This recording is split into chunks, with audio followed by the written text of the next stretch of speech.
magician Penn Gillette. Penn, we're talking today about your work with various simulators?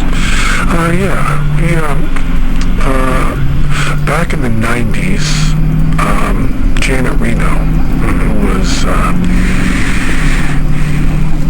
Attorney General for the United States. President Bill Clinton. Remember the Waco thing? That was Janet Reno.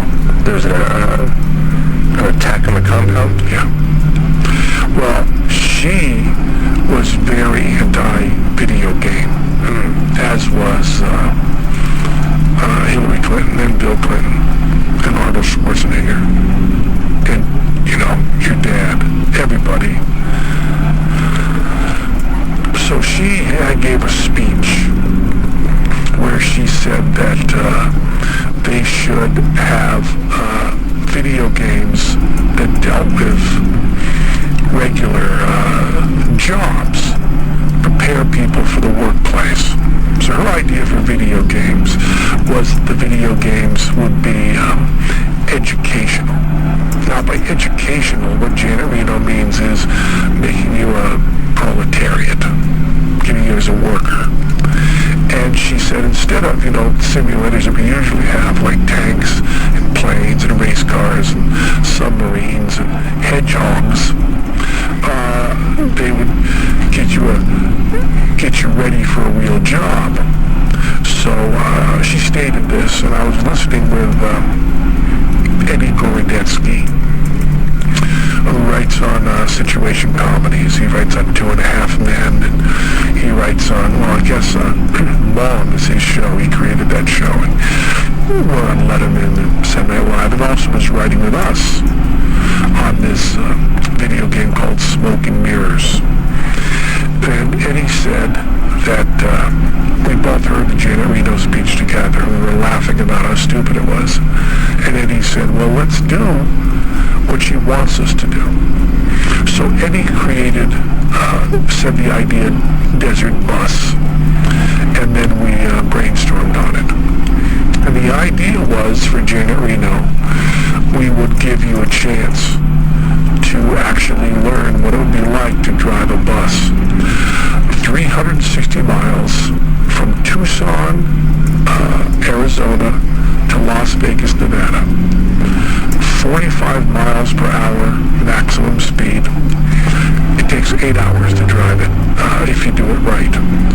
And there's a little bit of a pull to the right. It's not glamorous, it's not pretty, it's not exciting. It's real. And we put this out, and I think a bug hits the windshield at one point, like 4 hours in. You just drive. And it pulls to the right. And if you go off the road, it just overheats, and then you get towed back in real time. And you get 1 point for doing an 8-hour shift. So mind-numbingly real. I should also point out that you can open and close the door to the bus, but no one's in any of the bus stops. You can't get on, no one gets on, no one gets off. You just drive the bus. So Randy Pitchford at Gearbox, well, first of all, Desert Bus never came out. It was created but never distributed? That's right, never came out. I think the company that put out Desert Bus, there was a market correction and they went out of business. So how is it possible that it is a known entity being recreated for this project? Well, let me tell you. The reason is that it was bootlegged. It came out, and it got very popular in its bootleg form. People, it leaked, and they started putting it on different platforms. And this group of Canadians started a thing called Desert Bus for Hope. And they raised money for Child's Play, which is a charity that buys video games for children in hospitals for a long time. And they started driving Desert Bus for charity for 50 hours at a time, just racking up those points. They got like 5, 6, 7 points, amazing numbers. And we would send them pizzas and stuff. And Randy Pitcher had heard about that and wanted to put out Desert Bus 2.0 VR version. He wanted full VR, so he bought the bus. As a matter of fact, if you're listening to this, they're going to be using it on the bus. So this will be the first thing you'll hear on your radio. And they bought the bus. That's exciting. And they scanned it. And if you are listening to this on the bus now, you've been going, 5, 10 minutes? You got pretty much 8 hours still to go. Radio is not going to get that good a reception. Eddie also had other ideas that we turned down for his Terra simulators? Yeah, parasimulator. He wanted to do toll collector. We do an 8-hour shift as a toll collector. Portrait sitter, which I thought was a really good one. You sit, have your portrait drawn. And bird watcher, which I rejected bird watcher as being way, way too interesting. You don't make money bird watching, No. So 360 miles, you probably got now, the speed you're going, you probably got 355 miles to go. You'll be driving a little bit. And we got it really, really accurate. Do you think you will accomplish Janet Reno's suggestion? Well, the question is, someone who does desert bus, would they then be prepared to drive a desert bus? No. Much like when you play any of these games she doesn't like, you're not qualified to use a weapon. You don't know how to load a gun, or you're hitting buttons. That's not the way guns run. You know how guns run? I have never fired a weapon. You have to load them and stuff. So you don't know how to do any of the stuff you see in a video game. You don't really know how to do it. I don't know. Do you think if someone does a simulator on an airplane, that if you're flying in a commercial airliner and the pilot goes unconscious, you can take over? I think there's a Flight of the Phoenix. There's a movie where they're trying to get out of the place and they built an airplane, and turns out the guy who builds the airplane only built model airplanes before. I think that's the big punchline. I'm not familiar with the mark. Why would you be? I don't think it was a very successful movie. They remade it though. It wasn't successful there. I think Hugh Laurie was in the remake. Is there I didn't see it. Any thought given to the luggage capacity on this bus? Well, we have a bus. Right. Randy scanned the bus. So that you'd be able to open the bottom compartment? I don't think you can. I think you just sit in the seat. But Randy bought a bus, and they scanned the bus in. So this one should be very accurate. See, Randy wanted to call the Desert Bus 2.0. And I wanted to call it Desert Bus 1.002. Because I wanted there to be a lot of room for big improvements. But Randy says that this is, I haven't done it yet when we're recording this, but Randy says it'll be great. So this is what Janet Reno wants out of a video game. How successful does the game have to be for Gearbox for us to anticipate Toll Collector or Portrait Sitter? I don't know. It seems like it'd have to be pretty successful. By the way, this version is set up to only be for charity. I don't think we're selling this. It's going to be, most people that are hearing this now will be playing for charity. As much as you know, is the charity worth how long you're going to sit here? It'll be a really, really long time. Did you ever play Desert Bus? I've only watched others play. Yeah. For 8 hours? I don't think I made the duration of the trip. Yeah, 8 hours in a bus, driving, pulls to the right. What is the longest you've played it?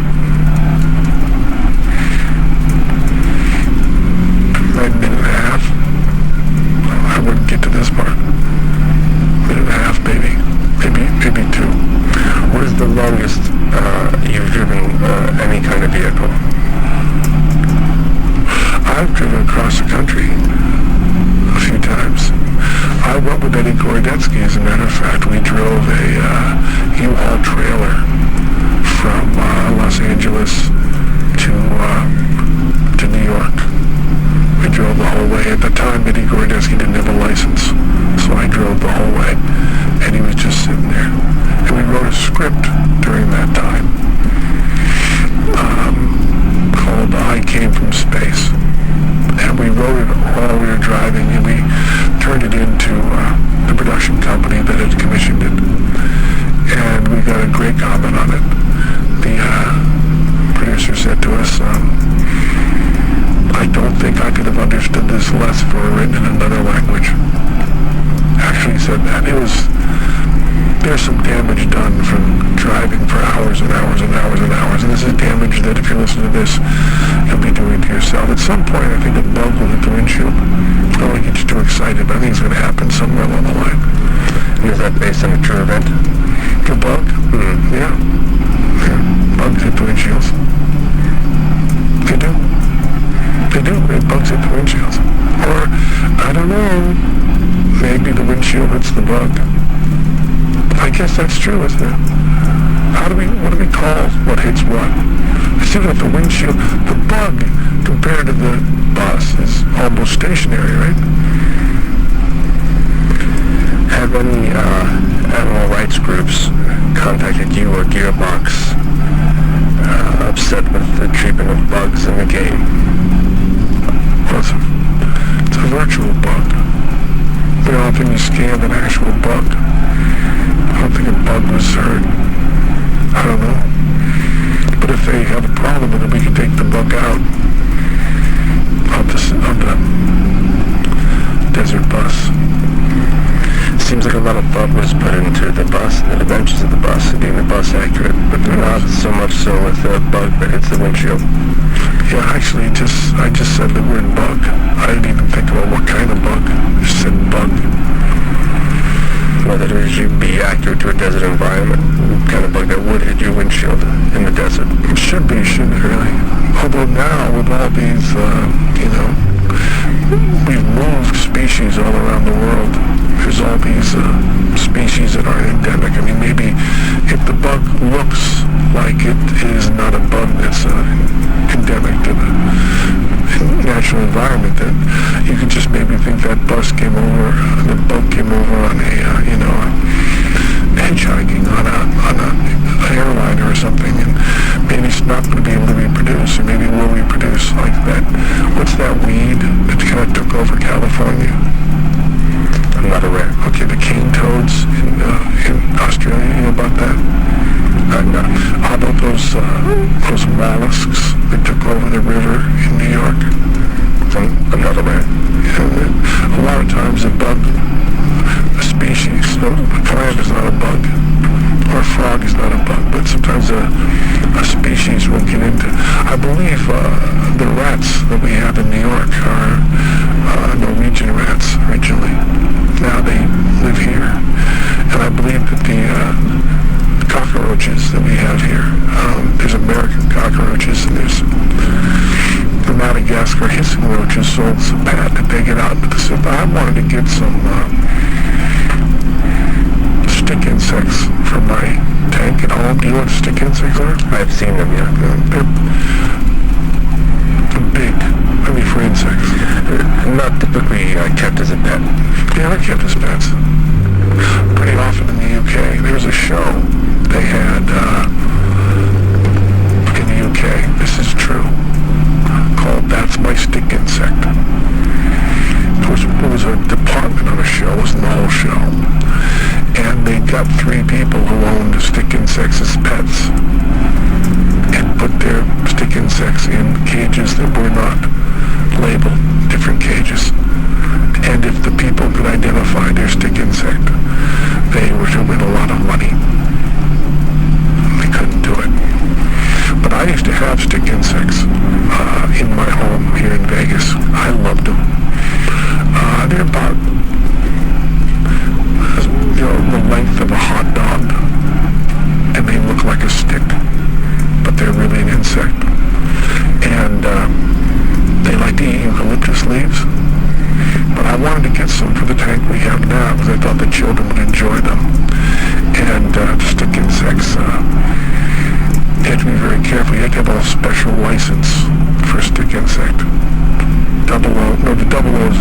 license to kill. The license to own a stick insect is a different number.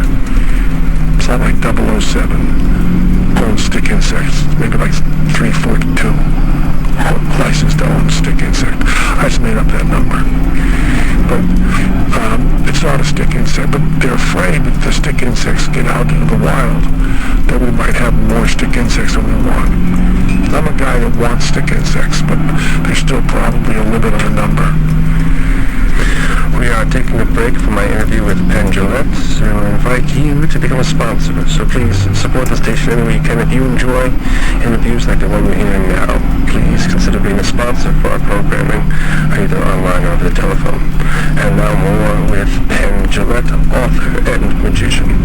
And also one of the creators of Desert Bus, although it was Eddie Gorodetsky's original idea. You know, Eddie, I talked to Eddie and he said he had a lot of credits, but he certainly wanted the credit on Desert Bus.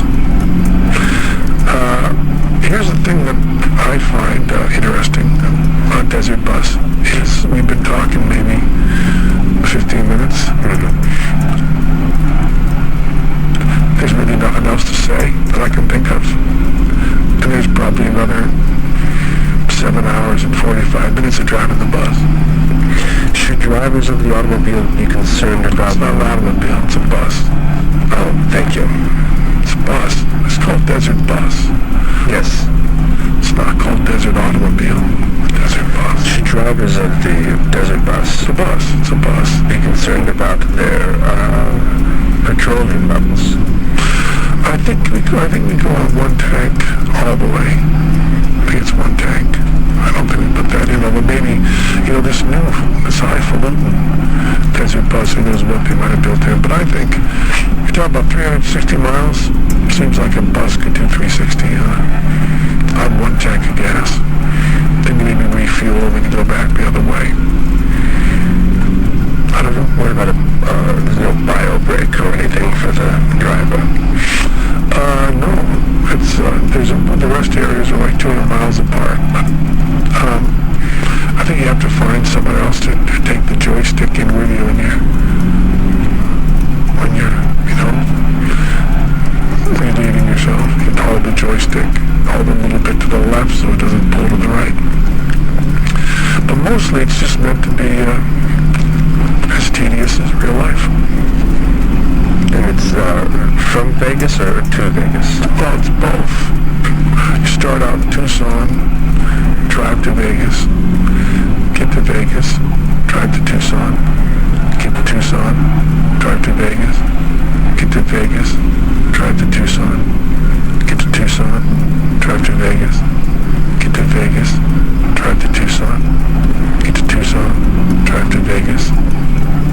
Then you go from Vegas to Tucson. Then you get to Tucson, you go back to Vegas. Well, it's not really back to Vegas because you started out in Tucson. So then your aim is back in Vegas to, I lost track. I think we were at Tucson. Go to Vegas. Get to Vegas, go to Tucson.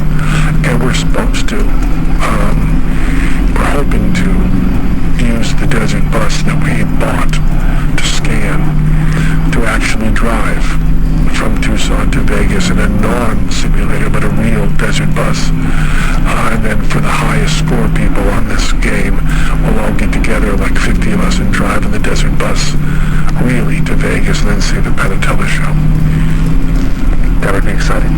Really exciting. Vegas. That would just be Tucson to Vegas. Right.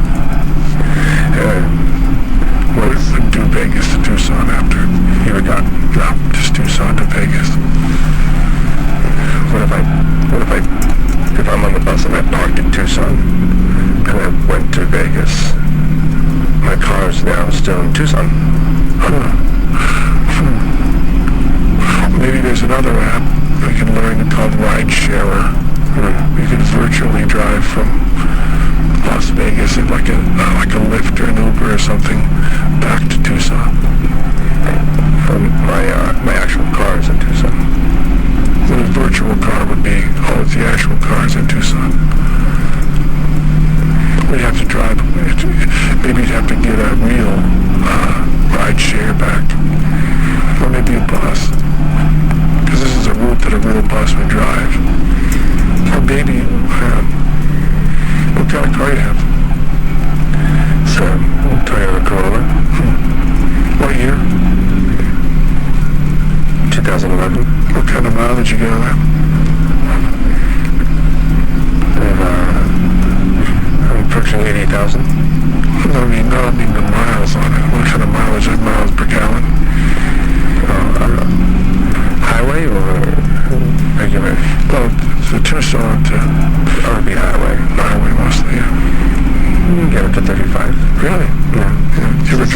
those Priuses? I have driven a Prius, yeah. What do they get? Certainly more. Yeah, more by a lot. Who are the Penn and Teller of Tucson? Just the Penn and Teller. Right. But if I drive back to Tucson, I also want to see a show. I'd maybe see a movie. I don't think they have a thriving theater community. Maybe they do. I don't know. But if you ask me who the Penn and Teller of Tucson is, it's Penn and Teller. We're, No. yeah. I think they've heard of us in Tucson. I don't know what movie I'd see if I went to Tucson. Well, it'd be a different movie. I mean, meaning now, I've heard Guardians of the Galaxy 2. My children liked it. That's James Gunn. It's a good movie. I'd see that. That's one with the talking raccoon? I also want to see the James Baldwin movie. That's what I would see if it's still in theaters. There's a movie about James Baldwin. It's good. I would think it's good. I haven't seen it. I don't really see movies that much anymore.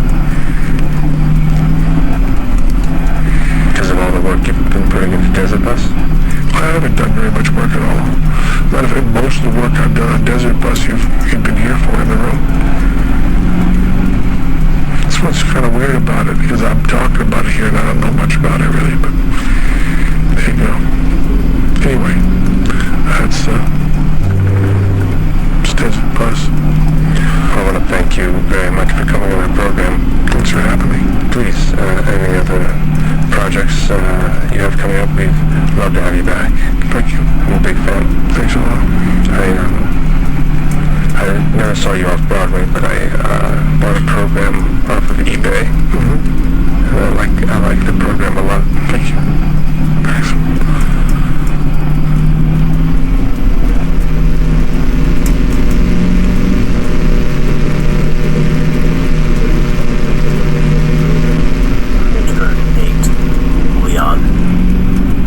Leon received 3 armies for occupying 11 territories. Leon placed 3 armies in China. Leon attacked India from China with 3 armies. Trent defended with 1 army. Leon rolled 6, 5, and 5. Trent rolled 6. Leon lost 1 army. Leon continued the attack with 2 armies. Trent defended with 1 army. Leon rolled 5 and 1. Trent rolled 4. Trent lost 1 army. Leon moved 2 armies into India. Leon ended his attack and drew a card. Leon fortified by moving 1 army from Irkutsk to Kamchatka. Turn 9, Garth. Garth received 3 armies for occupying 9 territories, and 2 armies for controlling Australia. Garth placed 5 armies in Argentina. Garth attacked Peru from Argentina with 3 armies. Trent defended with 2 armies. Garth rolled 5, 3, and 1. Trent rolled 4 and 1. Trent lost 2 armies. Garth continued the attack with 3 armies. Trent defended with 2 armies. Garth rolled 6, 6, and 1. Trent rolled 6 and 6. Garth lost 2 armies. Garth continued the attack with 3 armies. Trent defended with 2 armies. Garth rolled 6, 3, and 3. Trent rolled 3 and 1. Trent lost 2 armies. Garth continued the attack with 3 armies. Trent defended with 1 army. Garth rolled 6, 2, and 1. Trent rolled 4. Trent lost 1 army. Garth moved 6 armies into Peru. Garth attacked Venezuela from Peru with 3 armies. Mark defended with 1 army. Garth rolled 6, 4, and 1. Mark rolled 6. Garth lost 1 army. Garth continued the attack with 3 armies. Mark defended with 1 army. Garth rolled 6, 4, and 3. Mark rolled 2. Mark lost 1 army. Garth moved 4 armies into Venezuela. Garth ended his attack and drew a card. Garth did not fortify. Turn 10, Trent. Trent received 3 armies for occupying 10 territories. Trent placed 3 armies in Central America. Trent attacked Venezuela from Central America with 3 armies. Garth defended with 2 armies. Trent rolled 4, 4, and 1. Garth rolled 5 and 5. Trent lost 2 armies.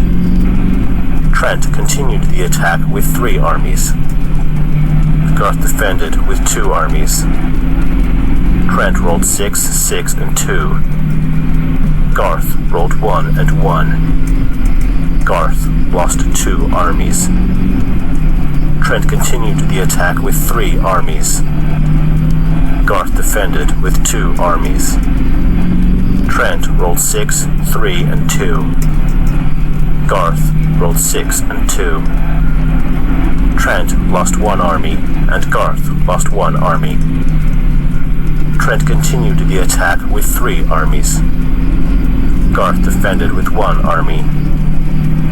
Trent rolled 5, 5, and 3. Garth rolled 3. Garth lost 1 army. Trent moved 5 armies into Venezuela. Trent ended his attack and drew a card.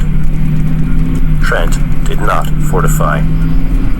Turn 11, Mark. Mark received 3 armies for occupying 9 territories. Mark placed 3 armies in East Africa. Mark attacked Congo from East Africa with 3 armies. Garth defended with 2 armies. Mark rolled 2, 2, and 2. Garth rolled 5 and 3. Mark lost 2 armies. Mark attacked Western Europe from North Africa with 3 armies. Leon defended with 1 army. Mark rolled 6, 5, and 4. Leon rolled 4. Leon lost 1 army. Mark moved 3 armies into Western Europe. Mark ended his attack and drew a card.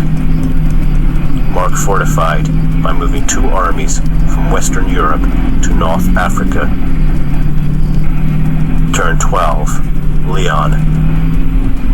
Leon received 3 armies for occupying 11 territories. Leon placed 3 armies in India. Leon attacked Middle East from India with 3 armies. Garth defended with 1 army. Leon rolled 3, 3, 3. Garth rolled 4. Leon lost 1 army.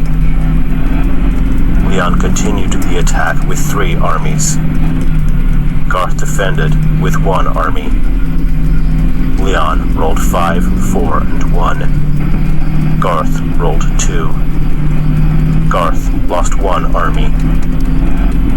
Leon moved 3 armies into Middle East. Leon ended his attack and drew a card. Leon fortified by moving 1 army from Afghanistan to Middle East. Turn 13, Garth. Garth received 3 armies for occupying 9 territories, 2 armies for controlling Australia, and 4 armies for trading in 3 cards. Garth placed 2 armies in Indonesia and 7 armies in Brazil. Garth attacked Venezuela from Brazil with 3 armies. Trent defended with 2 armies. Garth rolled 5, 5, and 2. Trent rolled 4 and 3. Trent lost 2 armies. Garth continued the attack with 3 armies. Trent defended with 2 armies. Garth rolled 6, 5, and 2. Trent rolled 6 and 3.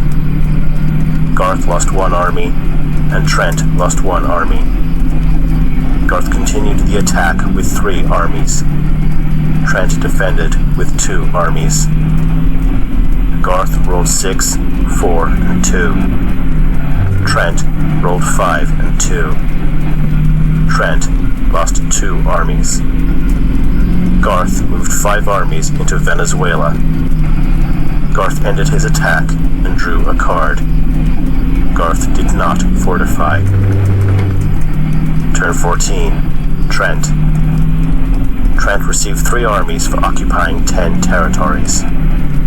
Trent placed 2 armies in Central America and 1 army in eastern United States. Trent attacked Quebec from eastern United States with 3 armies. Mark defended with 1 army.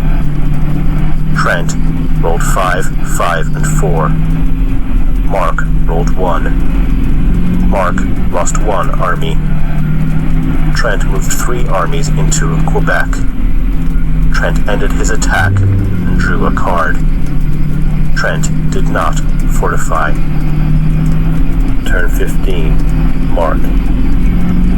Mark received 3 armies for occupying 9 territories, 6 armies for trading in 3 cards, and 2 armies for trading in North Africa. Mark placed 2 armies in North Africa, 2 armies in Northern Europe, and 7 armies in East Africa. Mark attacked Egypt from East Africa with 3 armies. Trent defended with 2 armies. Mark rolled 5, 2, and 2. Trent rolled 6 and 1. Mark lost 1 army, and Trent lost 1 army. Mark continued the attack with 3 armies. Trent defended with 1 army. Mark rolled 5, 1, and 1. Trent rolled 6. Mark lost 1 army. Mark continued the attack with 3 armies. Trent defended with 1 army. Mark rolled 5, 3, and 2. Trent rolled 4. Trent lost 1 army. Mark moved 10 armies into Egypt. Mark attacked Middle East from Egypt with 3 armies. Leon defended with 2 armies. Mark rolled 6, 5, and 1. Leon rolled 5 and 3. Leon lost 2 armies. Mark continued the attack with 3 armies. Leon defended with 2 armies. Mark rolled 3, 1, and 1. Leon rolled 5 and 3. Mark lost 2 armies. Mark continued the attack with 3 armies. Leon defended with 2 armies. Mark rolled 4, 4, and 1. Leon rolled 4 and 4. Mark lost 2 armies. Mark continued the attack with 3 armies. Leon defended with 2 armies. Mark rolled 5, 5, and 3. Leon rolled 5 and 5. Mark lost 2 armies. Mark attacked Great Britain from Northern Europe with 3 armies. Trent defended with 2 armies. Mark rolled 3, 3, and 1. Trent rolled 6 and 1. Mark lost 1 army, and Trent lost 1 army. Mark attacked Great Britain from Scandinavia with 1 army. Trent defended with 1 army. Mark rolled 6. Trent rolled 4. Trent lost 1 army. Mark moved into Great Britain with 1 army. Mark attacked Southern Europe from Northern Europe with 3 armies. Trent defended with 2 armies. Mark rolled 4, 2, and 1. Trent rolled 6 and 4. Mark lost 2 armies. Mark attacked Middle East from Egypt with 3 armies. Leon defended with 2 armies. Mark rolled 5, 2, and 1. Leon rolled 6 and 5. Mark lost 2 armies. Mark attacked Southern Europe from North Africa with 3 armies. Trent defended with 2 armies. Mark rolled 3, 3, and 2. Trent rolled 3 and 3. Mark lost 2 armies. Mark continued the attack with 3 armies. Trent defended with 2 armies. Mark rolled 6, 5, and 4. Trent rolled 3 and 2. Trent lost 2 armies. Mark moved 4 armies into Southern Europe. Mark ended his attack and drew a card. Mark fortified by moving 1 army from Northern Europe to Ukraine. Turn 16. Leon. Leon received 4 armies for occupying 12 territories, 7 armies for controlling Asia, 8 armies for trading in 3 cards, and 2 armies for trading in Irkutsk. Leon placed 2 armies in Irkutsk, 1 army in Kamchatka, 4 armies in Siam, 8 armies in Middle East, 5 armies in Afghanistan, and 1 army in Ural. Leon attacked East Africa from Middle East with 3 armies. Mark defended with 1 army. Leon rolled 6, 3, and 2. Mark rolled 3. Mark lost 1 army. Leon moved 3 armies into East Africa. Leon ended his attack and drew a card. Leon fortified by moving 2 armies from East Africa to Middle East. Turn 17. Garth. Garth received 3 armies for occupying 10 territories, 2 armies for controlling South America, and 2 armies for controlling Australia. Garth placed 4 armies in Venezuela and 3 armies in Brazil. Garth attacked North Africa from Brazil with 3 armies. Mark defended with 1 army. Garth rolled 6, 4, and 1. Mark rolled 5. Mark lost 1 army. Garth moved 7 armies into North Africa. Garth ended his attack and drew a card. Garth did not fortify. Turn 18. Trent. Trent received 3 armies for occupying 8 territories, and 10 armies for trading in 3 cards. Trent placed 1 army in Alaska, 4 armies in Central America, and 8 armies in Quebec. Trent attacked Greenland from Quebec with 3 armies. Mark defended with 2 armies. Trent rolled 5, 3, and 3. Mark rolled 6 and 6. Trent lost 2 armies. Trent continued the attack with 3 armies. Mark defended with 2 armies. Trent rolled 3, 2, and 1. Mark rolled 3 and 3. Trent lost 2 armies.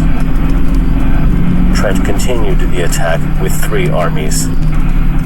Mark defended with 2 armies. Trent rolled 6, 4, and 1. Mark rolled 5 and 4. Mark lost 1 army, and Trent lost 1 army. Trent continued the attack with 3 armies. Mark defended with 2 armies. Trent rolled 4, 2, and 1. Mark rolled 6 and 3. Trent lost 2 armies. Trent ended his attack. Trent did not fortify. Turn 19. Mark. Mark received 3 armies for occupying 10 territories and 5 armies for controlling Europe. Mark placed 3 armies in Egypt, 3 armies in Western Europe, 1 army in Southern Europe, and 1 army in Ukraine. Mark attacked East Africa from Egypt with 3 armies. Leon defended with 1 army. Mark rolled 5, 4, and 2. Leon rolled 3. Leon lost 1 army. Mark moved 3 armies into East Africa. Mark ended his attack and drew a card. Mark fortified by moving 2 armies from East Africa to Egypt. Turn 20. Leon. Leon received 4 armies for occupying 12 territories and 7 armies for controlling Asia. Leon placed 11 armies in Siam. Leon attacked Indonesia from Siam with 3 armies. Garth defended with 2 armies. Leon rolled 5, 4, and 3. Garth rolled 4 and 1. Garth lost 2 armies. Leon continued the attack with 3 armies. Garth defended with 2 armies. Leon rolled 4, 4, and 4. Garth rolled 4 and 3. Leon lost 1 army, and Garth lost 1 army. Leon continued the attack with 3 armies. Garth defended with 2 armies. Leon rolled.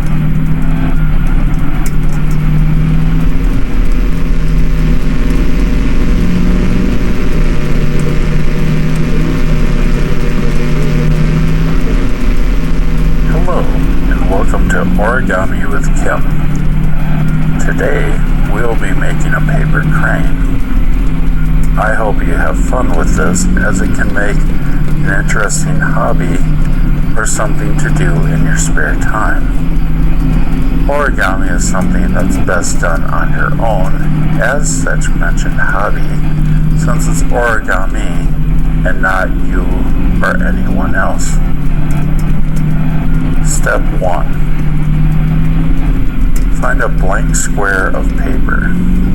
This works as if you use a paper that is completely square and suggested sizes of 4x4, 6x6, or 8x8. Alternate sizes include 3x3, 5x5, 7x7, and 9x9. The first thing you will want to do is to turn your paper with one end facing towards you and the opposite end facing away from you, much like a baseball diamond if you were standing behind home plate. Now, take the top part of the paper and pull it directly down to the bottom corner. Create a crease line just strong enough that you can see it, but not so strong as to rip the paper. Open the paper back up. Grab the left corner of the paper and match it to the right corner of the paper and create another crease, as we mentioned before. We should note here that this can also be done by matching the bottom to the top and the right to the left if you want to reverse the way in which it was done. Whichever is comfortable for you is the best to do. Now open your paper back up. You'll now want to turn your paper so it makes a square. Take the top portion of the paper and fold down to the bottom portion, making a crease again. Now open the paper. Take the left portion of the paper and fold across to the right portion of the paper. As I stated before, this can be done top to bottom or bottom to top, left to right or right to left. The choice is up to you. Open your paper. At this point, you'll have a paper with many creases in it. What you want to do is to fold the top corner of the paper down to the bottom while folding in the left and right.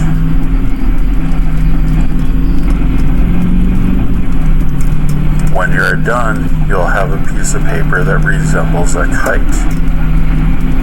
When you have a paper that resembles a kite, bring the right corner of the top flap into the middle crease.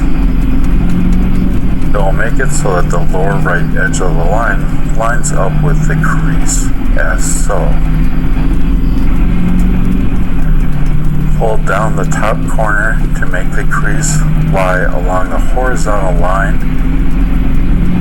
created by your first step. This will create a triangle inside your paper. Now, you want to unfold the last 3 folds. It's very important that you unfold the last 3 folds and no more than 3. After you do this, you'll return to having a square with an opening that faces down. You want to fold the bottom corner of the square up along the horizontal crease from the previous steps to the top corner.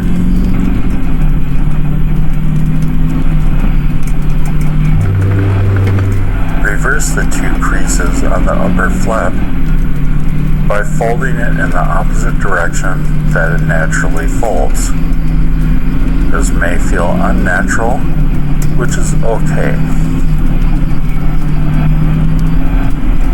You'll now bring the outer edges of the paper into the middle and flatten it. This creates a diamond shape that looks much like the diamonds used in the original Land of the Lost. Turn the paper over, rewind this tape, and repeat steps 6 through 9.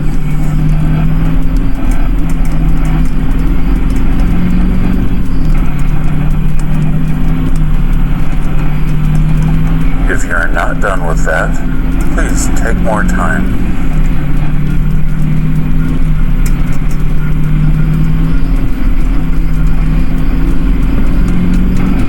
If you still need more time, feel free to pause the tape and hit play when you're ready.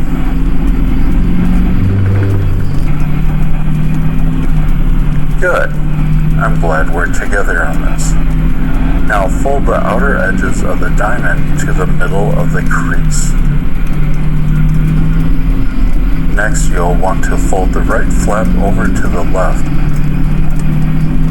kind of like you'd turn a page in a book. Good job. Now turn over the shape and repeat on this side. Then fold the right flap to the left again. We'll give you a moment to get caught up.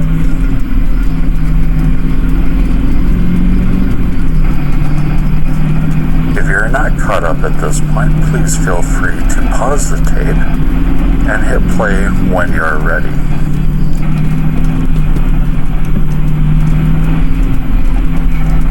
Good work.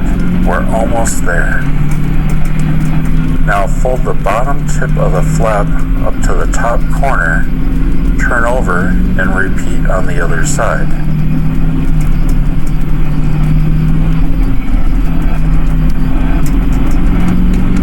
Fold the right flap over to the left. Again, do this as you turn the page of a book.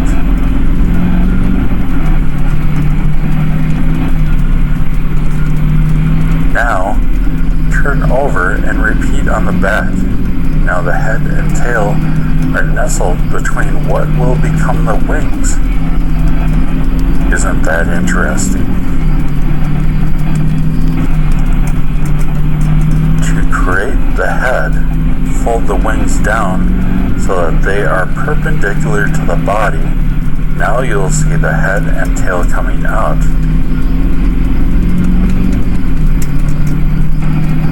The head can be made by simply folding the tip down.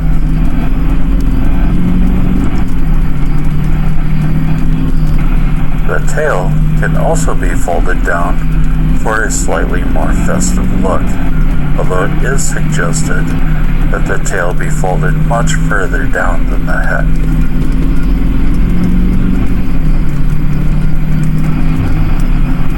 Now pull the head and tail out so that they line up with the outer edge of the body.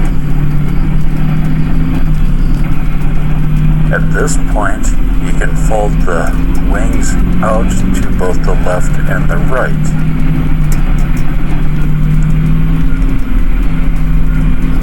You will also see a hole in the bottom of the crane. This allows you to blow into the hole and blow up your crane for a fun 3D look.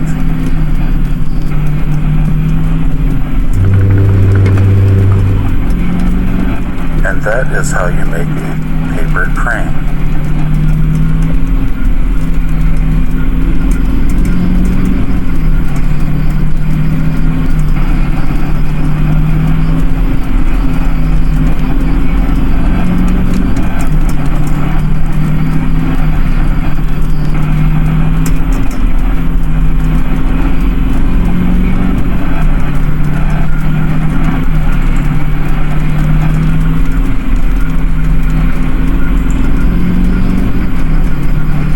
Next, on Origami with Kim, we will make a jumping frog. This may be slightly more advanced than the other paper crane. As such, it uses a different sized paper.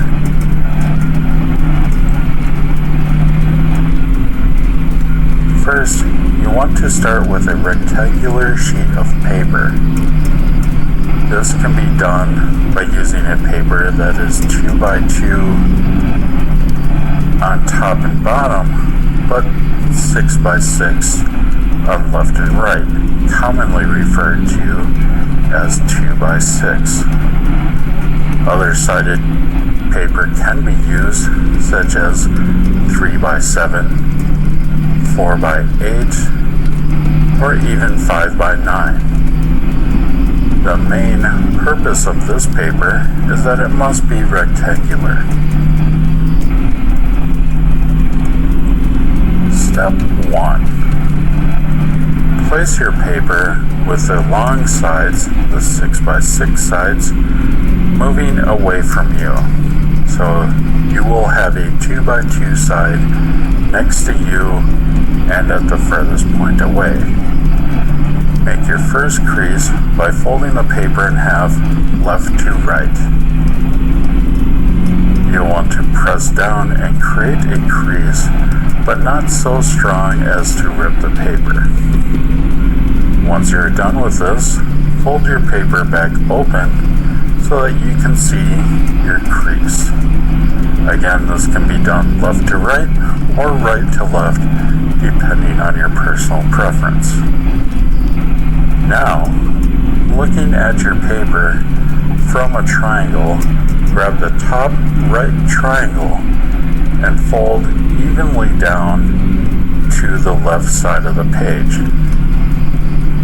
Please note, this will not go down to the bottom left of the page since we're working with a triangle but not a square.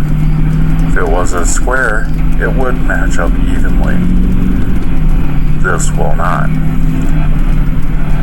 Create a crease along your new fold line, following the instructions for creating a crease from step 1. open your paper and do the same with the other corner.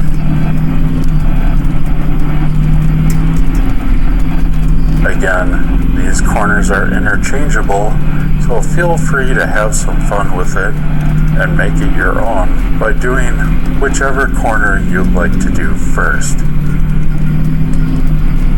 Now, open up your paper. Looking at your triangle, you'll see you have 3 lines, one going from left to right, one going from top to bottom, and a third one going from right to left. As you look at these lines, you will see that they intersect at a point in the middle of the page left to right, but in the top third of the page going top to bottom. You will take the top of your paper and move it down to create a 4th crease intersecting that center point. Like in our last step, this will not go all the way down to the bottom of your page, but will roughly fold over a third of the page to cover up the second third, leaving a bottom third open.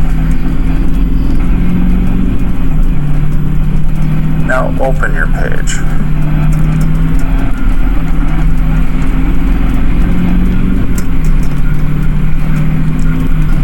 Now, looking at your page as a triangle with many intersecting lines, you will take the line we just created on the left and right side and pull that in to the center, moving down the page.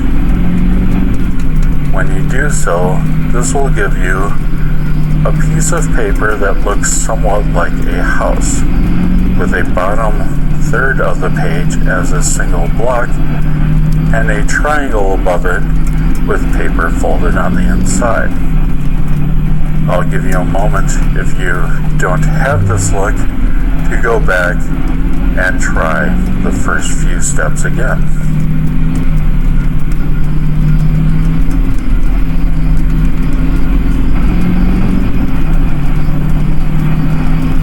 If you need more time, feel free to pause this tape here, rewind as necessary, and play again.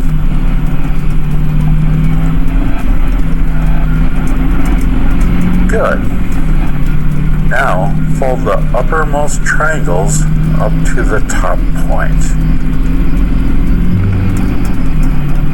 You'll then fold the sides into the center line. When you're done, this will give you a look of a triangle on top of 2 pillars. Now fold the bottom of the paper towards the end until it sits in the center of the top diamond. Once again, we have a piece of paper that looks somewhat like a house. Now fold the same part, the house part, that is downwards, in half. Turn it over, and your jumping frog is finished. You will be able to pull down his arms in front and simply tap on his buttocks to make him jump.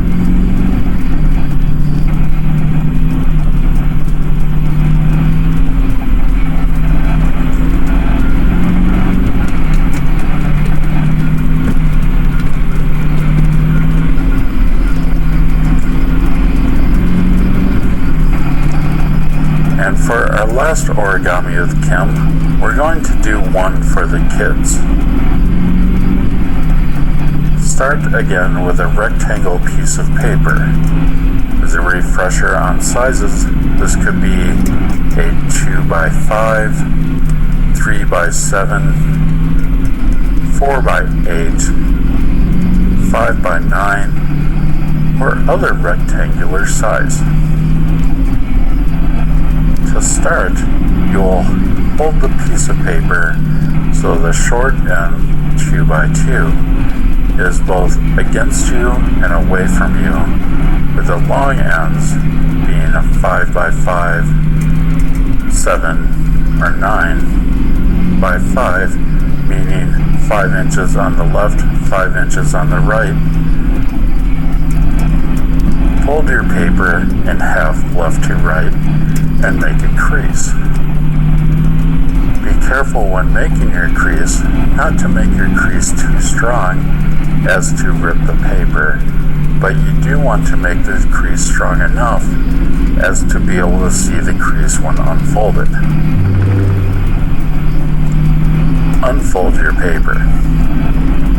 Again, as in previous origami, you can do this left to right or right to left in this scenario.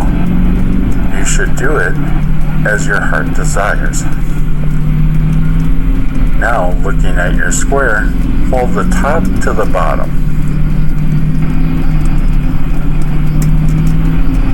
In step 3, you'll now fold the top corners down to the center line. You'll start to see the classic look of a hat. Now take the bottom edge, the uppermost layer only, and fold up to the base of the triangles. This will create one half of your hat. Fold this up once again and make a crease. Turn the model over and repeat steps 4 and 5 on the other side. We'll give you a moment.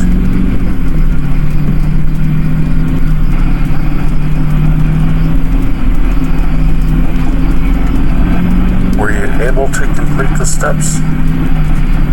If so, great. If not, please take a moment to pause the tape, go back and complete steps 4 and 5 on both sides, and then press play on the tape again. Now hold on, we're almost ready for any birthday fun with step 7 and our final step. You are now looking at a piece of paper with a triangle and a long rectangle on the bottom, which looks similar to a paper hat. In this final step, open out the hat to shape it. Your hat is now finished. Congratulations. I hope that you have had fun with Origami with Kim, and will come back next week and many weeks afterwards as we explore in our origami adventure. Thank you.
Thursdays.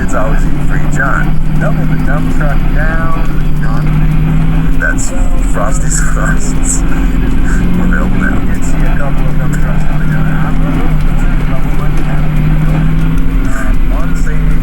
Lawn space is pretty safe right now. Safe lawn space and oh, looks like we're in on Twitter here. Getting a quick tweet sauce here from that's Kelly Beachworth from St. Minnesota. Yeah, it's a little known town with no rotaries, curiously. And Kelly tweets, "Hey folks, why don't you talk about class for a minute? The lower class, the middle class, and the higher class have different words for the rotary." It looks like she cut off there because she tweeted something on this weekend. Right, it does. I recall that words have to be under 100. Now, John, can I pose a question to you there? It sounds like you may be conflating two neologisms related to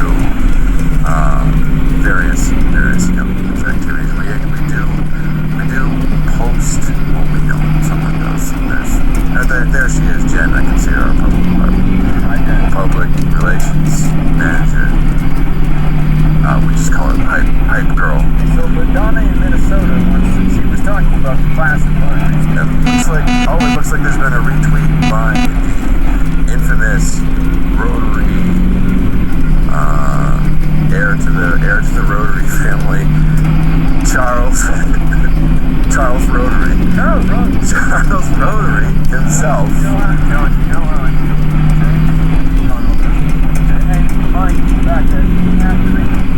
The station can keep track of all of your travails of love, John.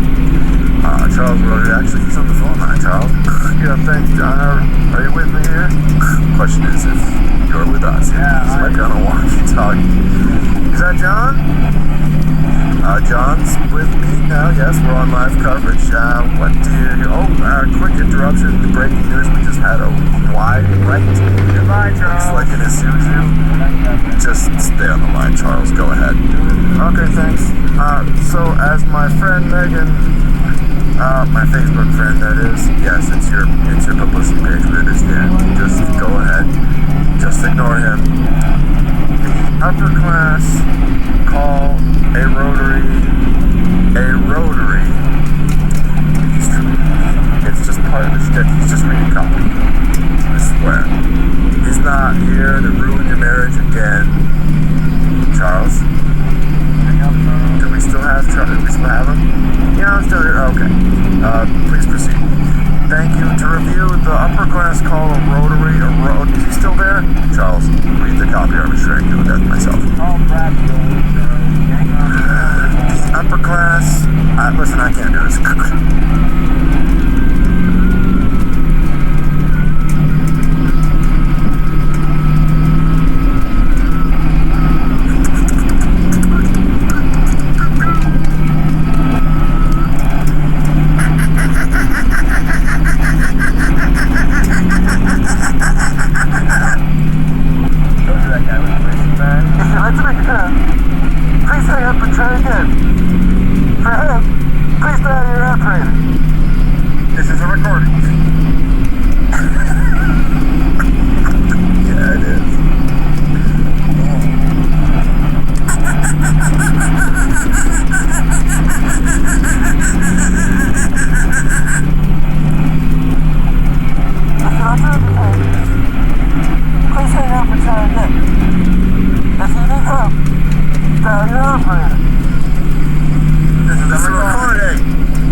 listen, I can't get his autograph, can I? Oh, brother. Bubblegum helps subsets get the peanuts down the drain. Keep away from children. Available in all these areas. Standard text message rates apply. Four-way prohibited. Oh, sorry. Four-way prohibited. I do not fit into his underwear. We do have someone coming from the wide right zone.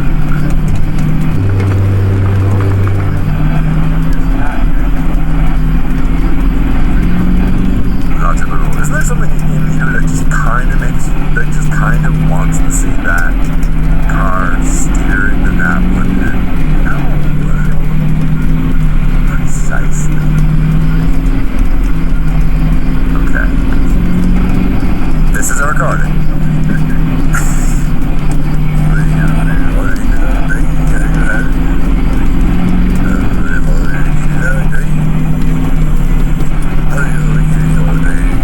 About the man from Christmas land, told him he was way too tan. Cooked up all the turkeys straight, and then he stayed up way too late. I brought my wife a sweaters, and she stitched them all with a perfect hand. We had all jello and dessert, and that's when I realized that my feet hurt.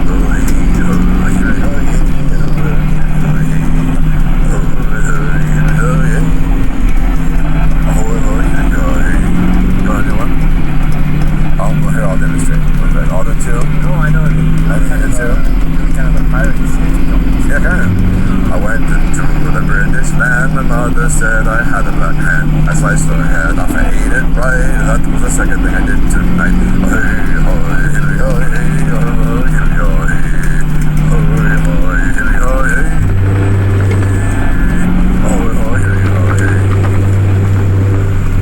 I had a sheep horse. His name was Dale. I rode him all over the land of the free. One time we got to the mountain top. Craft and I said stop.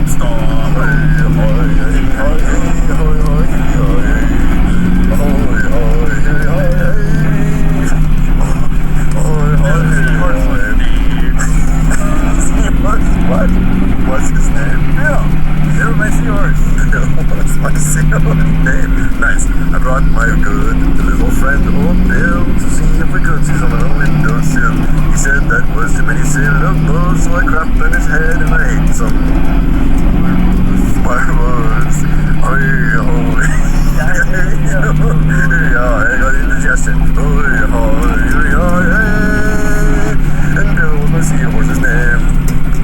Had an alligator friend named Phil, and Bill was quite the thrill. They climbed the mountain, they crept on top. I said stop, oh stop.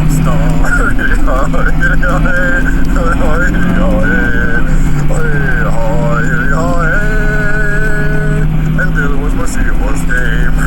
I brought the goldfish to my pants. They had thought they were made of nets. Oh shit. That is the flatbed. No, it's not. Is it? That was the machine. No, they were dump trucks. Alright, we're straight. Figuratively. Bill, my friend, back to Bill.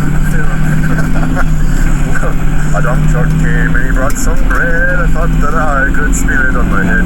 I brought my guitar and it was in tune, so we decided to watch a little into it. That one is the dump truck for sure. Bill's still rolling in the dump truck. Google that. Someone look that up on the internet. Oh, yeah. Because I'm sure it does not. If you look it up, it's not going to show you what we are talking about. It will show you something completely different. Yeah, do that. And then email Charles at charlesrotary.com. This is the Charles Rotary Podcast. We'll be right back. Are we still on? We're off. The big here is that we're not really off. He said alright, Dennis, we're gonna hometown. So, but no, it's I like being a fan. That's the thing. I'm a fan. What's a fan? Sports matches. Fanatic. So fanatic sticks with something. Fanatic is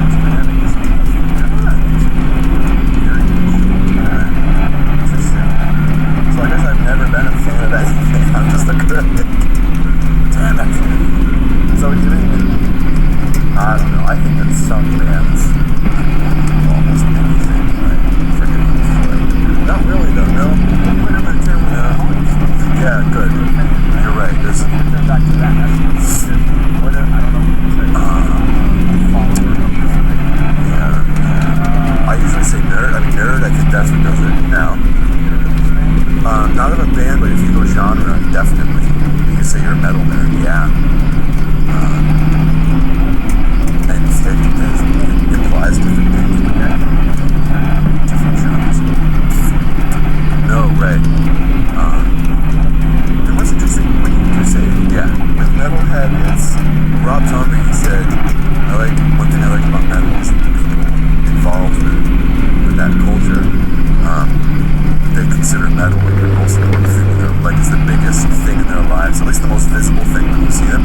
He said, I seriously doubt if people treat R.E.M. like that. Oh yeah, like yeah. So Brett, Dead okay. Oh, that now we're there. Now we're somewhere. Huh. Yep. I'm sure they actually have positive evidence. PH&? Oh, okay. Fish. Oh, so fish head is just bad. Yep. Wasn't. What's interesting? If that description, you have certain relationships with others, don't what the thing is, and thirdly, to me, don't and on but it actually is, so they have bad rumors, like, that's what's like, that's where fish ends, is, I think that people listen to metal, or exactly what supposed to say. Well, like, you listen to fish, that just means they're worked out all the time. Deadheads, are you kidding me? They're all so bad. Yeah, how many years ago they had a physics arts? But it's not like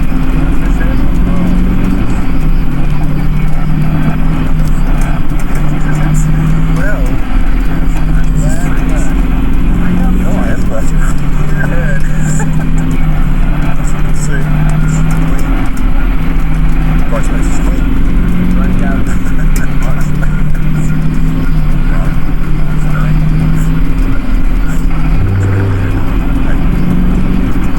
What's this guy doing? Super fast. Oh, for the sharp right. So the opposition does define the culture for some folk, but yeah, you say right away when the examples really too. That's not identified. Metalhead. A lot of the culture of metalhead is defined by opposition to Christianity. Not just authority or high school principals or parents or clergy, church,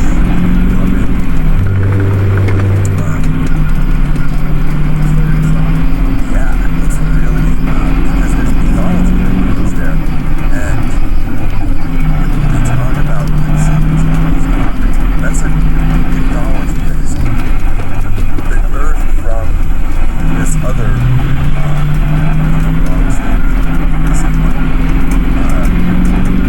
it's happened so recently that we don't have the same attitude about it.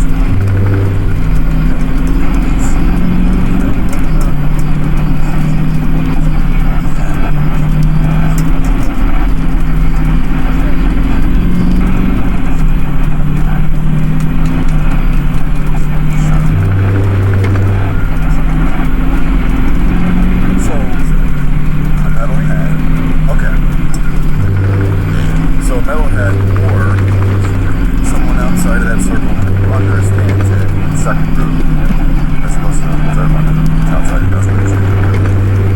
The metalhead and the person outside that has this unique experience of interpreting it as an evolution of culture, an evolution of mythology, rather than something adverse, force, some terrible thing.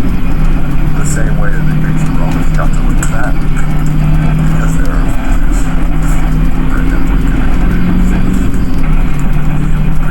destroy themselves.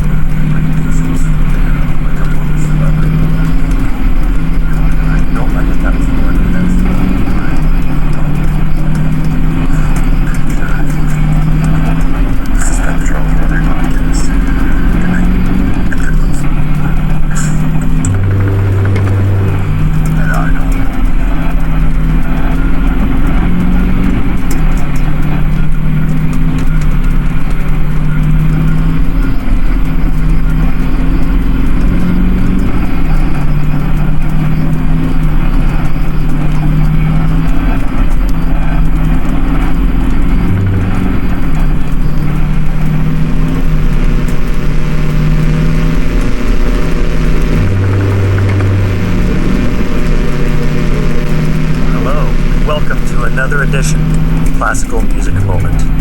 I am, as always, your host, Dr. Julian Peterson.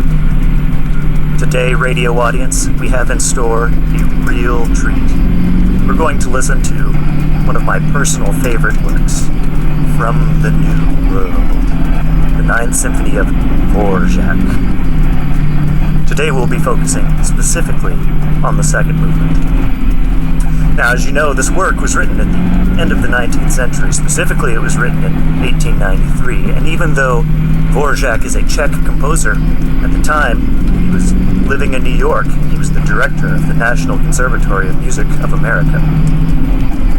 That school existed from 1885 until 1952. Dvorak served only a number of years, a handful of years, but in 1893 he composed this glorious work. Now, it's been said that early on, Dvorak made the claim that the work was based on American folk songs, though he later retracted that. I'm not aware of any specific folk songs that are used in the piece, but, as you know, Dvorak is a master of melody. Everywhere we find songs that could be folk songs. Beautiful melodies, dances, songs that lift one's spirit. Yes, radio audience, today is truly a blessed day, and every day is a blessed day when we have music in our lives. I'm so grateful that on this day, I get to share music with you. Normally, we like to take a little time and discuss the works before we listen. Today, I'd like to get right into it. This work is so beautiful, I think we should hop right in. Nonetheless, as you know, our motto here at Classical Music Moment is, an informed listener is an informed listener.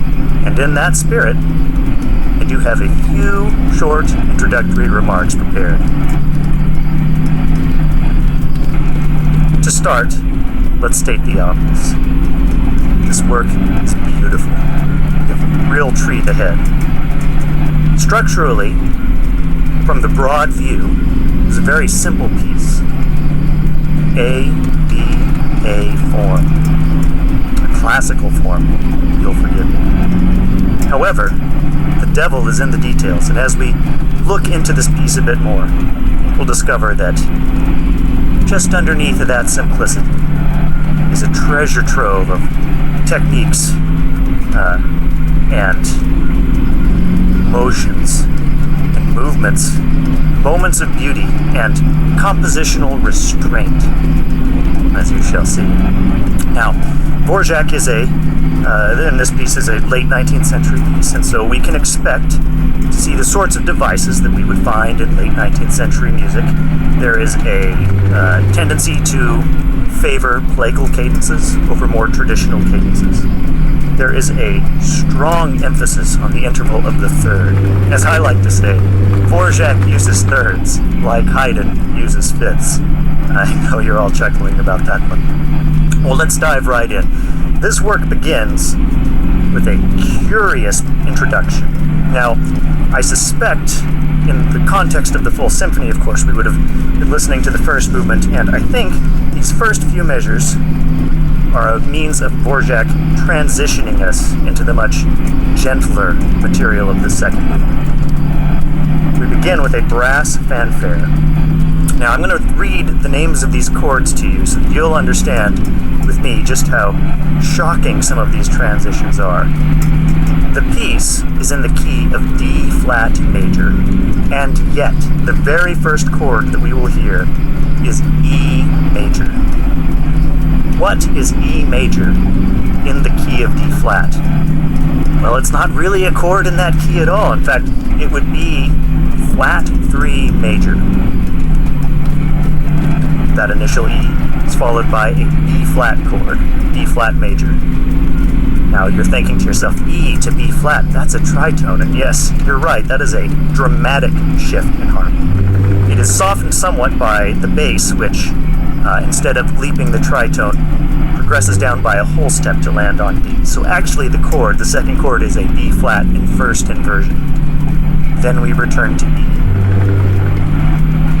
Now we are on the fourth chord. We have a D flat major triad. This is the first time we've heard the tonic of the piece. However, at at this point, we don't know that it's the tonic of the piece. Chords continue. We get a B double flat major chord, followed by a G flat minor chord, finally arriving at D flat major. We'll talk more about the B double flat chord. Actually, that chord will come back at several pivotal moments in this piece.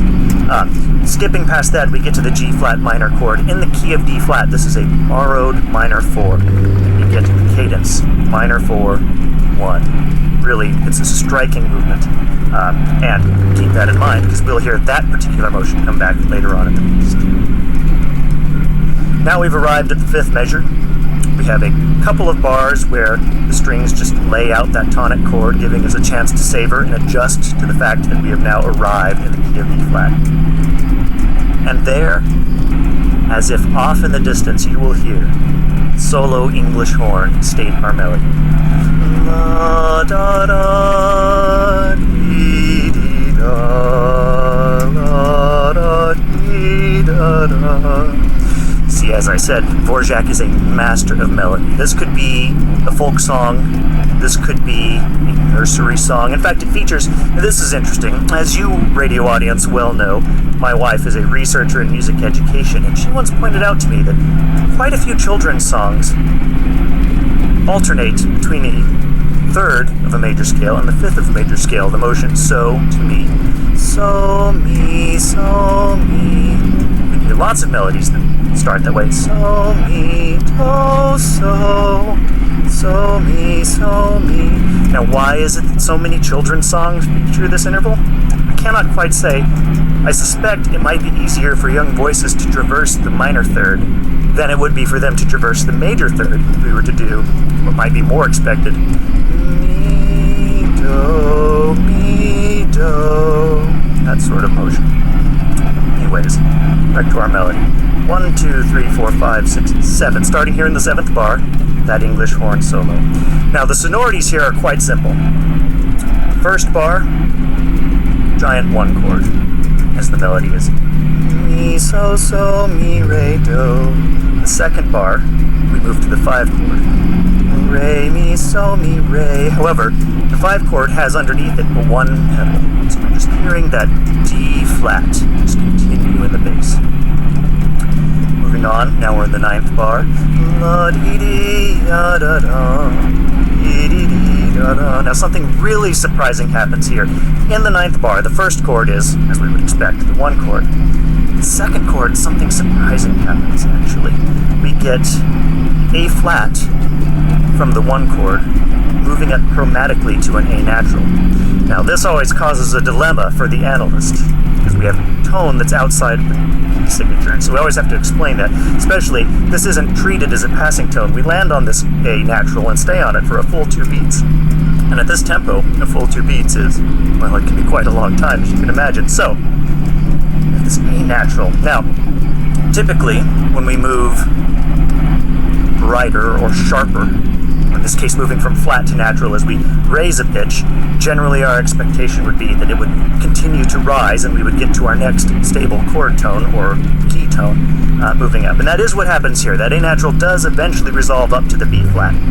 Now you might think, okay, if we have an A natural resolving up to B flat, that sounds like a secondary dominant. We probably expect that we're going to have an F7 chord moving to the B flat minor 7. However, we don't have C natural. Dvorak denies us C natural and instead holds on to the B flat. Now that gives us a very beautiful turn of events, because now we have F, A natural, and B flat, an augmented triad. Augmented triads are dissonant by their nature. They require resolution. And happily, we are given that resolution on the very next bar. I'm going to call this chord augmented 5 of 6, because it's functioning as an augmented dominant chord leading to that B flat. What's clever here is that as we get to the 10th bar, where we would expect that B flat minor chord, instead given a G flat major chord. So that's very interesting. If we had an F augmented 5 chord, it resolves deceptively to its 6th which is of course 4 in our key of B flat. Now we have a very common cadential formula.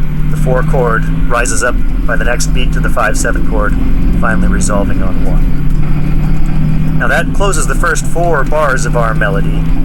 This is a nice symmetrical sort of structure here, because we have la da da dee dee da, la da dee dee da, la da dee dee dee da, la da dee da da. So we have that first bar repeated again at the third bar, and we have the expectation that the second bar sets up by arriving on the second scale degree, resolved finally in that fourth measure, resolve on 1. Now that we've finished the first 4 bars of the melody, what you will hear is a extended exploration of 4. So the bass moves up to G flat, and we get up in the melody an exploration, let's say. Something like la da da dee da dum, la da dee da dum. Now, ladies and gentlemen, I know I've received letters from you before, and I will happily confess to you, I am not blessed with perfect pitch. I have no idea what key I'm singing in. But I do know that it's beautiful, and I know that when you hear it in the recording here in just a few moments, it will be in the key of G flat. Now, that little melody that we heard, that 2-part statement, la da da dee da da da da dee da da. Let's repeat it again. La da da dee da da da da dee da da. And all of this over a 4 pedal. So we've now for 4 measures savored the 4 chord. And it resolves to 1 in a plagal cadence. Return to our opening melody. La da da dee dee da. La da dee dee da. La da da, la da da. I'm going to stop there because a truly beautiful thing just happened. So the first time we heard this melody, we heard the first bar 3 rising to 5 and then 3 falling to 1. 3, 5, 5, 3, 2, 1. We heard that again on the repetition 2 bars later. 3, 5, 5, 3, 2, 1. Here, where the melody comes back, first hear that same thing again. 3, 5, 5, 3, 2, 1, and now that's our expectation. Dvorak twists things on us. Instead of 3 rising to 5 followed by 3 falling to 1, we get 3 rising to 5, leaping up to 1, the higher tonic, and then rising to 3, inverting that second interval. So, la da da, la da da. Now reaching the highest note of our melody. While that's happening, cleverly, Dvorak places a descending line in the bass. So as our melody is rising to new heights, our bass, which has frankly been quite stagnant this whole time, either being a pedal on 1 with just slight motions or the pedal on 4, now we actually get a downward scalar motion. 1, 7, 6, 5, and then it holds that 5 through and through. So, back to our melody. La da da la da dee ya da dee ya da, reaching our point of resolution. This is followed by an echo. We hear the exact same statement again, that last measure. La da dee da da, repeating 4-1, the plagal cadence, and the harmonies supporting that. Then we hear the echo one more time. This time, however, we hear the echo in rhythmic augmentation. So as before, where we had a dotted 8th note, 16th note, pair of 8th notes, half note, now we have dotted quarter note, 8th note, pair of quarter notes, whole note. So I'll sing all 3 parts of that. So la da dee da dum, then the echo, la da dee da dum, and then the echo augmented, la da dum. We can take that whole exchange there, those 3 bars, the final statement of the melody plus the 2 echoes, as a cadential extension to round out that opening phrase. Now when we land at measure 21, for those of you keeping track on your note cards, on measure 21, we've reached the resolution of that final echo, and we get a rising triplet gesture through the registers of the orchestra. Tom, tom, tom, tom, tom, tom, tom, tom, tom, tom. We finally arrive at a D flat chord and a symmetry to the opening chorale that we heard in the brass. Now, initially, you'll recall, we started on an E major chord.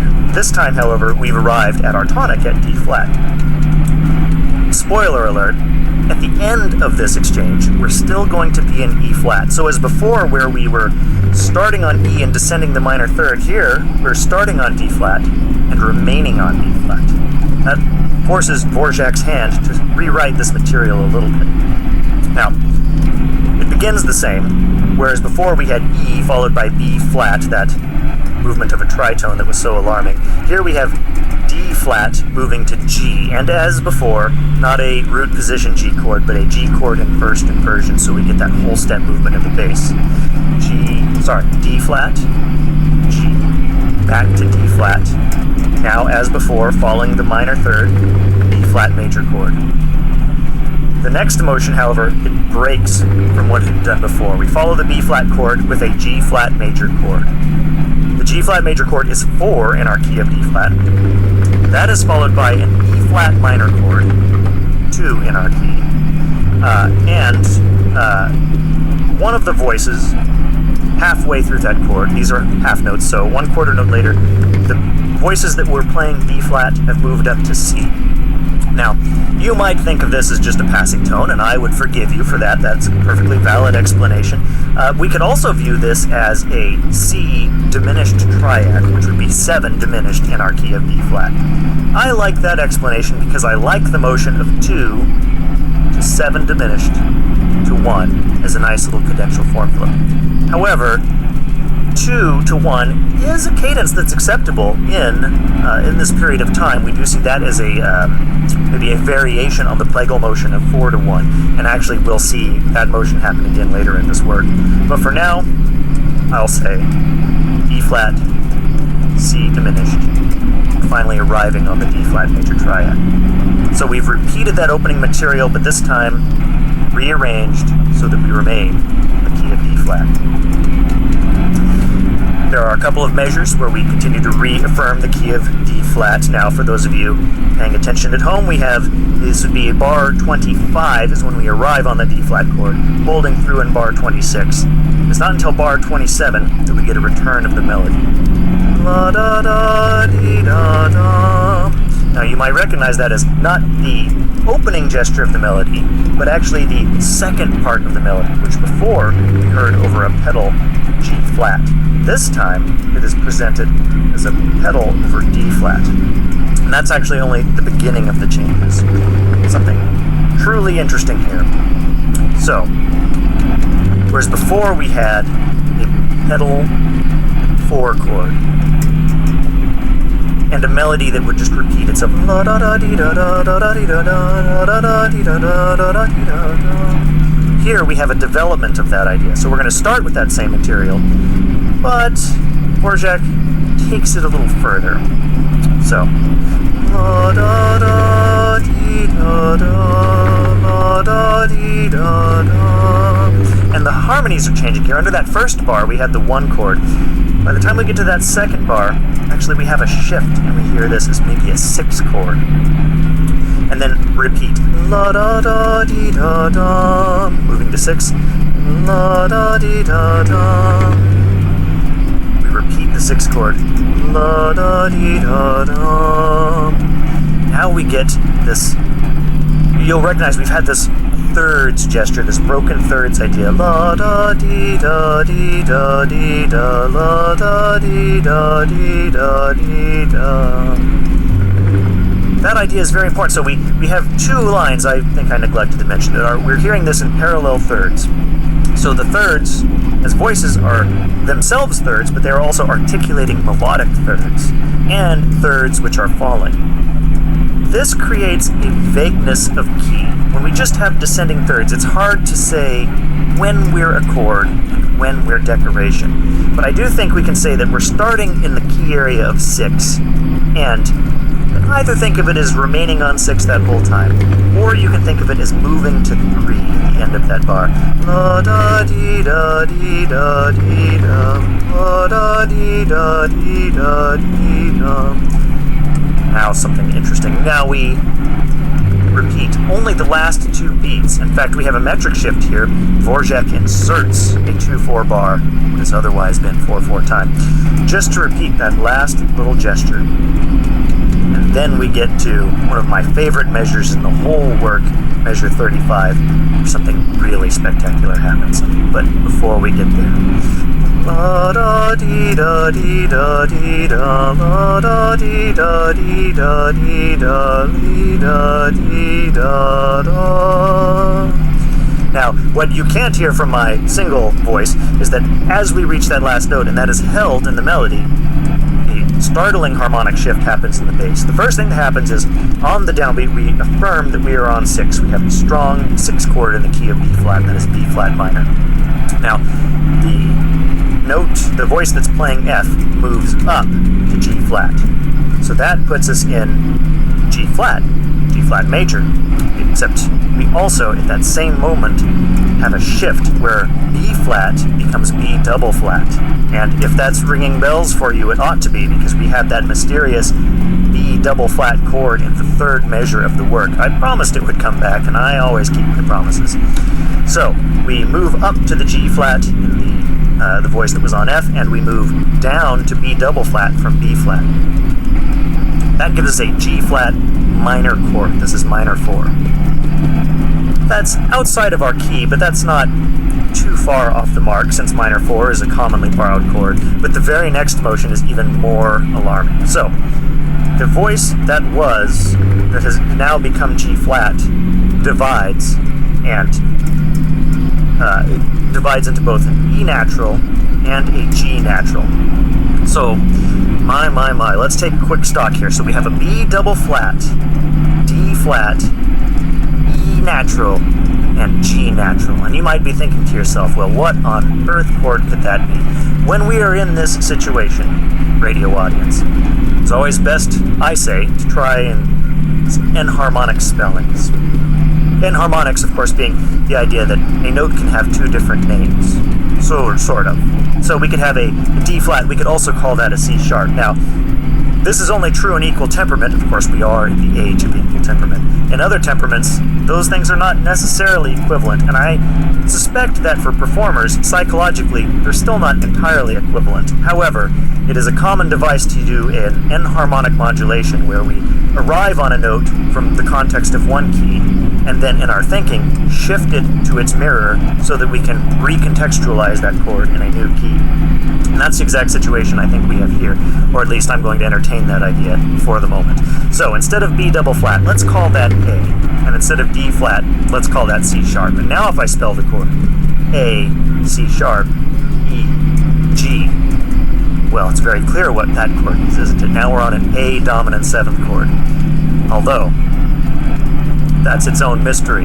What on earth is A dominant 7 doing in the key of D flat? Well, my enharmonic switch might have been useful for identifying the quality of this chord, but it has actually led us further from the truth. Let's go back to thinking about that A as a B double flat. To what note would you expect B double flat to resolve? That's absolutely correct to those of you playing at home. It would resolve down to the A flat. And, if you'll recall, in our middling voices, we had a G natural. G natural is a raised 4 in the key of D flat. We expect it to rise up to 5, so we would expect that G to go to A flat. So we have a B double flat resolving down to A flat, and we have a G resolving up to A flat. B double flat to G. B double flat to G. Spelled that way, we recognize that this is a 6th, but not any 6th, an augmented 6th. And since we have an augmented 6th, and we're outlining what feels like a dominant 7th chord, we can finally recognize this chord for what it is. This is a German augmented 6th chord in the key of D flat. The German augmented 6th chord has a traditional resolution. It wants to get to A flat. In fact, it is a strong predominant chord that's setting us up to hear A flat dominant 7.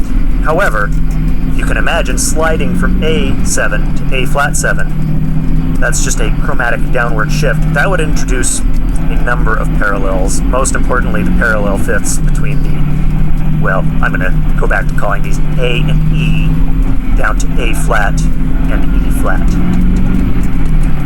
Since those are frowned upon, as we don't want to ruin our contrapuntal priorities here. Almost always there's a chord that is inserted between these, and since the 164 chord is already a common cadential formula, typically we would expect that this B double flat German augmented sixth chord would first resolve to a D flat chord in second inversion, or a D flat 6/4 chord, and then finally to the A flat chord or A flat 7 chord, depending on the whims of the composer at that particular time. But this is truly surprising because in this piece here in measure 35, Dvorak holds that augmented sixth sonority through the end of the bar, only to resolve the next measure to a root position 1 chord.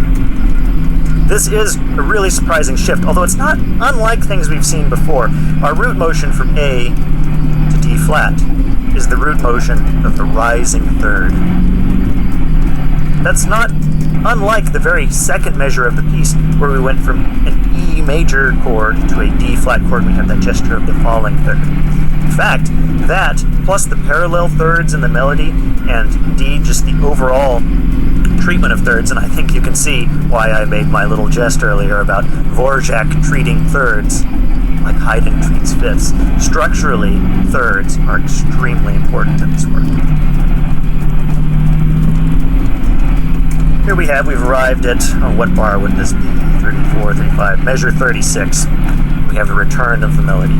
La-da-dee-ya-da-da, la-da-dee-dee-da-da. Did you catch that little variation right there? Just that extra little lift on the note. It's a nice moment.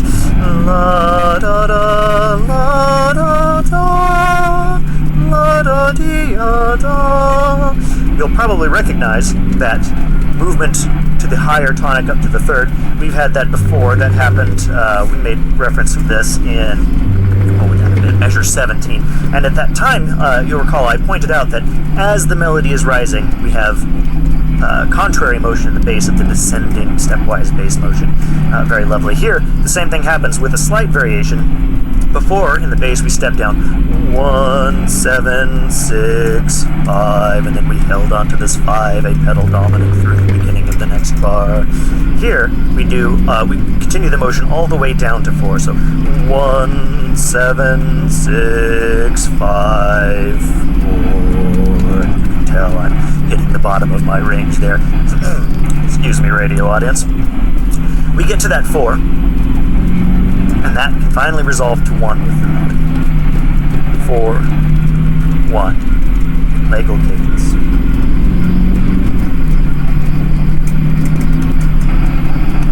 Oh, forgive me, ladies and gentlemen, I've lost track of where I am. This happens, I swear, this happens to me every week when we do this. That's quite alright.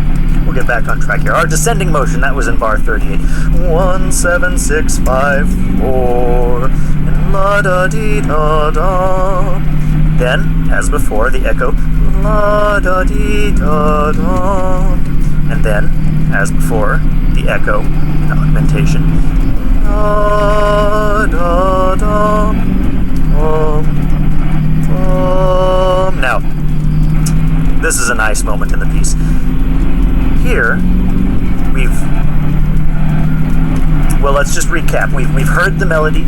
We've heard the melody as it moved to 4. We've heard it return back to 1. We took a cadential extension where we explored the resolution of the 1 chord for a while. We moved past that to a recapitulation of the very opening sequence of chords. That went on for a few bars, finally resolving on 1, and then we had this slight departure from the melody where we explored the 1 to 6, 1 to 6, and the falling thirds. Finally arriving at that really crunchy German augmented sixth that I went on and on about. Here, resolving to the melody again, and our cadential extension again. And now, to really solidify the fact that we've reached the end, we find that Dvorak has extended the melody even more. So after our augmentation, now we hear the melody in horn fifths. I'll take a moment to explain the term horn fifths. As many of you know, if you've studied music at all, you know that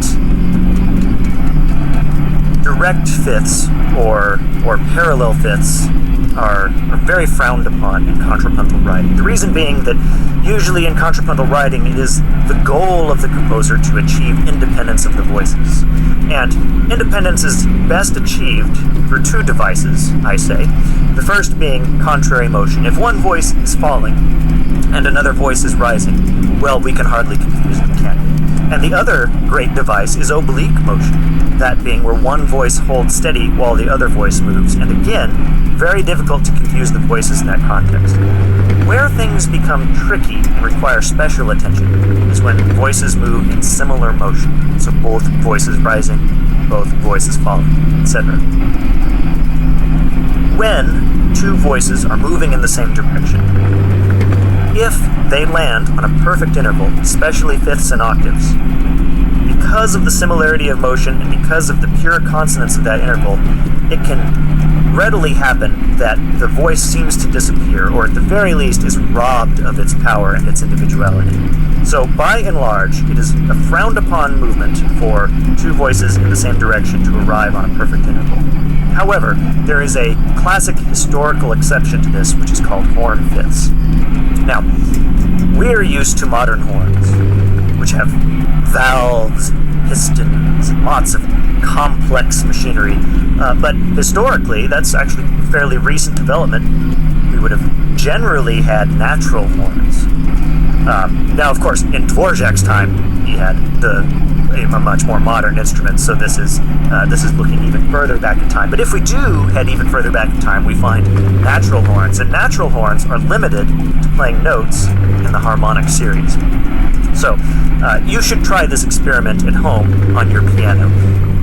If you hold down a note, let's pick one in the middle. Let's say middle C. Let's take all the uncertainty out of it. If you silently depress middle C, and you play very loudly the D that's right above it, hit that D just briefly, staccato, boom, you'll notice nothing unusual.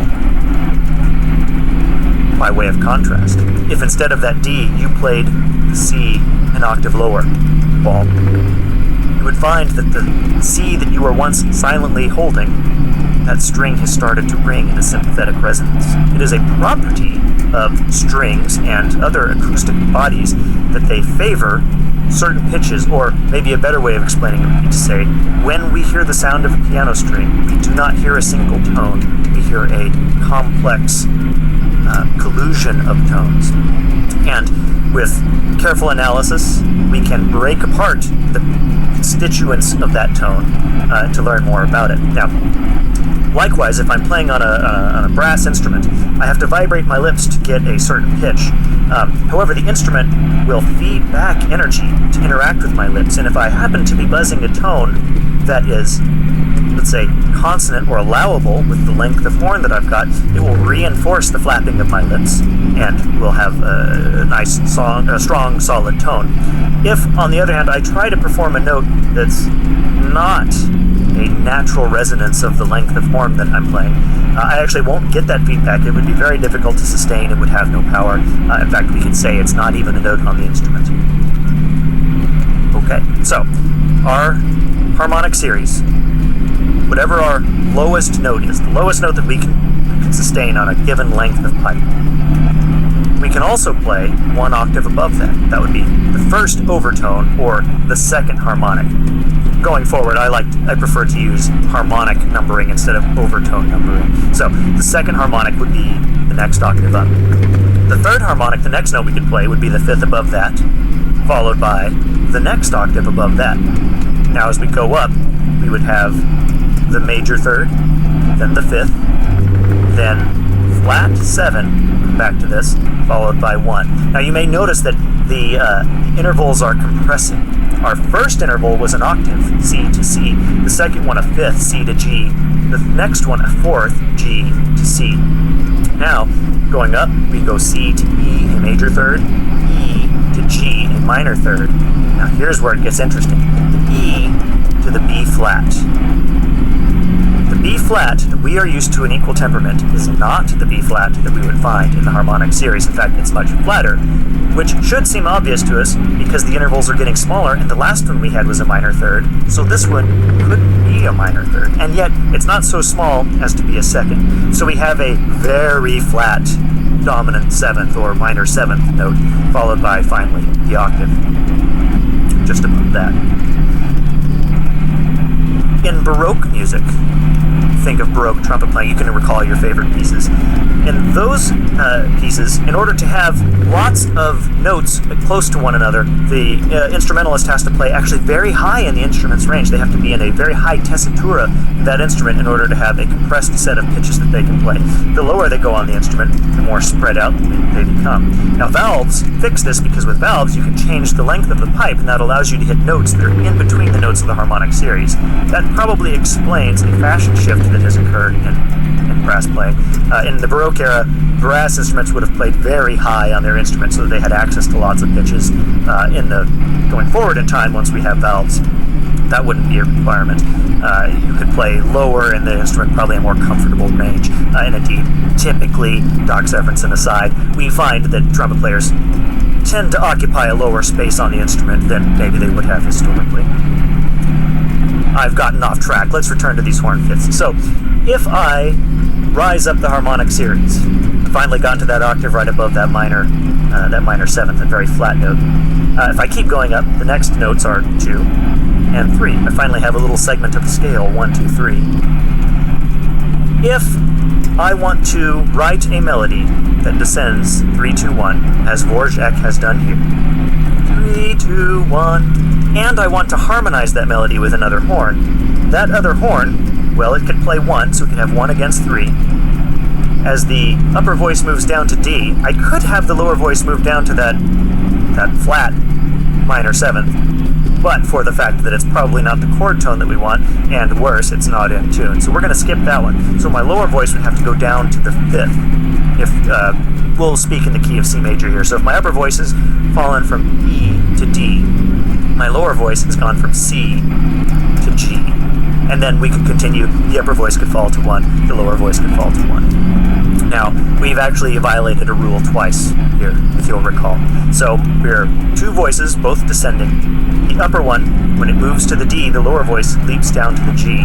And this would be a direct fifth, or a hidden fifth. Now, those of you that are more pedantic about theory, you might say, but wait, I recall learning that this is only a problem if there's a leap in the melody. And indeed, that's true. And in fact, that's probably true because of this exact situation where this horn fifths overtone dilemma would have caused the sound of stepwise motion in the upper voice with a leap in the lower voice to be acceptable in similar motion.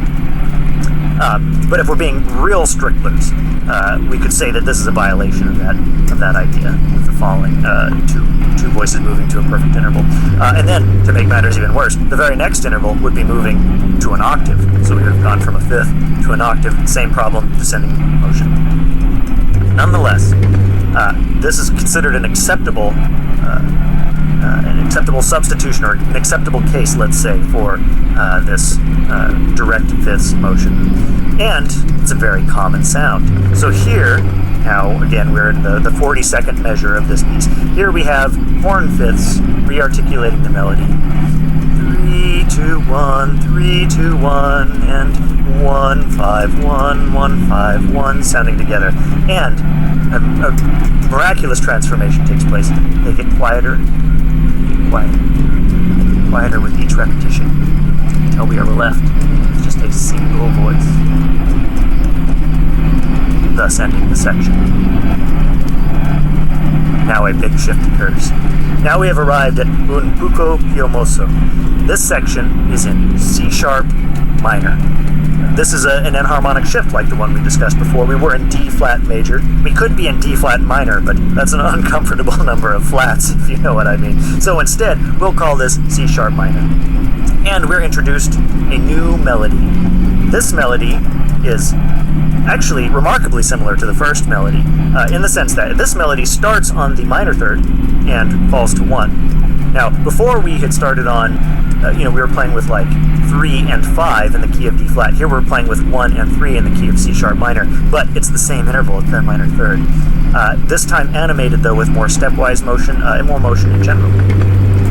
La di da da da di da di da da la di da ya da da di ya da da da da da da da da. There's a few things that I really like about this passage. First of all, let's talk about the harmony. It's always important to talk about harmony.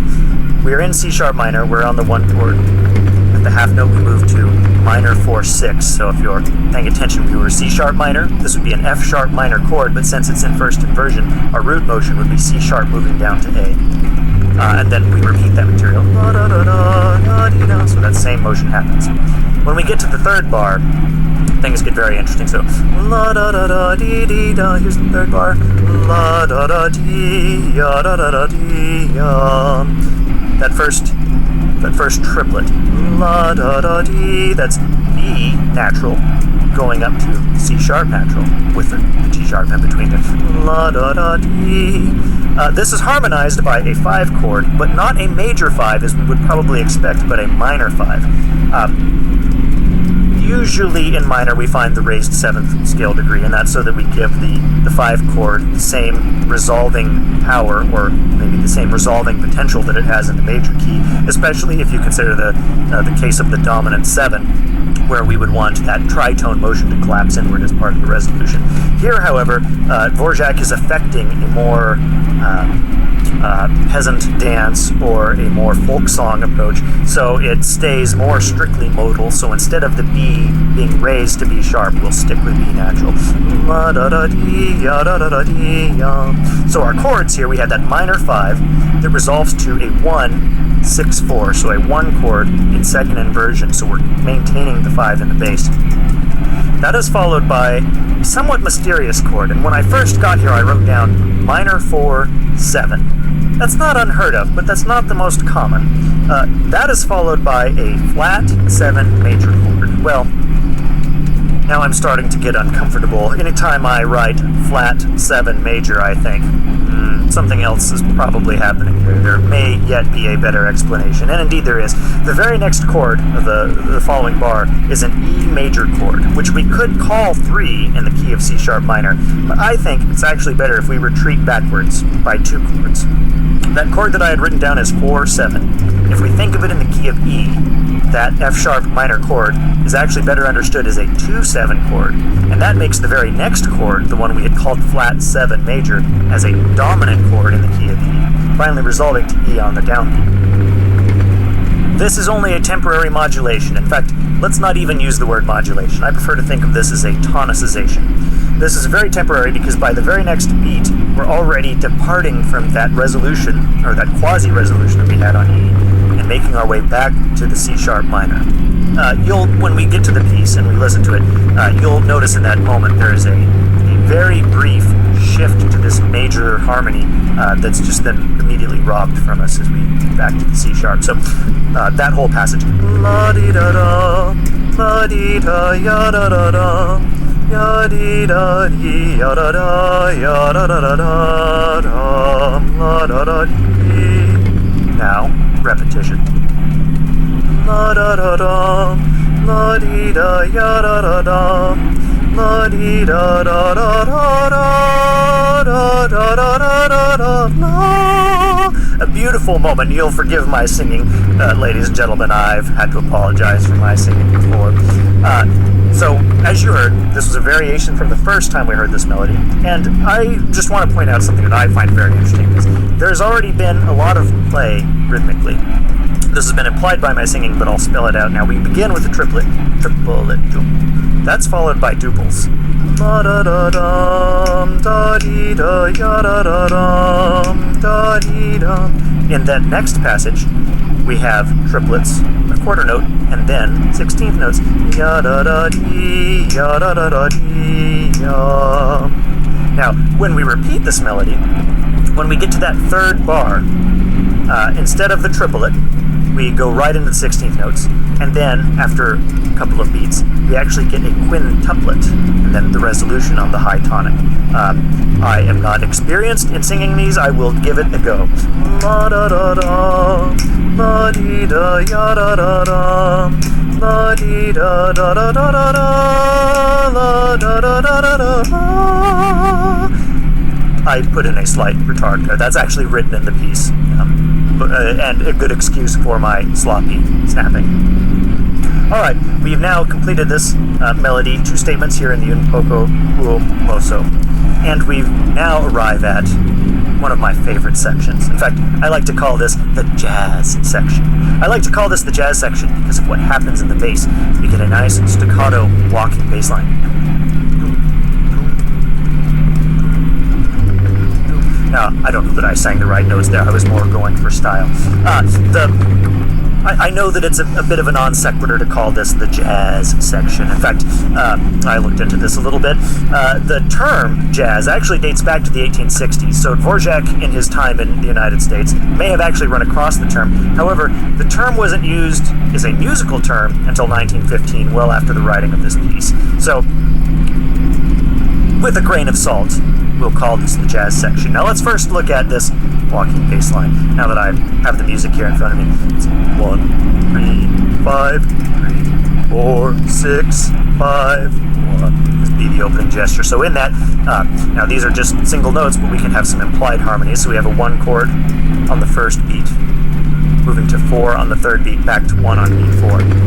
Now, the very next bar, our bass line plays an F sharp, an A natural, and then, surprisingly, a D natural. We are in the key of C sharp minor. The D should be D sharp, but it is D natural. It is lowered from its position. This should be ringing bells with some of you. This is a flat 2, and it is a flat 2 major triad that we've just outlined in first inversion, and that is a very common chord. This would be our Neapolitan 6th chord. So, the bass will outline Neapolitan 6th. There is a very briefly implied 5 chord at the end of the bar because we get a B sharp as our leading tone motion, bringing us back to 1 on the very next bar. Now, the very next bar has actually some surprising notes in it as well. So we have C sharp, D sharp, E. That's not surprising. But then we leap to A sharp, E sharp, and then we leap down to G sharp. Now, A sharp and B sharp, well, B sharp's not so strange because that is our leading tone. In fact, we had it just in the previous bar. The A sharp might be a little strange. I think the best way to explain this is to say that this passage is actually just using the melodic minor scale. If we think of it that way, then we can call this whole bar 1, and we don't need to think too much more about it. The very next measure, 4 chord, and then at the end of that bar we get a 2 diminished 5, followed by 1, to a nice cadence.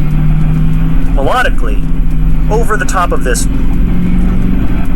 business that's happening in the bass, we have actually a very elongated melody. 1, 2, 3, 5, 4, 6, 5, 4, 3, 3, 2, 4, 3, 2, 3, 1. What's that, Chester? Well, ladies and gentlemen, you know how punkish my producer Chester can be. He's demanding solfege. I will give it a go. Do, re, mi, sol, fa, mi, sol, fa, mi, re, fa, mi, do. Anyways, simple ascent, descent, very beautiful line, very beautiful line. We have the best lines in Dvorak. Moving forward, we have a repetition of that melody. We have some more motion in the jazz bass line that we have down there. Continuing on with our harmonic analysis, and to help us out here, I didn't write down measure numbers on my bass part here.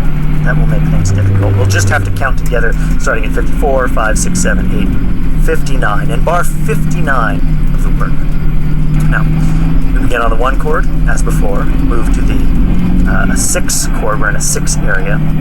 The very next chord would be flat 7. Now, we've run into this before, and as we might guess from what's happened before, that flat 7's followed by 3. Again, I think it is better if we just call this 5-1 in the key of E as a temporary tonicization. So, at the end of that bar, we are now in a descending E triad. That is followed by, on the downbeat of the next bar, a D natural, outlining a D major triad. Now, that's the same D major we had before. That's our Neapolitan chord, this time in root position. That is followed by 6, 4, 2 diminished, 5, and then 1. Now, we've heard 2 statements of that simple rising and falling melody. We return to the triplety material we had at the start of this with a few additional features that I'd like to point out. So, here we are. La da da da, la dee da ya da da da. While that is happening, there is a counter melody that's introduced. So that begins with a descending triplet. The counter melody begins with an ascending triplet. Something like la da da da da da da, la dee da ya da da da da da. You'll forgive me butchering the pitches there. It's quite alright. When we hear the real work here in a couple of moments, you'll get to hear this in its full glory, I promise you. Now, while that's all happening, and we have the triplets and the 2 voices, we actually are hearing 16th notes in the accompaniment. Doing almost a, just outlining chords in these simple movements, almost an Alberti bass sort of passage if it were the bass and not some inner voice. That gives us a rhythmic dissonance of 4 against 3. On the one hand, 1, 2, 3, 4, 1, 2, 3, 4, and on the other hand, 1, 2, 3, 1, 2, 3, 1, 2, 3, 1, 2, 1, 2, 3, 1, 2, 3, and so on. So, 4 against 3 happening. Very interesting. Harmonically, nothing that we haven't heard before. In fact, we're just hearing that melody again, la da da da, and as it goes. So the 1, the 4 chord, the 1, the 4 chord, that minor 5 that we ran into before, the 1, 6, 4, that same brief tonicization of E that I find to be so beautiful that gets immediately swept away and back to the 1 chord. Then we hear the repetition of this melody, but this time things do change. So that initial chord, la da da da, that was on 1, before went to 4, 6. So that's a minor 4 chord. This would be an F sharp minor chord in first inversion, so we would have an A in the bass. But this time, the chord is altered. Instead of the F sharp minor chord in first inversion, we have an A7 chord. Now, I've been referring to this as A7 the whole time, although, of course, those of you who are paying attention know that when we were in D flat, this was actually a B double flat chord. But now that we're in the key of C sharp minor, this is a proper A7 chord. However, its relationship to the tonic is unchanged, so we can still expect that this will behave as a, we would expect this to be a German augmented 6th chord. Let's see if that holds true. That A7 chord goes back to 1. And then we hear it again. This is not surprising. We had that same motion when we heard this passage before. The very next bar, though, lands on the Neapolitan chord. And now we can go back and say, Dvorak has played a trick on us. Before, that A7 chord was functioning as a German augmented 6th, but now that it's been respelled, it's truly functioning as an A dominant chord. In fact, it's functioning as a tonicization, a 5 chord of the Neapolitan. So A7 of D. The D chord, now that we're in the Neapolitan, is followed by a 1-6-4 chord. This is a real common motion. In fact, this is common. Earlier I mentioned the German augmented 6th chord rarely proceeds directly to the dominant on account of the parallel motion that would ensue. That's a similar problem for the Neapolitan chord. If the Neapolitan chord resolves directly to the tonic, then we run into the same problem of parallels. The most common solution, I would say, is that the Neapolitan chord is usually presented in first inversion. That way, what would be our 4th scale degree can rise up to 5, even as our other voices descend into the 5 chord. Here in this case, we're going from a root position Neapolitan chord to a root position 5 chord, and to smooth the way, we meander through a 1 chord in second inversion. So Neapolitan, 1-6-4, and at bar 72, we arrive on the dominant. All of this is accompanied by some descending figures in the strings. It's very lovely. Now we get a mystery. Starting in bar 73 and continuing through 4, 5, 6, bar 77, we have a harmonically vague passage. we'll plow through it, and then we'll look back and see what lessons we've learned. We begin, clearly, on the dominant. We've been on the dominant. We maintain a E sharp in the lower voice. The upper voice is on E as an appoggiatura, but that moves very quickly down to D sharp. And now we have the B sharp and the D sharp outlining our 5 chord. The bass moves to an A natural. Written, this looks like an augmented second. It feels more like a minor third, of course, so we move down to the A natural. The upper voice was on D sharp, now comes to D natural.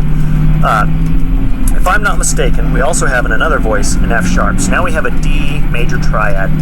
This was the Neapolitan chord, but things are getting a little dicey, so let's just use literal chord names. This is a D chord in first inversion. That is followed by a G major chord. That is in turn followed by an E half diminished, and then as the upper voice resolves from D natural to C sharp, we get to a more of an fully diminished chord that's laid out there. Then the lower voices move down and we get a D sharp half diminished chord, and as the other voices play catch up, that eventually arrives to an A chord in first inversion, and finally arrives on the 5 chord in first inversion, where we will remain. That is our moment of resolution, well, so to speak, that we've arrived on the dominant we've prepared. Alright, so looking backwards, what lessons can we learn? Well, we started in 5 and we ended in 5. So, broad strokes, let's call this whole thing a dominant extension. Just a chromatic elaboration, the static harmony, which is the dominant 5 chord. Given that it's that, let's look at this chromatic elaboration. Working backwards, before the dominant we had the A6 chord. That chord is an augmented 6th chord in this context. And before that, we moved through 2 very unstable chords, the tritones, and prior to that, we had the D resolving to G. I think the point of all these chords and their chromatic meanderings is not to provide us with any particular harmonic sense. In fact, I think it's designed specifically to make our harmonic sense vague. Again, just a chromatic elaboration of the static harmony, we remain in the dominant. That prepares us for measure, here to look at my notes, 78. Measure 78, we return to the jazz section, if you'll forgive me. Although this time, without the pizzicato bass, the effect is still there. We hear that very charming melody again.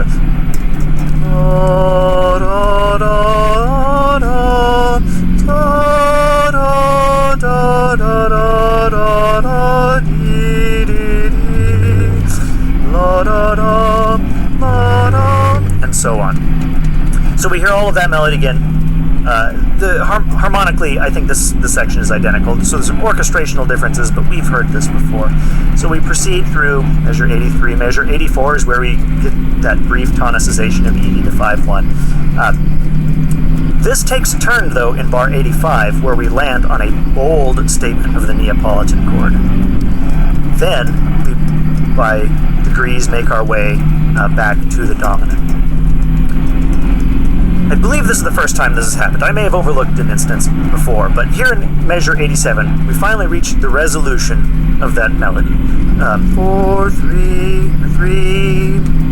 Oh, forgive me, I've lost my tonal center. This happens from time to time. 1, 2, 3, so 4, 3, 2, 1. And at the moment that we have that 1, we hear a recap of the triplet material from the beginning of this section. If you are familiar with these terms, that would be an elision, that the note of resolution of one passage is also the note of departure of the next. We've heard this melody before, we've heard this melody again. Hearing it this time, we were in bar 88. When we get to bar 89, and we get that 3, 2, 1, 5. At the moment the melody hits 5, there's a shift that happens in the accompanying voices, and our E becomes E sharp. So we were in the key of C sharp minor. Well, I suppose we still are in the key of C sharp minor. Spoiler alert. We were in the key of C sharp minor, and now we have this sudden shift at the end of this melody to bring us into C sharp major. That prepares us for one of the most rewarding moments in this entire piece. Over this now C-sharp harmony that we've got. And let's call this a static harmony. We might, if we really dig in, we might find opportunities to elaborate some other chords. But I think the next passage we can understand well enough just saying this is a giant major tonic. Over the C-sharp chord, we get these sextuplet gestures that start to appear.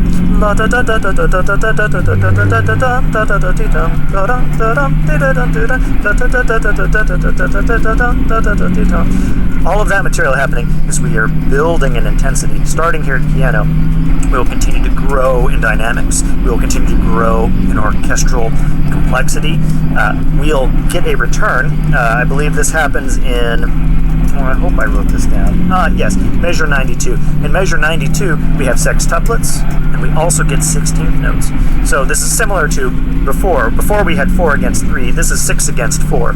6 being a multiple of 3, of course, gives us essentially the same sort of, let's call it, rhythmic dissonance that we had on the previous occasion.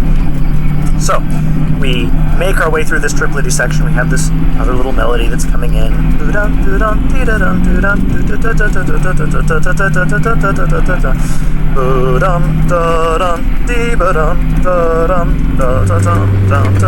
Building and building and building and building, and surprise, ladies and gentlemen, we land on A major chord. We have been in C-sharp minor, and if we had continued in C-sharp minor, this would not be very surprising. We would just call this 6. But since we've moved to C-sharp major, the effect here is quite startling. So we reach the 6th chord. The 6th chord, as it turns out, is our point of arrival. We have arrived on A. The accompaniment, maybe I should say this. While we arrive on that chord, we are reaching the climax of the section. But Dvorak is always mindful of the fact that this is not a piece in isolation. This is a part of a much larger work. This is a part of a symphony, of course. And so he reaches back at this moment of climax to the first movement, and he grabs a little snippet of melody. Do you know the one? La da dee dum, la da da da da, la da da da da da. It's a delightful melody. You recall the one, of course, from the first movement. We don't hear the entire statement of that melody. He doesn't need to state the entire melody. We heard that before. Instead, he gives us just the la-da-dee-dum, la-da-dee-dum. So we have the climax of one set of material. We have the arrival of this familiar melody from the first movement. We've gradually proceeded from piano all the way to a nice forte climax, even a fortissimo climax. Orchestrational, we've gotten more complex. Rhythmically, we've gotten more complex. This is, if you'll forgive me, a giant cymbal crash. And this resolution, the cymbal crash, in my mind, being when we arrive on the A major chord. Everything that follows over the next several bars are as if listening to the decay of that cymbal crash. We had the moment of impact, now we listen to things spill out, the unavoidable result of us hitting that cymbal to begin with. And we hear that familiar melody. This takes us to measure 100, where we reach the end of that section. A beautiful climax, a beautiful moment, and a beautiful piece of music. Oh, what's that, Chester? Ladies and gentlemen, my producer Chester, he's shouting at me again. Well, shouting's maybe overstating it, but I'm sorry to say, ladies and gentlemen, that it has happened once again, as it seems to happen so many times, that we've actually run out of time to listen to this piece of music. But that is quite all right. The New World Symphony is an extremely popular piece of music. I have no doubt that all of you already have a copy of it in your record collections at home. I'll have to leave it as an exercise to you, the listener, to take what we've discussed today and go and listen to this work and really dig in to the beautiful melodies and music of Dvorak. Okay, turning back to measure 101. So now we are at the meno mosso, the tempo 1. Here we have a return to the opening melodies. We're gonna skip that brass fanfare. That doesn't happen here. Instead, right back into the la dee dee ya da dum, la da dee ya dum, la dee dee. Then here's that augmented fifth chord that was so beautiful the first time. La da dee ya dum. And I'm sorry, ladies and gentlemen. Sometimes when I speak during a during the passage of music. My need to stay with the meter causes my mouth to say things that are not strictly true. When I say an augmented 5 chord, of course I mean an augmented 5 chord tonicizing 6 in our key of D flat. And which reminds me, also here at the Menamoso Bar 101, we've returned to the key of D flat, which is a sudden transition from the key of A that we were in. Well, everything plays out as we would expect. Now we're back to that pedal 4 we had. This would have occurred in bar 11, the start of the work. But this time it's slightly different because it is interrupted by little moments of silence. Just hear a little bit of it, and then we rest. And then we hear just a little bit more, and rest. Dvorak, he's playing with us. He knows that we know this melody already. We've heard it so many times. So we have the expectation of what will happen. He plays with us. He draws it out. Doesn't let us have the resolution we need. Well, once the 4 section comes to a close, we return to the beginning of the melody. This time accompanied by that same horn fifths passage that came before, this time in the strings. We're now in bar 111. There is some chromatic alterations that happen. We get a very quick A7 chord, or B double flat chord that we had before so many times, also playing now more of a passing tone motion here in bar 111. In bar 112, we have the descending bass line that we've heard before. You'll recall this descending bass line, the first time arrived on 5, the second time arrived on 4. This time, it also arrives on 4, but surprisingly, very surprisingly, it is the wrong 4 chord, or I should say the borrowed 4 chord. When we get to that 4, it's minor 4. Or, you might think of this as 2 half diminished over a 4 in the bass. Either way, it's a very surprising chord, especially since we've heard this melody so many times, and every other time we've had the major version of this chord. Now we're borrowing from the minor collection to have the minor version. It demonstrates tremendous compositional restraint to have saved this savory moment for here, near the end of the work. Now we have the 1 chord, the 4 chord, the 1 chord. This is our same cadential extension that we've had before. We finally arrive at a string line that just gradually descends, gradually descends, gradually descends, and finally makes its way to what I believe is the true moment of resolution in this piece, a tonic chord in bar 120. But we're not done yet. In bar 120, we get a recapitulation of that opening gesture, that opening horn chorale, although the version that we will hear is actually the second version that we heard with the altered chords, since, as in that case, we are both beginning and ending in D flat. So D flat, G in first inversion, D flat, B flat, G flat, E flat minor, possibly a C diminished if that is your pleasure, and then we arrive on the terminal D flat. Some decorations of rising string arpeggios. Finally, very high, very quiet resolution on D flat. Well, ladies and gentlemen, I appreciate you spending your time with me. I love to talk about music, and I love especially to talk about music with you. If you have any comments or questions, do not hesitate to contact me at the email address that Chester announced at the beginning of the hour. I apologize that we don't get to actually listen to the piece of music. I am too long-winded. I want too much for you to be informed about what you will hear in these pieces, and I have let my mouth and my theory mind run away with me once again. Well, until next time, remember, every day is a blessing, ladies and gentlemen, especially those days when we have music in our lives.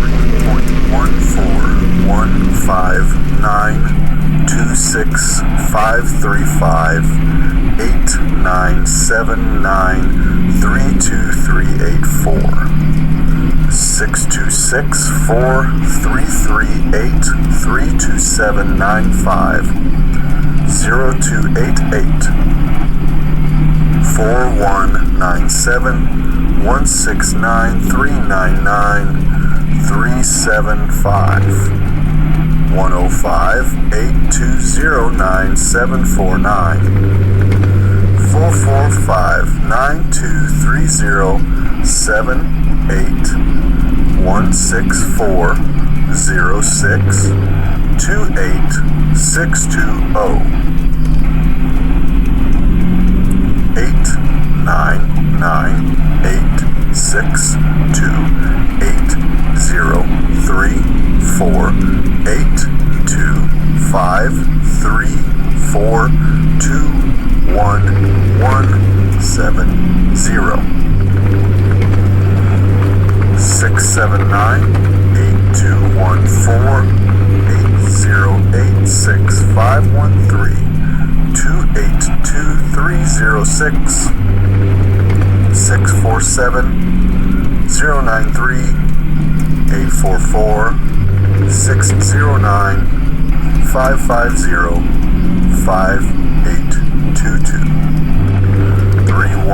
317253559 40-81284 811174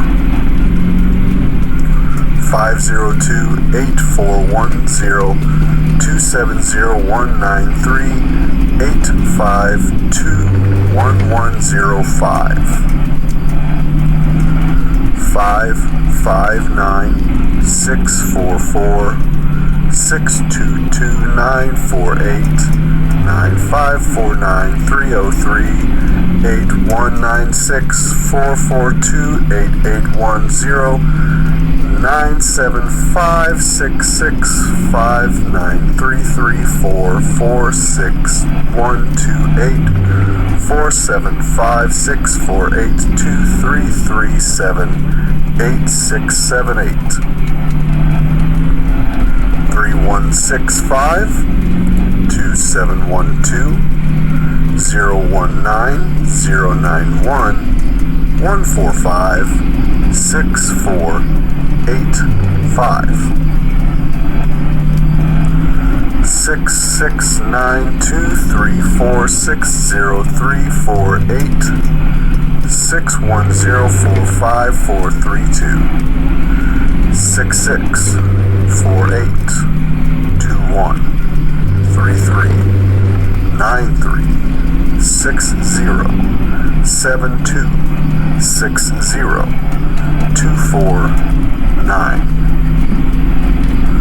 14127-372-4587 0066-0631 5588 17488 15209-209-628 29254 09171536 436-7892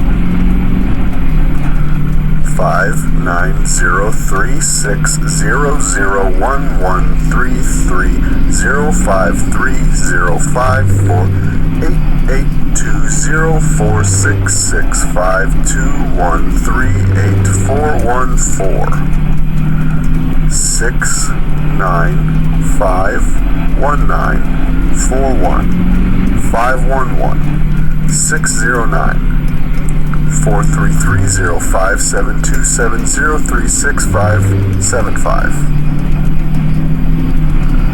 959-195-30921 8611-738-193 26117-931-05-11854-623-799-627-495-673-518 857 527 2489 122 793 8183001 94912 98336 733 6244 664 308 601 excuse me 664 308 6021 3949 46 395 22473 71907 021798 4370277 53921717623 176 75238 467 4818 46766 940 513 200 056 8127 1452 635 608 277 8577 134 2757 789 609 17363 717 872 146 84409 012249 534 30146 549 58 537 105 079 2279 68 925892354 201 9956 11212 90219 60864 0344 18159 81362 977 477 13099 6051 8707 2113499 9999 83729 78049951059731732816096396318 9502 445945553 469-083 026-425-223-0825 334468-5035 26193-118-817 101 000 3137 838 75 28865 875 33208 3814 206 17 177 669 147 30359 825 349 04 287 554 687 7311 595 628 63 882 35 378 759 375 1957781 8577 805 3217 122 68 066 13001 927 8766 111-959-092, 164-201-98938, 095257-201, 065485-86327, 886-593-615, 338-27968, 23030, 19520,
54637, 46493, 93192, 5506, 0400-9277, 0167, 1139, 009, 8488-240-128, 583-616-035, 637-07-66014, 47101, 81942, 9555-961989, 467-678-3744, 944-8255-397-747, 268-471,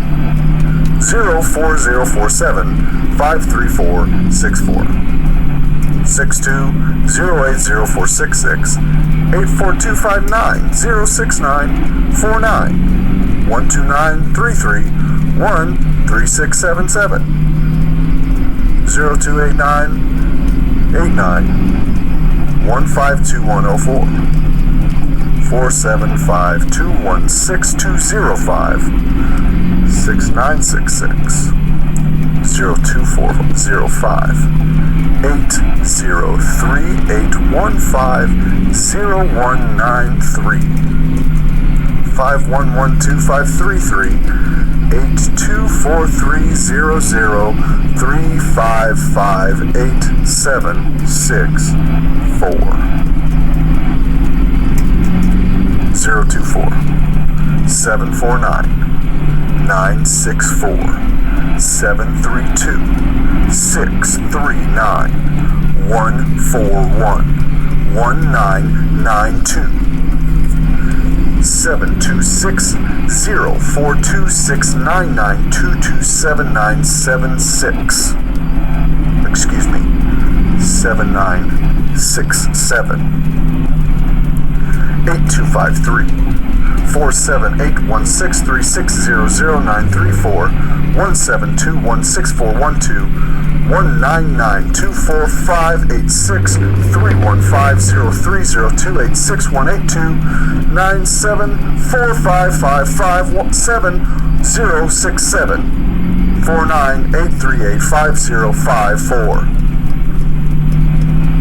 9 5 8 8 5 8 6 9 2 6 9 9 5 6 9 0 9 2 721 079 75093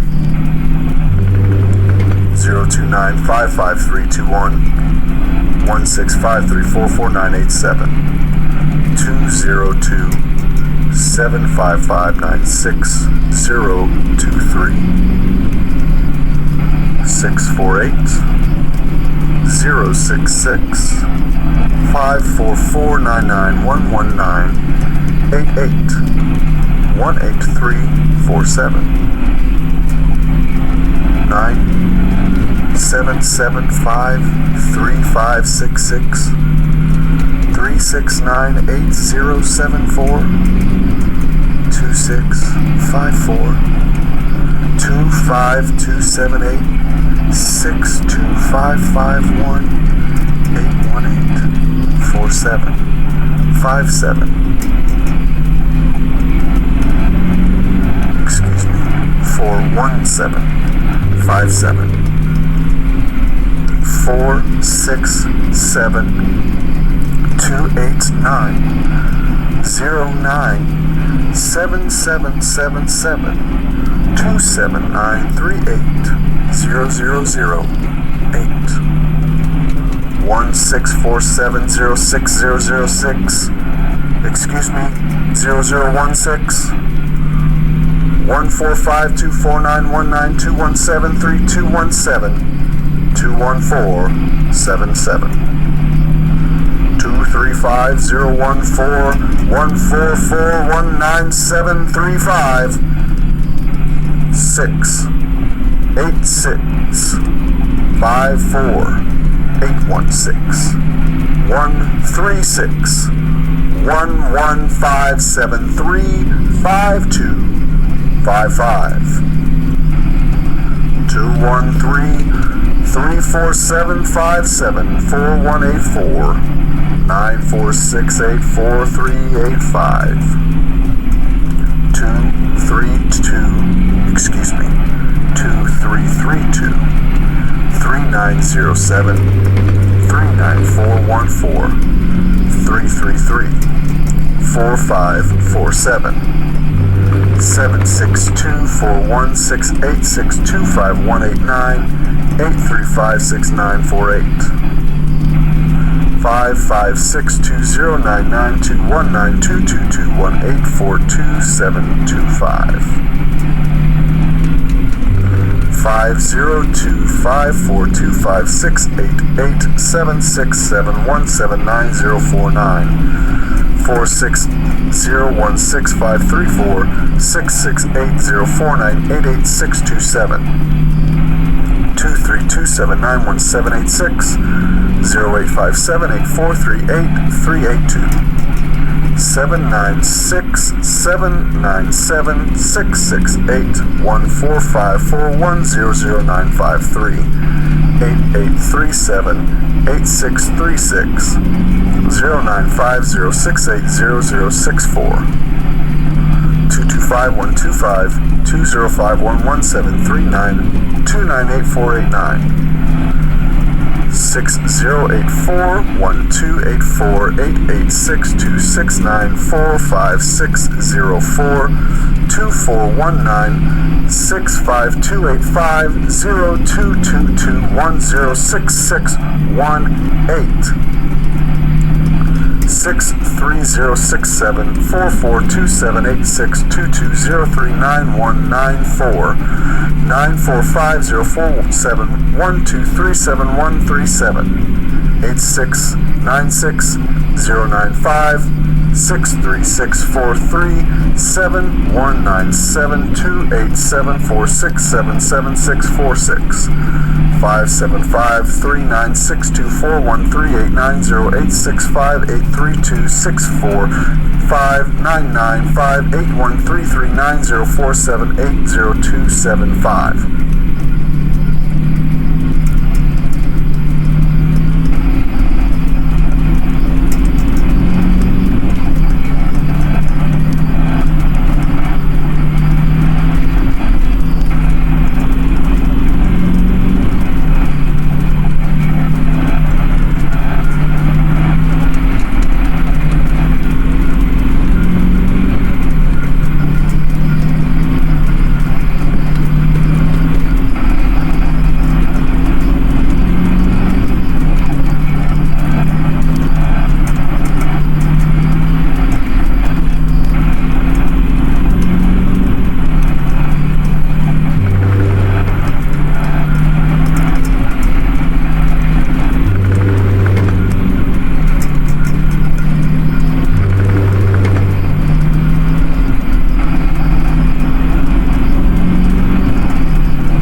one little game. I would like you to tell me which of the following English street names have been deliberately mispronounced. Magpie Alley, Swatham Heath Road, Fox Road, Montague Street, Eden Street, Thurlow Street, Darlington Street, Doric Road, Hermit Street, Cherbury Street, Station Rise, Littlebury Road, Camelot Street, Ashburnham Place, Bethwyn Cottages, Summertrees Avenue, Cannon Street, Avondale Rise, Fenwick Court, Edison Square, Guildhouse Street, Hungerford Lane, Pitcham Terrace, Wyvern Road, Reed Street, Bear Road, Penfold Street, Cavendish Avenue, Tennyson Court, Glamis Place, Queensdale Place, Chestnut Rise, Sunbury Lane, St. Matthew's Row, Roper Lane, Kinglake Place, Penrose Grove, Chivers Cottages, Selina Road, Digby Crescent, Goathill Lane, Stackhouse Street,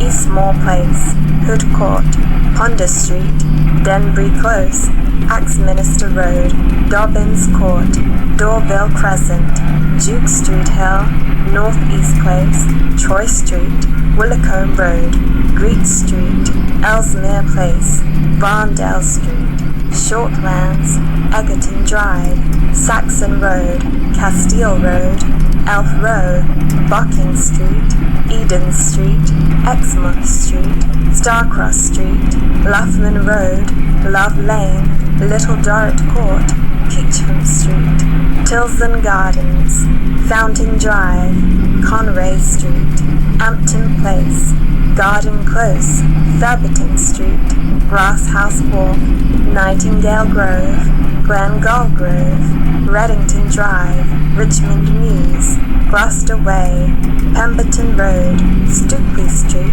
Ensley Place, Gow Grove, Castlehaven Road, Adderley Street, Picton Place, Wheatley Street, Monmouth Street, Dragon Yard, Mossop Street, Borden Street, Grosvenor Avenue, Vale End, West Grove, Wilton Road, Half Moon Court, Tonsley Street, Wigmore Place, Harleton Street, Harrington Way, Gathorne Street, Stainsbury Place, Minette Road, Hopton Street, Monthorpe Street, Luscombe Street, Horse and Groom Court, Hyde's Place, Ivy Walk, Devonport Passage, Wyvern Way, Byland Place, Chesterfield Hill, Cranley Street, Plunder Street, Coniver Road, Bardsley Lane, Lancaster Drive, Landor Walk, Wolf Lane, Redguard Road, Allcroft Passage,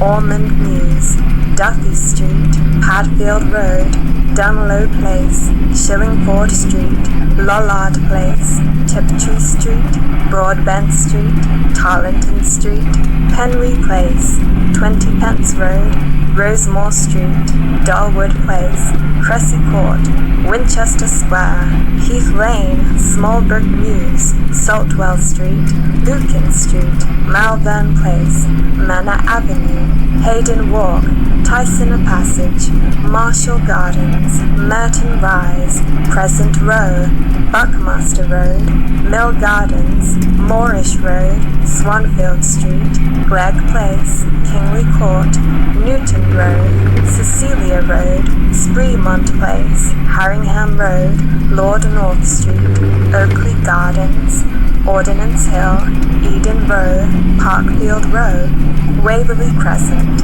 Pear Street, Telegraph Hill, Mersell Road, Cyclops Place, Pratt Walk, Padbury Court, Cleaver Square, Princedale Road, Prospect Vale, Ram Cottages, Grotto Court, Regal Lane, Forest Close, Haggerston Road, Lapswood Walk, Regency Place, Hanging Sword Alley, Birkin Street, Richmond Avenue, Matilda Street, Rochester Walk, Lion Street, Rose Walk, Scriven Street, Wishford Place, Berryman Road, Rutland Walk, Ashfield Street, Leicester Court, St. Rule Street, Marsley Road, Southey Road, Priory Terrace, Modbury Gardens, Plough Mews, Stratherden Road, Trinity Crescent, Westcott Road, Grange Street, Saunders Grove, Seaton Place, Eversholt Road, Sunbury Street, Summers Crescent, Raglan Street, Parkway, Garter Yard, Mottingham Station Approach, Starfield Road, Churchfields, Loaf Court, Swan Road, Myrtleberry Street, Winford Cottages, Globe Terrace, Martello Street, Trafalgar Avenue, Buller Square, Ruby Triangle, Darsk Park, Union Walk, Mellis Street, Dickens Square, Bullivant Street, Adelaide Close, Bedford Way, Dunton Road, Hillrise Road, Westbourne Terrace, Victorian Grove, Chillingworth Road, Sovereign Street, Vine Hill, West Mews, Waterloo Gardens, Oranmore Mews, Belfort Road, Hester Road, Wellington Walk, Inverness Street, Sherlock Mews, Bourne Street, Beaumont Street, Western Walk, Bard Road, Kennings Way, Horse Yard, Foregate Street, Calderwood Street, Fortress Walk, Willow Way, Dryden Street, Wilton Yard, Killick Street, Dunbar Place, Bacon Grove, Bloomfield Road, Woodstock Grove, Dunmaiston Mews, Armory Way, Tavistock Street, Boundary Road, Berkeley Square, Watling Street, Ramsey Street, Halton Road, Cobble Lane, Sheringham Road, Penn Road, Moriarty Close, Tabley Road, Royal Avenue, Black Lion Lane, Lakeside Drive, Zealand Street, Yew Groove, Inkwell Close, Edenhurst Avenue, Pale Lane, Camelot Street, Lacey Road, Maiden Road, Ironside Close, Caraway, East Ferry Road, Tedworth Gardens, Ockley Road, Gateside Road, Felbridge Road, Lakenheath, Old Park Lane, East Way, Paddock Road, Taunton Avenue, Calverton Road, Knight's Walk, Grayling Road, Lever Street, Oxley Road, Viscount Drive, Emery Hill Street, Hinstock Road, Inworth Street, Merry Hill Close, Transome Square, Horncastle Road, Ulrich Avenue, Martock Gardens, Oveck Close, Upper Richmond Road West, Castle Bar Road, Ivy Mount Road, Petley Road, Vixen Mews, Devonish Road, Jewel Road, Quick Road, Thriftwood, West Ella Road, Elmcroft Gardens, Kingwood Road, Ringlet Close, Yukon Road, Scarborough Road, Maddock Way, Arnett Square, Grattan Road, Nutbrook Street, Tuscar Street, Hoppet Road, Jukon Street, Deacon Way, Belvedere Drive, Pure Lake Mews, Tayport Close, Buckrell Road, Darblay Street, Cuthbert Road, Morden Lane, St. Swithin's Lane, Evandale Road, Jeffreys Walk, Zander Court, Vestry Road, Longstaff Crescent, Ashton Road, Glazebrook Close, Junction Place, Parish Lane, Lighterman Mews, Raveley Street, Ellery Street, Addington Square, Wise Lane, Templar Drive, Hever Croft, Parkwood Mews, Silvermere Road, Castletown, and North Cross Road. Did you catch how many were mispronounced? Well done. Bonus points if you also spotted how many of these places are in fact in London. Tune in next time for the exciting United States of America version.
sweet old song will only stand,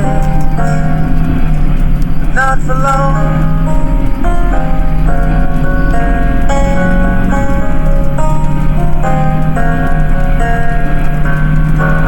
You're not here, but your sweet voice draws me near, my bright star. I know that home is where you are.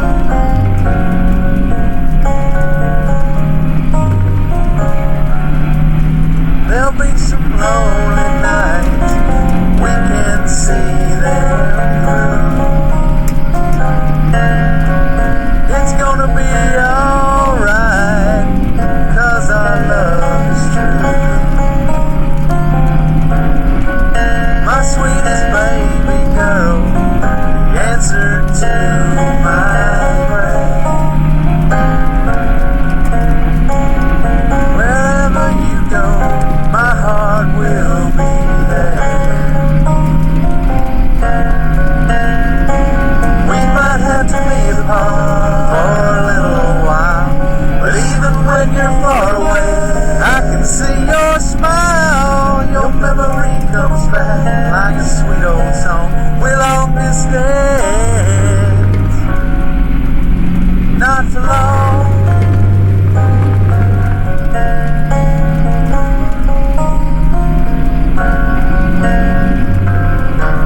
You're not here,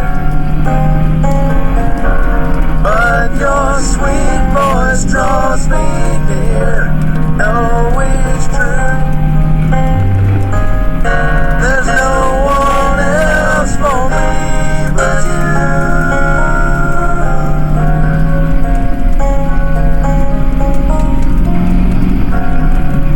My sweetest baby girl, me in the world.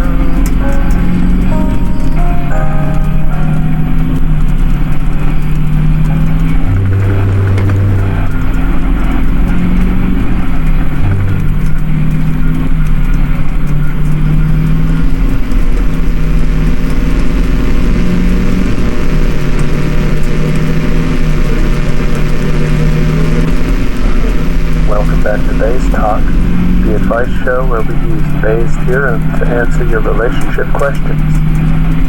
We're almost out of time for this episode, so we're going to go to the lightning round. This is where we answer your questions as rapidly as we prudently are able. It's very exciting. Let's begin. Winslow Hayward asks, my son plays around on the video game machine, but I hear that causes people to become violent. Should I put a stop to it? The variable we wish to solve over this question is probability that a person commits a violent crime, given the fact that person plays violent video games. To solve for this, we need the probability of a person committing a violent crime, the probability of a person playing violent video games, and the probability that someone who commits a violent crime plays violent video games. For simplicity, and I believe this is supported anecdotally, we will assume that anyone who is likely to commit a violent crime is also drawn to violence in their entertainment. So we will set that probability at 1.0. The U.S. violent crime rate in 2015 was 372.6 for every 100,000 people. And assuming each crime was committed by a different person, that makes the probability of committing a crime 0.3726%, or 0.003726. The percentage of people who enjoy violent video games is harder to measure, but since we used such a loose definition as violence in entertainment to give us the 1.0 for violence given crime in the numerator, we are constrained to use the same definition in the denominator, which gives us a conservative value of 3 and 4, or 0.75.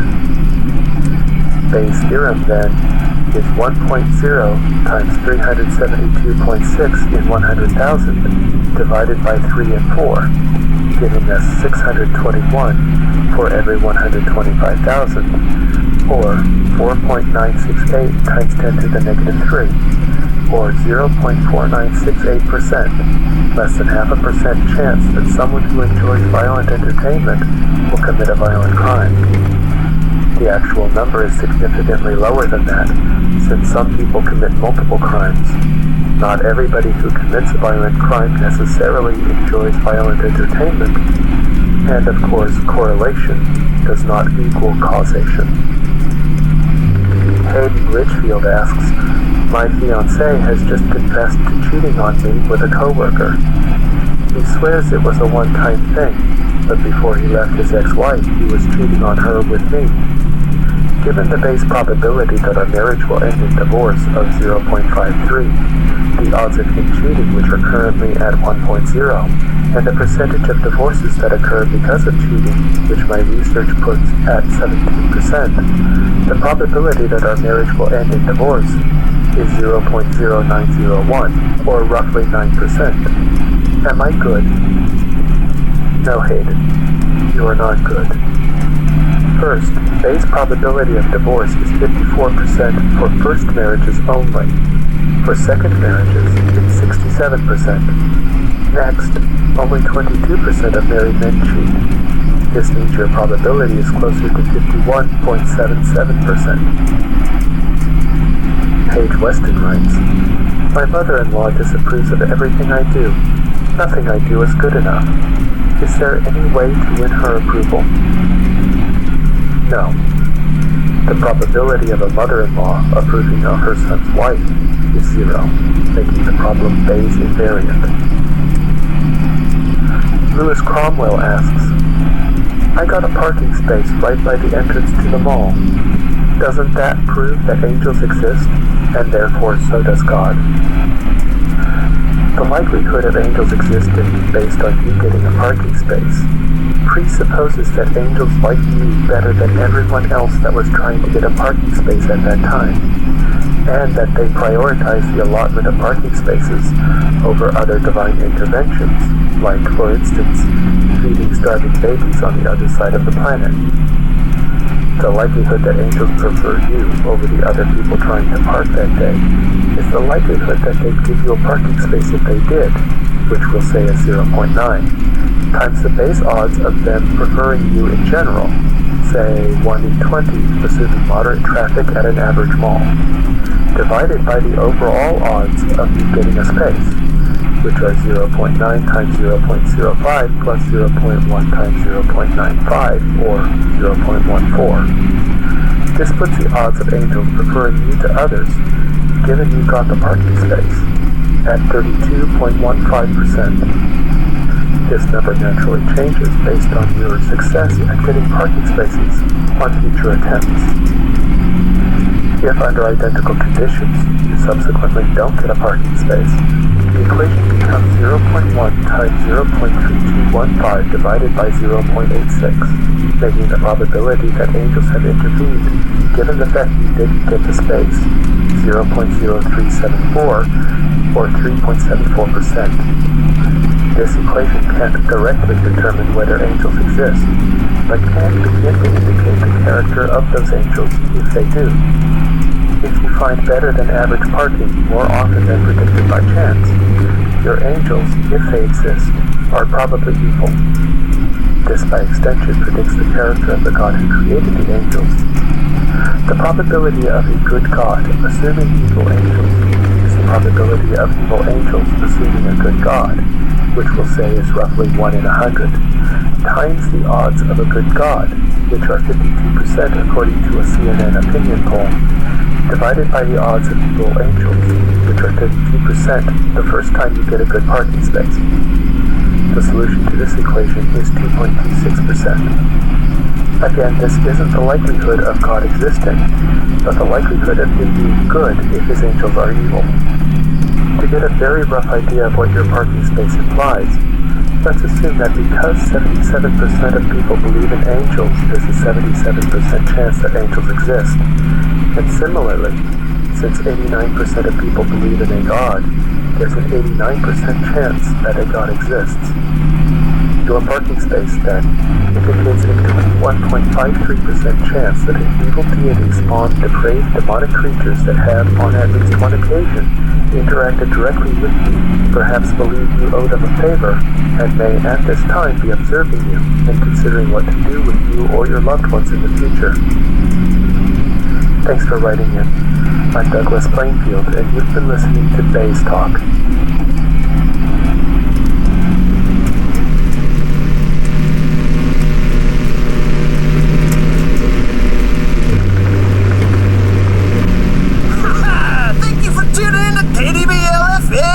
Your source for the latest in Desert Bus legally binding documentation. Strap yourself in, because this one's coming in real hot and mandatory. Today we've got a classic jam for you. This chart-topping hit was released on March 11th, 2016 by Gearbox Software, LLC. It's called EULA. Hit me with it, Chester. Limited software warranty and license agreement. Please read this EULA carefully. If you do not agree to all the terms, you are not permitted to open, download, install, copy, or use the software. By opening, downloading, installing, copying, or otherwise using the software and any other materials included with the software, you agree to be bound by the terms of this EULA with the United States company Gearbox Software, LLC, licensor, as well as the privacy policy located at www.gearboxsoftware.com/privacy, and terms of service located at www.gearboxsoftware.com/terms-of-service. This limited software warranty and license agreement, EULA, may be periodically updated. The most current version is posted at www.gearboxsoftware.com/. The website site. Your continued use of the software following such posting constitutes your acceptance of its terms. License! Subject to this EULA and its terms and conditions, licensor hereby grants you a non-exclusive, non-transferable, limited, and revocable license to use one copy of the software for your personal, non-commercial use for gameplay on a single game platform, e.g., computer, mobile device, or gaming console. Your license rights are subject to your full and uninterrupted compliance with this EULA! Term of license under this agreement commences on the date that you install or otherwise use the software, and ends upon the earlier date of 1. Your disposal of the software, or 2. Termination by licensor. For more information, see below. The software is licensed, not sold, to you. You hereby acknowledge that no title or ownership in the software is being transferred or assigned, and this EULA does not represent a sale of any individual rights in the software to you. Licensor retains all rights, title, and interest of the software, including, but not limited to, all copyrights, trademarks, trade secrets, trade names, proprietary rights, patents, titles, computer codes, audiovisual effects, themes, characters, character names, stories, dialogue, settings, artwork, sound effects, musical works, and moral rights access. The software is protected by U.S. copyright and trademark law and applicable laws and treaties throughout the world. The software may not be copied, reproduced, or distributed in any manner or medium, in whole or in part, without prior written consent from licensor. Any persons copying, reproducing, or distributing all or any portion of the software in any manner or medium will be willfully violating the copyright laws and may be subject to civil and criminal penalties in the U.S. and their country of origin. Be advised that U.S. copyright violations are subject to statutory penalties. Software contains certain licensed material for which other licensors may also assert their rights against you in the event of any violation of this agreement. All rights not expressly granted under this agreement are reserved by licensor and, as applicable, its licensors. License conditions! You agree not to commercially exploit the software or any assets in the game, distribute, lease, license, sell, rent, or otherwise transfer or assign the software or any copies of the software without the express prior written consent of licensor or as expressly set forth in this EULA! Copy the software or any part thereof other than as set forth herein. Make any copy of the software available on a network for use or download by multiple users, except as otherwise specifically authorized under this EULA! Use or install the software or permit others to do the same on a network for online use or on more than one computer or gaming unit at the same time. Copy the software without authorization onto a hard drive or other storage device in order to bypass the requirement to run the software from the included CD-ROM or DVD-ROM. Use or copy the software at a computer gaming center or any other location-based site.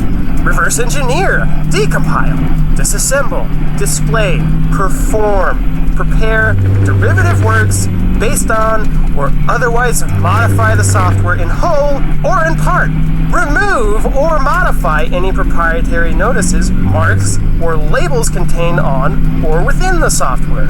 Restrict or inhibit any other authorized user from using and enjoying any online features of the software. Cheat or utilize any unauthorized code, robot, spider, or other program in connection with any online features of the software. Violate any terms, policies, licenses, or code of conduct for any online features of the software.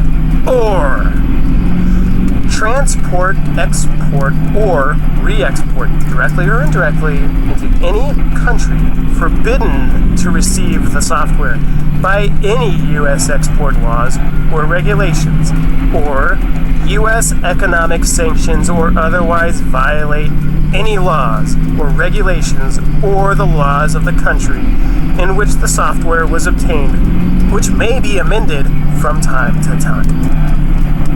Access to special features and or services, including digital copies, software download, redemption of a unique serial code, registration of the software, membership in a third-party service and or membership in a licensor service, including acceptance of related terms and policies, may be required to activate the software.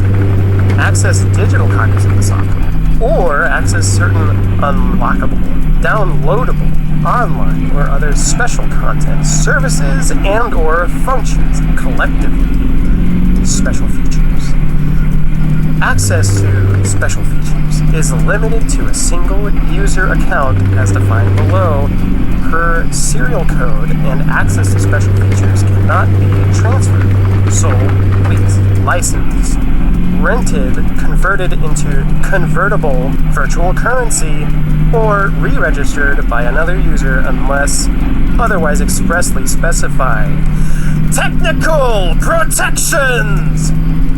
The software may include measures to control access to the software, control access to certain features or content, prevent unauthorized copies, or otherwise attempt to prevent anyone from exceeding the limited rights and licenses granted under this agreement. Such measures may include incorporating license management, product activation, and other security technology in the software, and monitoring usage, including but not limited to time, date, access, or other controls, counters, serial numbers, and or other security devices designed to prevent the unauthorized access, use, and copying of the software, or any portions or components thereof, including any violations of this agreement. Licensor reserves the right to monitor use of the software as licensor deems appropriate. You may not interfere with such access control measures or attempt to disable or circumvent such security features, and if you do, the software may not function properly. If the software permits access to special features, only one copy of the software may be used to access those special features at one time. Additional terms and registration may be required to access online services, and to download software updates and patches. Only software subject to a valid license can be used to access online services, including downloading updates and patches, except as otherwise prohibited by applicable law. Licensor may limit, suspend, or terminate the license granted hereunder and access to the software, including but not limited to any related services and products at any time, in any manner, and in licensor's sole discretion. User-created content! The software may allow you to create content including but not limited to a gameplay map, scenario, screenshot, design, item, or video of your gameplay in exchange for use of the software, and to the extent that your contributions through the use of software give rise to any copyright interest, you hereby grant licensor an exclusive, perpetual, irrevocable, fully transferable, and sub-licensable worldwide right and license to use your contributions in any way for any purpose in connection with the software and related goods and services, including but not limited to the rights to reproduce, copy, adapt, modify, perform, display, publish, broadcast, transmit, and otherwise communicate to the public by any means available, and distribute your contributions without any further notice or compensation to you of any kind. You hereby waive and agree never to assert any rights or claims with respect to licensors and other players' use and enjoyment of such assets in connection with the software and related goods and services. This license grant to licensor and terms above regarding any applicable moral rights survive any termination of this agreement and shall inure to the benefit of licensor. Modifications! Mods! Any new tools written for the game from scratch are free to be used by licensor and other authorized users.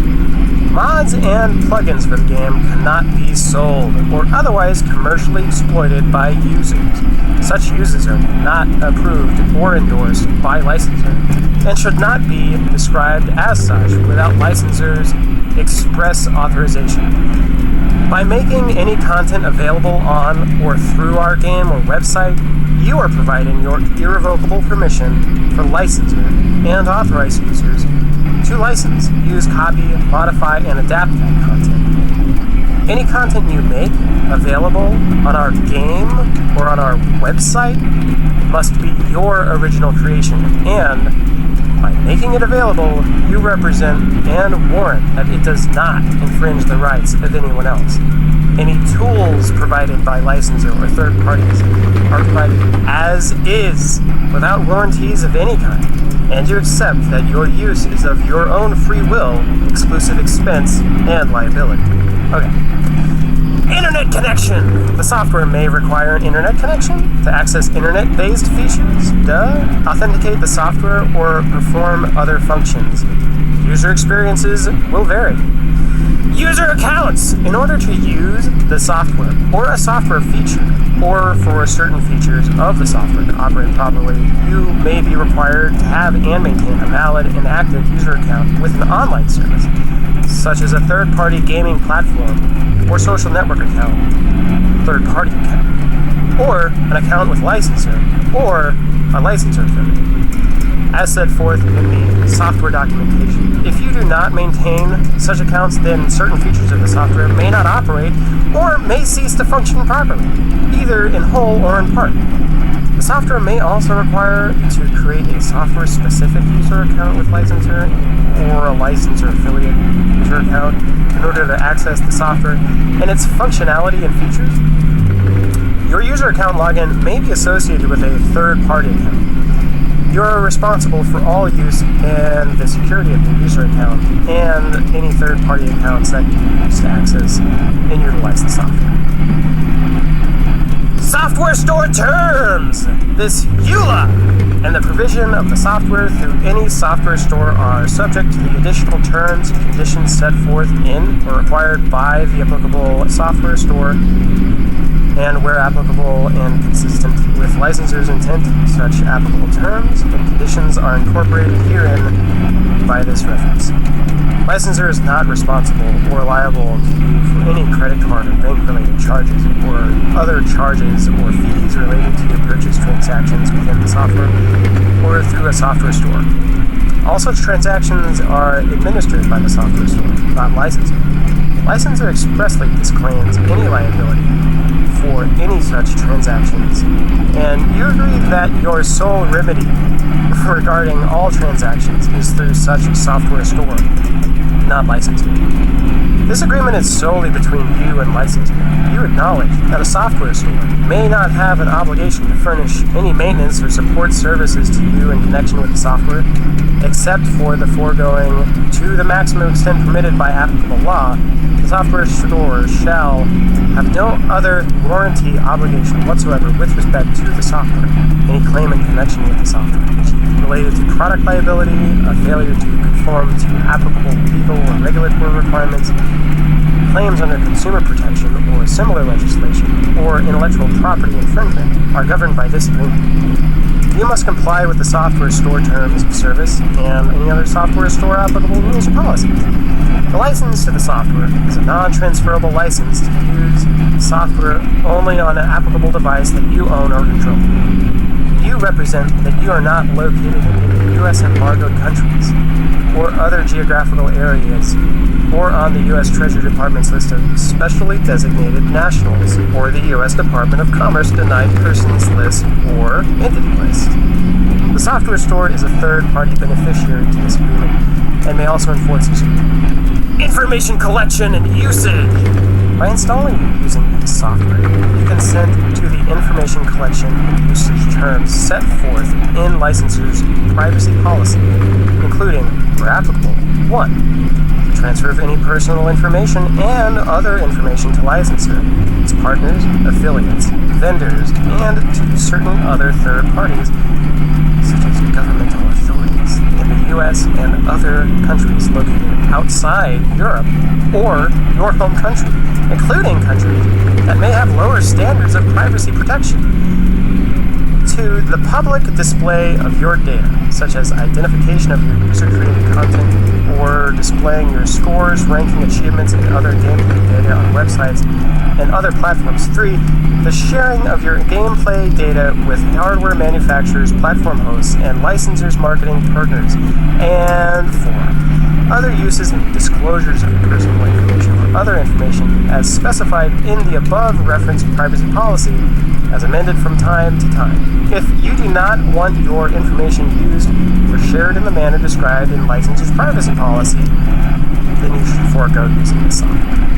For the purpose of all data privacy issues, including the collection, use, disclosure, and transfer of your personal information and other information, please visit the governing privacy policy terms located at www.gearboxsoftware.com/privacy. Limited warranty! A licensor warrants to you, if you are the initial and original purchaser of the software, that the original storage medium holding the software is warranted against defects in material and workmanship under normal use and service for 90 days from the date of purchase. Limited warranty period. The licensor warrants to you that the software is compatible with personal computer, meeting the minimum system requirements listed in the software documentation, or that it has been certified by the gaming unit producer as compatible with the gaming unit for which it has been published.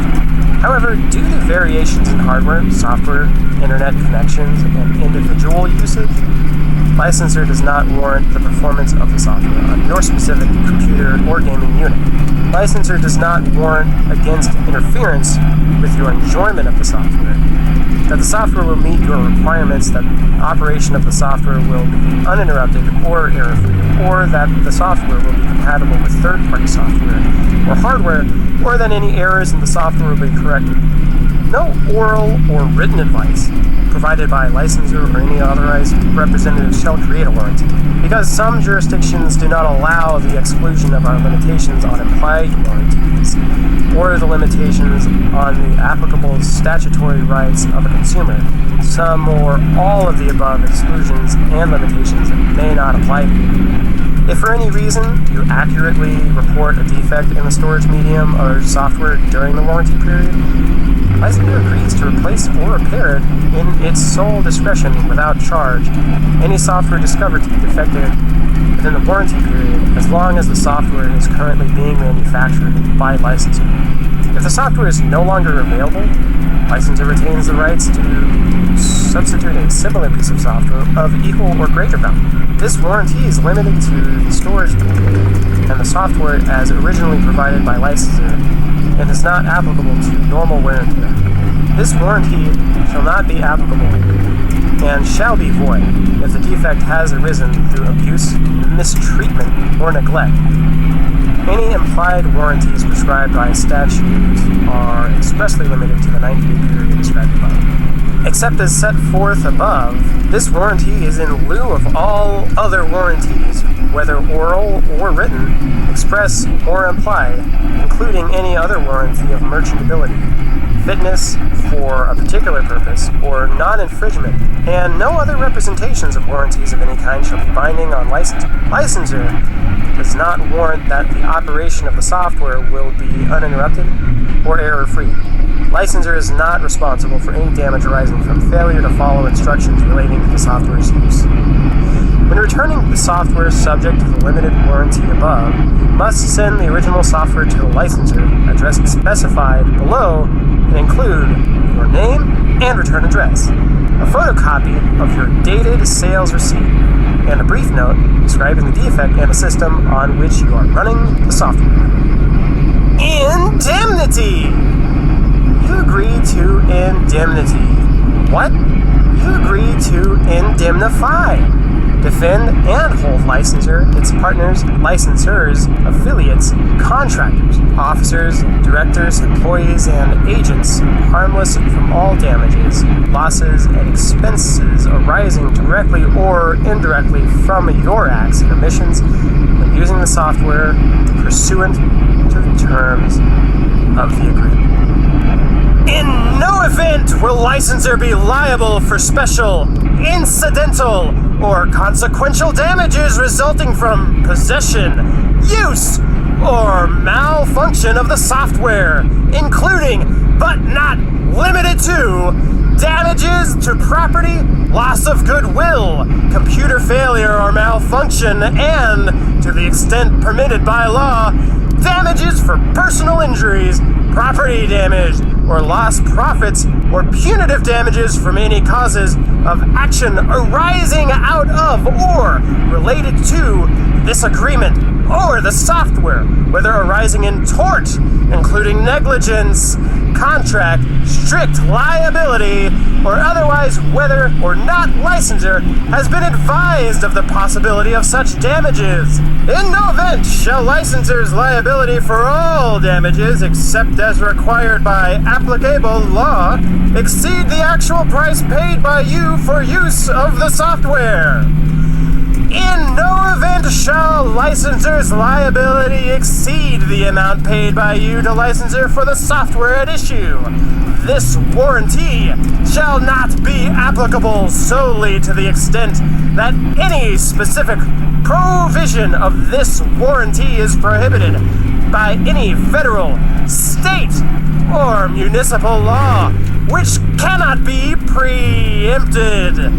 This warranty gives you specific legal rights, and you may have other rights that vary from jurisdiction to jurisdiction. We do not and cannot control the flow of data to or from our network and other portions of the internet, wireless networks, or other third-party networks. Accordingly, we disclaim any and all liability resulting from or related to third-party actions or inactions that impair or disrupt your use of the software and related services and products. Termination! This EULA is effective until terminated by you or by the licensor. This EULA automatically terminates when licensor ceases to operate the software servers for games exclusively operated online. If licensor determines or believes your use of the software is unauthorized, inconsistent with the terms of this agreement, or otherwise fails to comply with the terms and conditions stated herein, incorporated by reference, you may also terminate this agreement by 1. Requesting licensor to terminate and delete your user account using the method set forth in the terms of service, and 2. Destroying and or deleting all copies of all software in your possession, custody, or control. Deleting the software from your game platform will not delete the information associated with your user account. And if you reinstall the software using the same user account, you may still have access to your prior user account information. If this EULA terminates due to your violation of this EULA, licensor may prohibit you from re-registering or re-accessing the software. Upon any termination of this EULA, you must destroy or return the physical copy of software to licensor, as well as permanently destroy all copies of the software, accompanying documentation, associated materials, and all of its component parts in your possession or control, including from any client-server, computer, gaming unit, and mobile device on which it has been installed. Upon termination of this EULA, your rights to use the software will terminate immediately, and you must cease all use of the software. The termination of this EULA will not affect licensor's rights or your obligations to the licensor arising under this EULA. U.S. government restricted rights. The software and documentation have been developed entirely at private expense and are provided as commercial computer software or restricted computer software. Use, duplication, or disclosure by the U.S. government or a U.S. government subcontractor is subject to the restrictions set forth in subparagraph C1(2) of the rights and technical data and computer software clauses in FARS 252.227-7013 or as set forth in subparagraph C1 and 2 of the commercial computer software restricted rights clauses at FAR 52.227-19 as applicable. The contractor/manufacturer is licensor at the location listed below. Equitable remedies! You hereby agree that if the terms of this EULA are not specifically enforced, licensor will be irreparably damaged, and therefore you agree that licensor shall be entitled, without bond or other security or proof of damages, to appropriate equitable remedies with respect to this EULA, including temporary and permanent injunctive relief, in addition to any other available remedies. Dispute resolution! This agreement shall be exclusively governed by and constructed in accordance with the laws of the state of Texas, notwithstanding its choice of law rules. For any and all legal disputes involving the terms of this agreement, you agree to submit to the exclusive jurisdiction of the state and federal courts sitting in Collin County, Texas, and waive any jurisdictional venue or inconvenient forum objections to such courts. You also agree to attempt in good faith to resolve any claim or dispute with the company before commencing arbitration. Any claim or dispute notice regarding the online service must be sent via email to dispute@gearboxsoftware.com as well as by U.S. mail to Gearbox Software LLC. Attention, Legal Department, Arbitration Notice 5757, Main Street, Suite 500, Frisco, Texas, 75034, and must contain a written statement accurately setting forth 1. Your name, address, and contact information. 2. Your email address. 3. All facts giving rise to the claim or dispute. And 4. The relief you seek. You and the company further agree as follows. 1. Any claim or dispute brought to enforce this agreement must be commenced within 1 year of the event giving rise to the alleged claim or dispute. 2. The prevailing party will be entitled to costs and attorney's fees. And 3. Any claim or dispute must be brought individually and not consolidated as part of a group or class action complaint. The only disputes not covered by this agreement to negotiate informally and arbitrate are disputes enforcing, protecting, or concerning the validity of any intellectual property rights asserted by the company, its partners, and affiliates. Binding arbitration and class action waiver. Please read this section carefully. It affects your legal rights concerning any disputes regarding use of the licensed works between you and the company, its partners, affiliates, officers, directors, employees, and agents. 8. Dispute. As used in this agreement, dispute means any dispute, claim, demand, action, proceeding, or other controversy between you and the company concerning online services or licensed works, whether based in contract, warranty, tort, including without limitation, fraud, misrepresentation, fraudulent inducement, concealment, omission, negligence, conversion, trespass, strict liability, and product liability. Statute, including without limitation consumer protection and unfair competition statutes, regulation, ordinance, or any other legal or equitable basis or theory.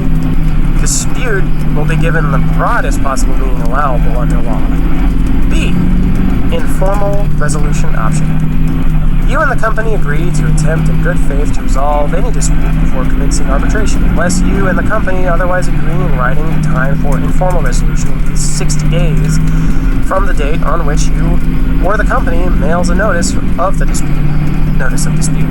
As specified in paragraph C, you and the company agree that neither party will commence arbitration before the end of the 60-day period provided for informal resolution. C. Dispute notices. Notice of any dispute with the company regarding online use of licensed works must be sent via email to dispute@gearboxsoftware.com, as well as by U.S. mail to Gearbox Software LLC, Legal Department, Arbitration Notice 5757, Main Street, Suite 500, Frisco, Texas, 75034, and must contain a written statement setting forth 1. Your name, address, contact information, 2. Your email address, 3. All facts giving rise to the dispute, and 4. The relief you seek. Notice of a company dispute with you will be sent to your registered email address and by U.S. mail to the known mailing address. D. Binding arbitration! If you live in the United States, you and the company agree that if you and the company do not resolve any dispute by informal negotiation under paragraph B above, any effort to resolve this dispute will be conducted exclusively by binding arbitration in accordance with the arbitration procedures in paragraph G below. You understand and acknowledge that by opting to use the licensed work or the site, you are agreeing to binding arbitration, which forfeits any rights you may have to litigate or participate in as a party or class member all disputes in court before a judge or jury. Instead, you understand and agree that all disputes will be resolved before a neutral arbitrator, whose award decision will be binding and final, except for a limited right of appeal under the Federal Arbitration Act. Any court with jurisdiction over the parties may enforce the arbitrator's award. The only disputes not covered by this agreement to negotiate informally and arbitrate are disputes enforcing, protecting, or concerning the validity of any of the company or any of your or the company's licensors' intellectual property rights. E. Small claims option. Notwithstanding paragraph D, you may also have the right to litigate any dispute regarding your use of the licensed works or the site in small claims court, subject to satisfying all requirements of the small claims court, including any limitations on jurisdiction and the disputed amount at issue. F. Class action waiver. You and the company agree that any proceedings to resolve or litigate any dispute, whether in arbitration, in court, or otherwise, will be conducted solely on an individual basis, and that neither you nor company will seek to have any dispute heard as a class action, a representative action, a collective action, a private attorney general action, or in any proceeding in which you or the company acts or proposes to act in a representative capacity. You and the company further agree that no arbitration or proceeding will be joined, consolidated, or combined with another arbitration or proceeding without the prior written consent of you, the company, and all parties to any such arbitration or proceeding. You and the company agree that no arbitrator shall have the authority to fashion a proceeding as a class or a collective action or to award relief to a group or class of users in any arbitration proceeding. G. Arbitration procedure. Subject to the terms herein, the arbitration of any dispute will be conducted by and according to the rules and procedures of the American Arbitration Association. The information about and about how to commence arbitration before it is available at www.adr.org or by calling 1-800-778-7879. The commercial arbitration rules of the will govern the arbitration. Few are an individual consumer and use the licensed works for personal or household use, or if the value of the dispute is $75,000 or less, American dollars, that is. The supplementary procedures for consumer-related disputes of the will apply if the rules or procedures conflict with provisions of this agreement. The provisions of this agreement will govern. You may request a telephonic or in-person hearing by following the rules and procedures where the value of the dispute is $10,000 or less. Any hearing will be via electronic communication unless the arbitrator finds good cause to instead hold an in-person hearing. H. Arbitration location. You agree to commence arbitration only in Collin County, Texas. The company agrees to commence arbitration only in your county of residence. I. Costs and fees. If any arbitration you commence, the company reserves its right to seek its expenses associated with the arbitration process. In a dispute involving more than $75,000, rules will govern payment of filing and administrative fees and arbitrators' fees and expenses. You and the company agree that the fees and expenses are not counted in determining how much a dispute involves. J. Enforceability. If the class action waiver, which includes a waiver of private attorney general actions, in paragraph F, is found to be illegal or unenforceable as to all or some parts of a dispute, whether by judicial, legislative, or other action, then this section and its subsections will not apply to those parts. Instead, those parts of the dispute will be severed and proceed in a Texas court of law, with the remaining parts proceeding in arbitration. The definition of dispute in paragraph A will still apply to this. K. Rejection rights.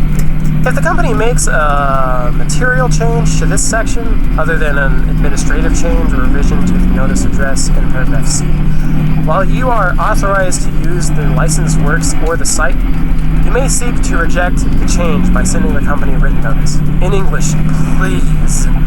Within 30 days of the basis for rejection by email to privacy@gearboxsoftware.com and via U.S. mail to the address contained in paragraph C. You agree that you will informally negotiate and arbitrate any dispute between us in accordance with the most recent version of the section prior to the change you rejected, and that company reserves all lawful rights irrespective of such rejection. L. Severability.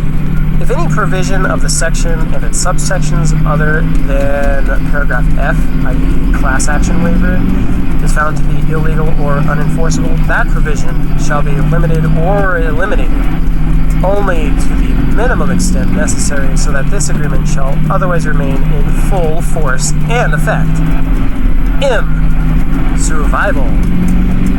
The provisions of this section will survive termination of this agreement and the provision of the online services, license works, and the site. Taxes and expenses. You shall be responsible for and shall pay and shall indemnify and hold harmless licensor and any and all of its partners, affiliates, officers, directors, and employees against all taxes, duties, and levies of any kind imposed by any government entity with respect to the transaction contemplated under this EULA, including interest and penalties thereon, exclusive of taxes on licensors' net income, irrespective of whether included in any invoice sent to you at any time by licensor. You shall provide copies of any and all exemption certificates to licensor if you are entitled to any exemption. All expenses and costs incurred by you in connection with your activities hereunder, if any, are your sole responsibility. You are not entitled to reimbursement from licensor for any expenses, and will hold licensor harmless therefrom. Terms of service! All access to and use of the software is subject to this EULA. The applicable software documentation licenses terms of service at www.gearboxsoftware.com/terms-of-service and licensors privacy policy www.gearboxsoftware.com/privacy. And all terms and conditions of the terms of service are hereby incorporated into this EULA by this reference. These agreements represent the complete agreement between you and licensor relating to use of the software and related services and products, and supersede and replace any prior agreements between you and licensor. Governing law! The EULA shall be construed without regard to conflicts or choice of law principles under the laws of the state of Texas, as such laws apply to agreements between Texas residents entered into and to be performed within Texas, except as governed by federal law. Accordingly, the sole and exclusive jurisdiction and venue for actions related to the subject matter hereof shall be the state and federal courts located in licensor's principal corporate place of business, Frisco, Texas, USA. You and licensor consent to the jurisdiction of such courts and agree that process may be served in the manner provided herein for giving of notices or otherwise is allowed by the state of Texas or federal law. You and licensor agree that the UN Convention on Contracts for the International Sale of Goods, Vienna, 1980, shall not apply to this EULA or to any dispute or transaction arising out of this EULA. If you have any questions concerning this EULA, you may contact us in writing at privacy@gearboxsoftware.com. It's over. It's over. Hey, thank you for tuning in to KDBL FM, your source for the latest desert bus legally binding documentation. If you accept the terms of service, please press the Egyptian hieroglyphic for yes on your numeric keypad. If you have not pressed the Egyptian hieroglyphic for yes on your numeric keypad within 5 seconds, the end of your license agreement will repeat. 5, 4, 3, 2, 1. Limited software warranty and license read this EULA carefully. If you do not agree to all the terms, you are not permitted to open, download, install, copy, or use the software. By opening, downloading, installing, copying, or otherwise using the software and any other materials included with the software, you agree to be bound by the terms of this EULA with the United States Company, Gearbox Software, LLC, licensing, as well as the privacy policy located at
Welcome to Ready, Set, Puzzles, where we give you puzzles to think think about on your drive or while you're doing activities, anywhere you have access to a radio getting through the work day.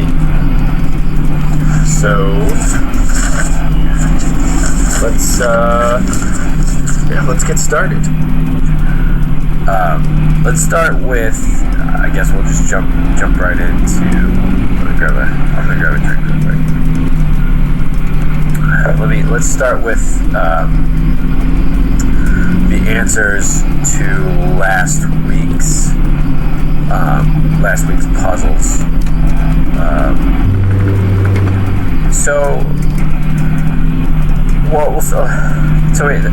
As you know, on crowdfunded drive time puzzles, we have 2 puzzles every week. We have a shorter, quick puzzle and a longer puzzle. It's a little bit more involved and longer. So we'll go over the answers for the last puzzle and for last time's puzzles, and let's start with let's change it up. We'll start with the short one from last week. So of all the answers we got, we got a few correct answers. And I mean, just basic arithmetic on this one. The correct answer was 7. A lot of people had 56. There's kind of one misstep that was a common mistake people make. Just a mathematical mistake that people made that would allow you to get 56 instead of the correct answer, which again was 7. So yeah, you got to watch out for that error. You got to pay attention every step of the way. And it's an easy one to make if we always try to encourage you guys to try these puzzles. I mean, it's for in the car, so if you can try to do them in your head, rather than getting a sheet of paper out, it's a little bit more rewarding, and some of the puzzles are just a little too fast. Otherwise, you get done with them too quickly. So yeah, 7 was the answer. We got a couple right answers, so kudos to everybody who did get the right answer. And again, if you want to participate in these, you can tweet us at our Twitter handle, or if you don't have Twitter, you can get to us. You can email us. A lot of people have been complaining that Twitter, it's hard to get the people's submissions for answers down to less than 140 characters, which is you'd be required to do that if you're going to send us. I mean, I suppose you could send multiple. People do that, right? They send, when you put half the message, and then when you run out of characters, you just send another tweet. I actually saw something pretty clever. You take a picture, because you can tweet pictures, so you type it. What you do is you type it as a note on your phone, and you screenshot the note, and then you tweet that, and I don't know if that gets you any more characters, but or you can always email us as well your submissions. So that was the short puzzle for last week, and now let's talk about. There were a lot of questions about this one, which I really wasn't. It seemed pretty straightforward to me. So, to refresh your memory, this is the puzzle with the dog and the skunk at the Italian restaurant. And again, the easiest way to do this one is you're going to want to make a grid. And it's your basic process of elimination.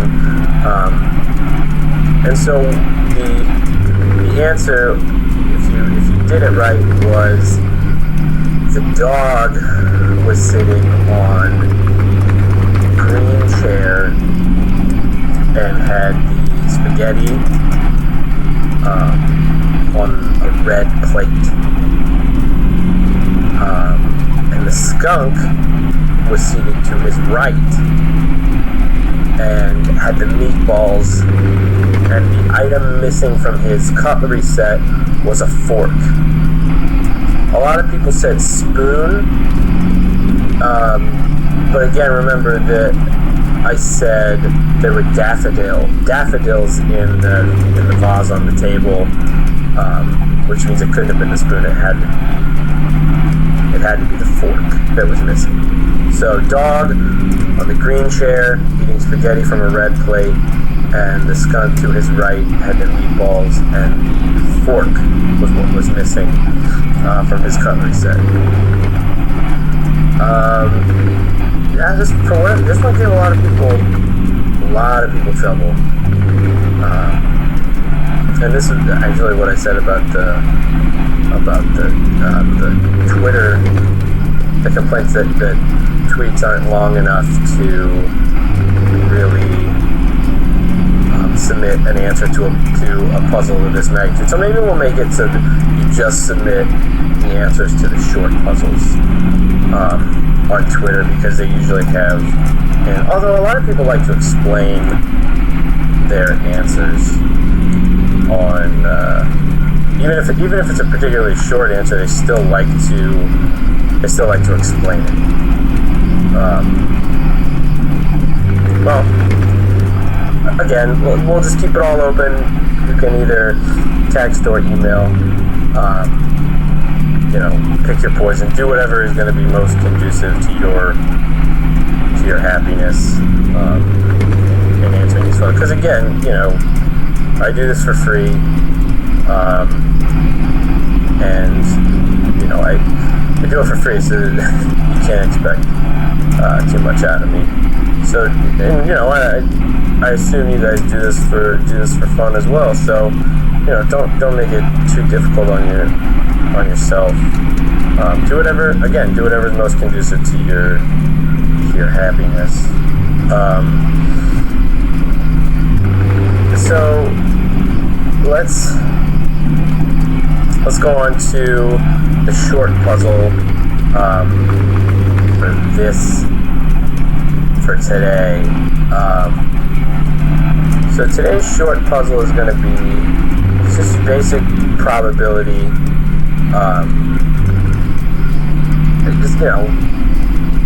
Probability problem, and this one has to do with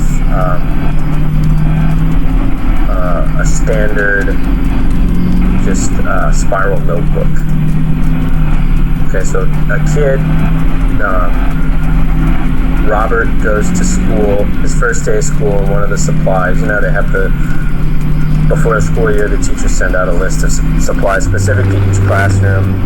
Some of the supplies are for just general use, like box of tissues that they're going to use throughout the year, and then some are for each specific student. So one of the things was a spiral notebook. Also, remember when I tell these puzzles, I like obfuscation. I like to, extra details, so you don't know what's important. Anyway, so the spiral notebook. Now, Robert wanted there was this really cool motorcycle pattern on the notebook, and on each one of the pages there was, on the bottom right hand of each page, there was a little watermarked tire, like a motorcycle tire, and when you put your thumb underneath and flipped up through the, kind of riffled the notebook pages through your hand, it looked like the tire was spinning, and there were 5 spokes in the tire. So the question is, what is the probability that on how many pages is there's a spoke pointing perfectly upward. So again, there's 5 spokes, so it kind of forms kind of a pentagram kind of thing. I forgot to mention also, this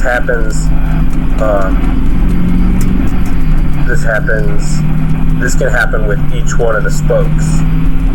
So it doesn't have to be, there's not one specific spoke that how often is this one pointing up, but any of the spokes.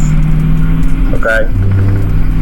Also, I forgot to mention, there's 70, I said it was a standard spiral notebook, but I know a lot of people like to complain that I don't explain things properly. There's 70 pages on the notebook. 70 pages, 5 spokes. So what's the probability that one of the spokes is pointing upward? Okay?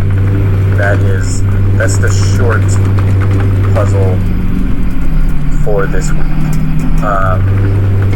So let's go on to the long puzzle. So basically, I got a text message.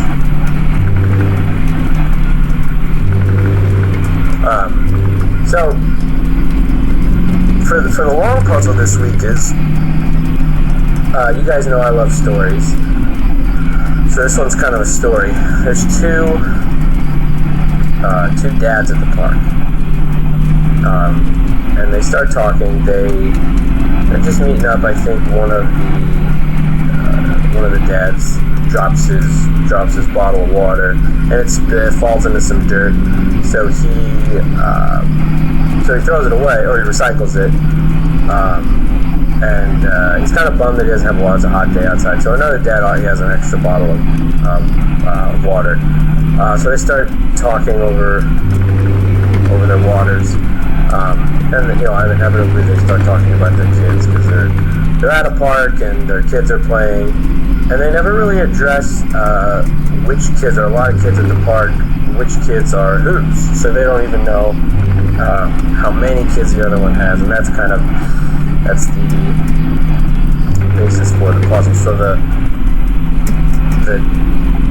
dads in there talking find out that they both are big fans of puzzles, and so they're still talking, and he says, one of the dads says, how many kids do you have? And the other dad says, I have 3 kids, 3 sons, no twins, 3 sons, 3 young boys. And the dad says, what are their ages? And so, knowing that they both like puzzles, the dad, who was just asked how old his kids are, decides he's going to say this.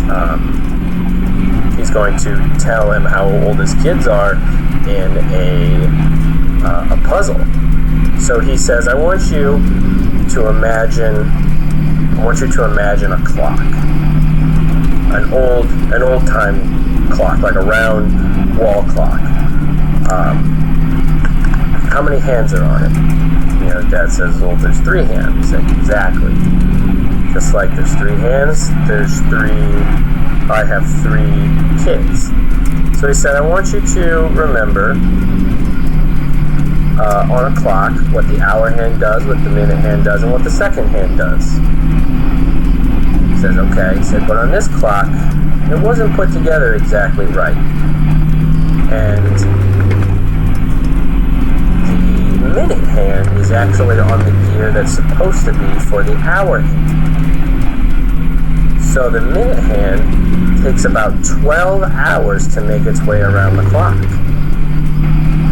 In addition, the hour hand is on the gear that the minute hand is supposed to be on.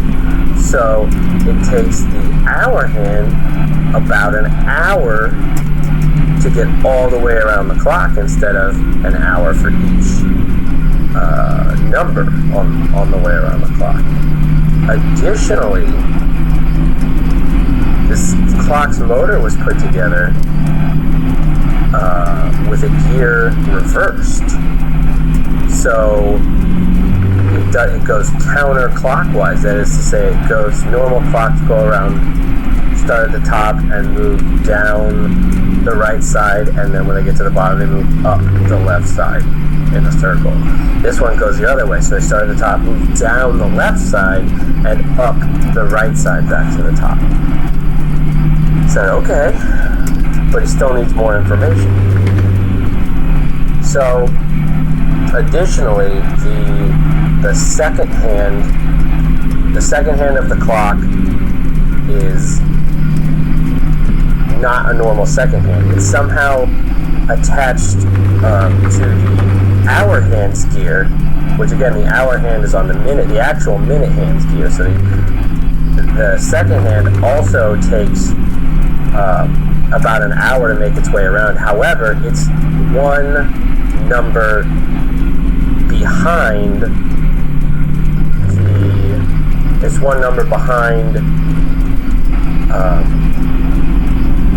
the hour hand. Okay, so and remember this clock goes counterclockwise. So when the hour hand is on the 9, the second hand is on the 10, because it's behind, because it's going counterclockwise. So it follows it. It's always the same. That's called equidistant. It's always equidistant from equidistant. Sorry, it's always equidistant from the hour hand, which again is a minute hand, and they're going backwards. It's going counterclockwise. So in normal time, it would look like it's one digit ahead, but in this case it's behind because it goes the other way. And he says, okay, is that all? He said, no, one more thing. When this clock was being put together, it was put together at an angle. So what would normally, so where the 12 is, the motor was put in 90 degrees off. So if you put it on the wall where the 12 is the top, but the motor, the top according to the motor is actually 3 o'clock. So 3 o'clock, the 3 is essentially acting as the 12. So whatever number they're pointing at, you need to move over 3 to get to the actual time. Okay? So let's say if you're at the 3, that's actually, since it goes backwards, that would actually be, let me think, you're pointing at the 3, and since it goes backwards, you're actually looking at, I suppose that would be the 6, since it's going backwards. So you have to move everything over by 6, except when you get to you don't subtract 3. 12 is essentially 0 on a clock. Because when you go behind, you don't go -1, you go 1, or 3, 2, 1, 12 instead of 0. So it loops around again. So it's as though there's only 12, the number line is only 12 numbers, and it's a circle. And said, and with that, I will tell you that my middle son is 4. So the question is, what are his other children's ages? So yeah, that's the long puzzle. I think that one might be a little, again, as we always say on the program, try and do these in your head. They're for keeping your mind active while you're doing other tasks or driving or what have you. So try and do it in your head without paper and pen. Obviously, I can't force you to do it in your head, but I think it'll be a little bit more gratifying if you do it in your head. So keep it up.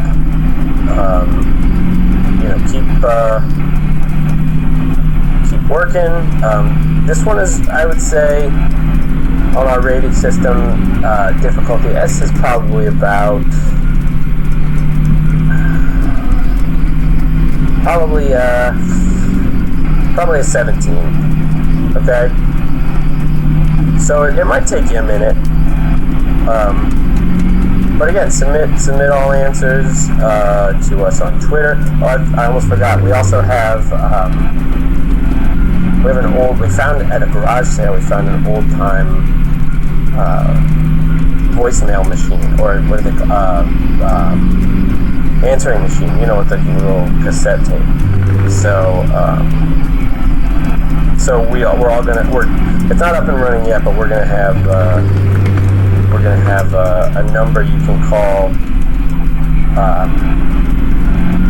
and you can leave your answers verbally. Obviously, leave your contact information so that we can get you your love.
Lots of fun shapes on this page left to color in. In the top left corner, there's a little diamond shape. I'm going to use my periwinkle on this one.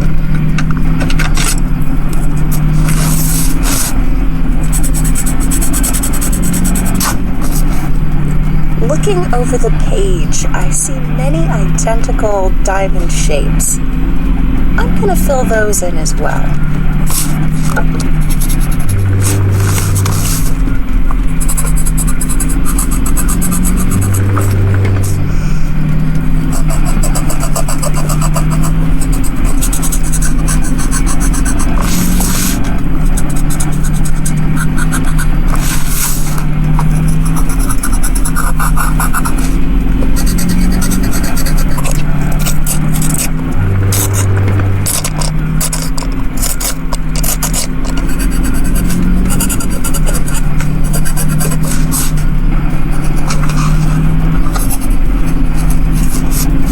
There we go.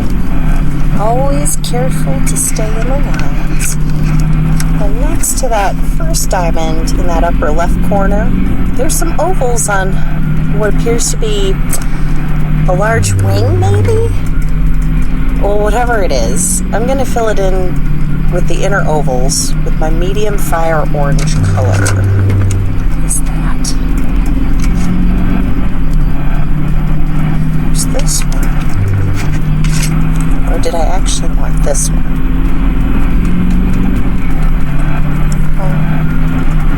Let's go with that second one.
a little bit darker.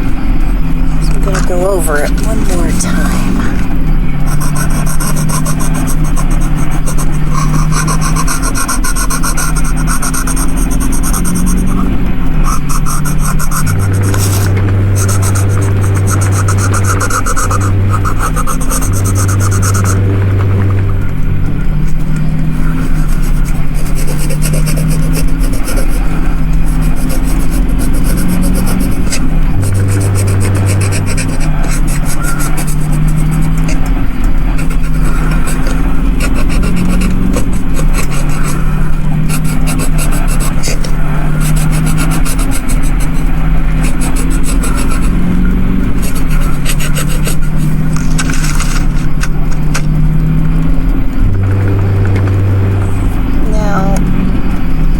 Each of these ovals is a slightly larger oval. Now for these, I will use a slightly lighter shade of orange. And I think I'm going to choose, oh here it is, Forlorange. It's my favorite shade of orange.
Now here's a fun shape. Now looking underneath the first diamond, there's a heart shape behind it. So this one's a bit more complicated. For the outer part of the heart, I will use my fire truck red. For the inner heart, probably bismuth pink.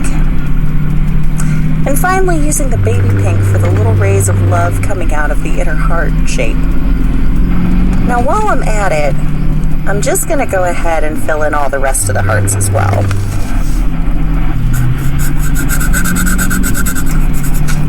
There's one here.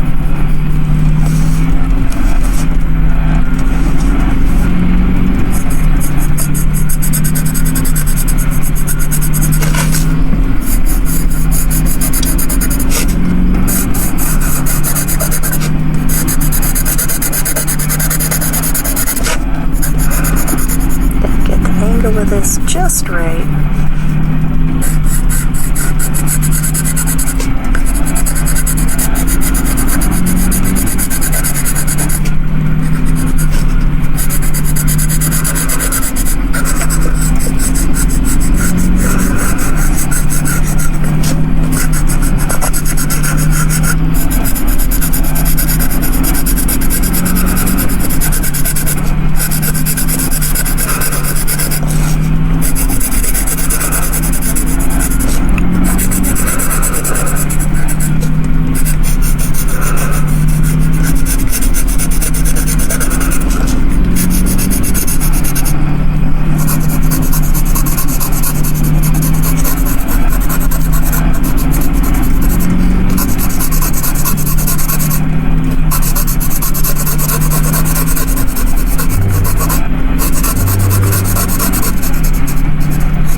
there. It's really starting to come together now. Well, here's an easy one. I'm going to go ahead and color in all the star shapes that are used all over the page. For this, I'm going to use the aptly named Starry Yellow.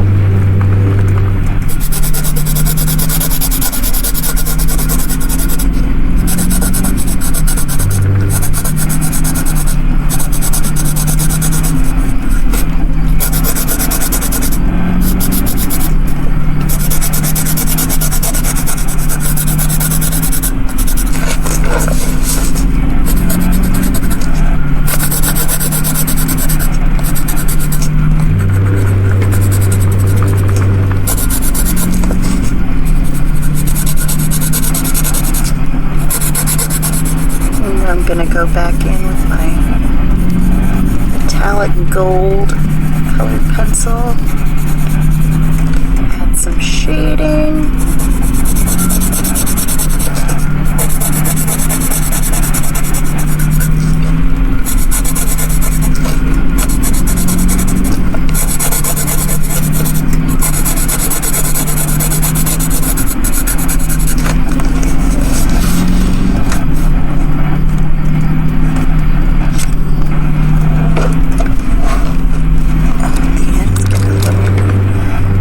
Dull. Why don't we just sharpen that?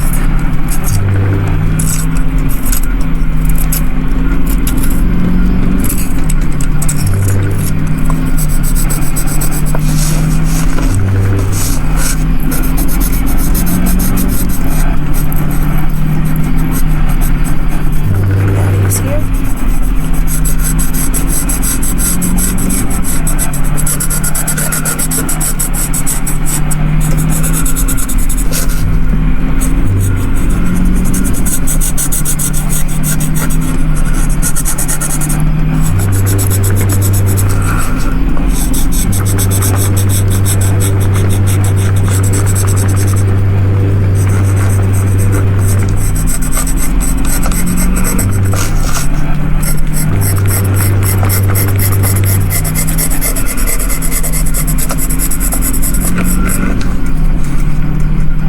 Looking at that first heart in the upper left, there's some kind of tendril shape over it. It's partially obscuring that heart. I'm choosing Incredible Green for this task.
Five, 6, and 7 more tendrils around our picture.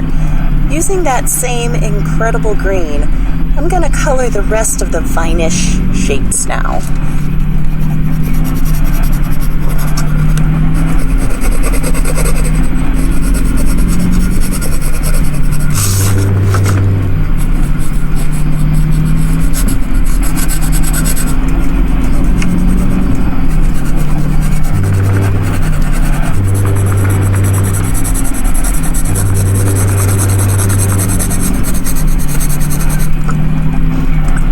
Almost done.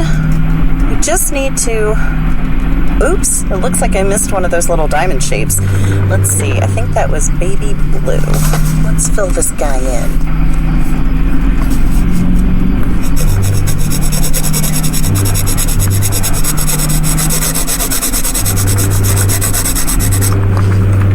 No, that doesn't look right.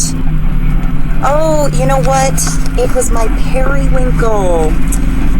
Take out my trusty eraser.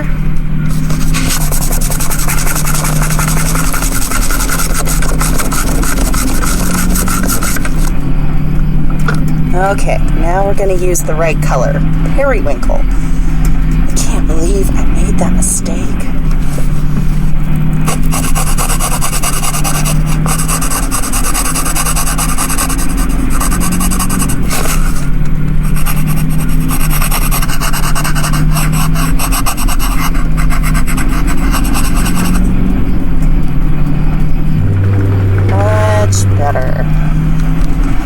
Now that all of the little shapes are colored in, I'm going to color in the background. Now, the background is the negative space that surrounds us all. Of course, this should be really, really dark. I'll use my blackest blue for this.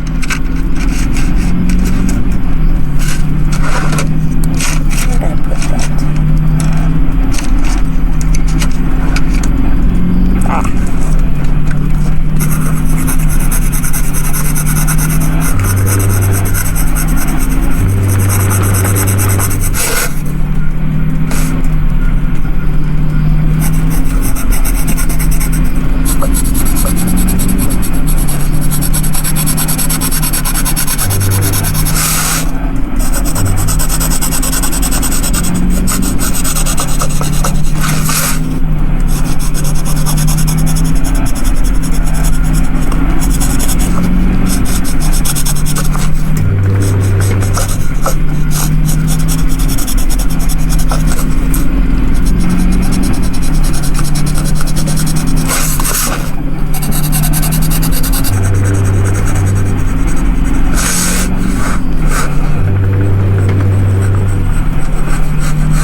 That's it.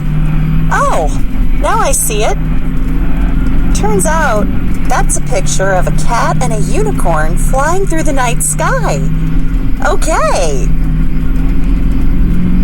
Wow. Well, page 49 is next. Let's start in the top left corner as usual. So in the top left corner, I see a flower shape. And I think I'm going to color that orange.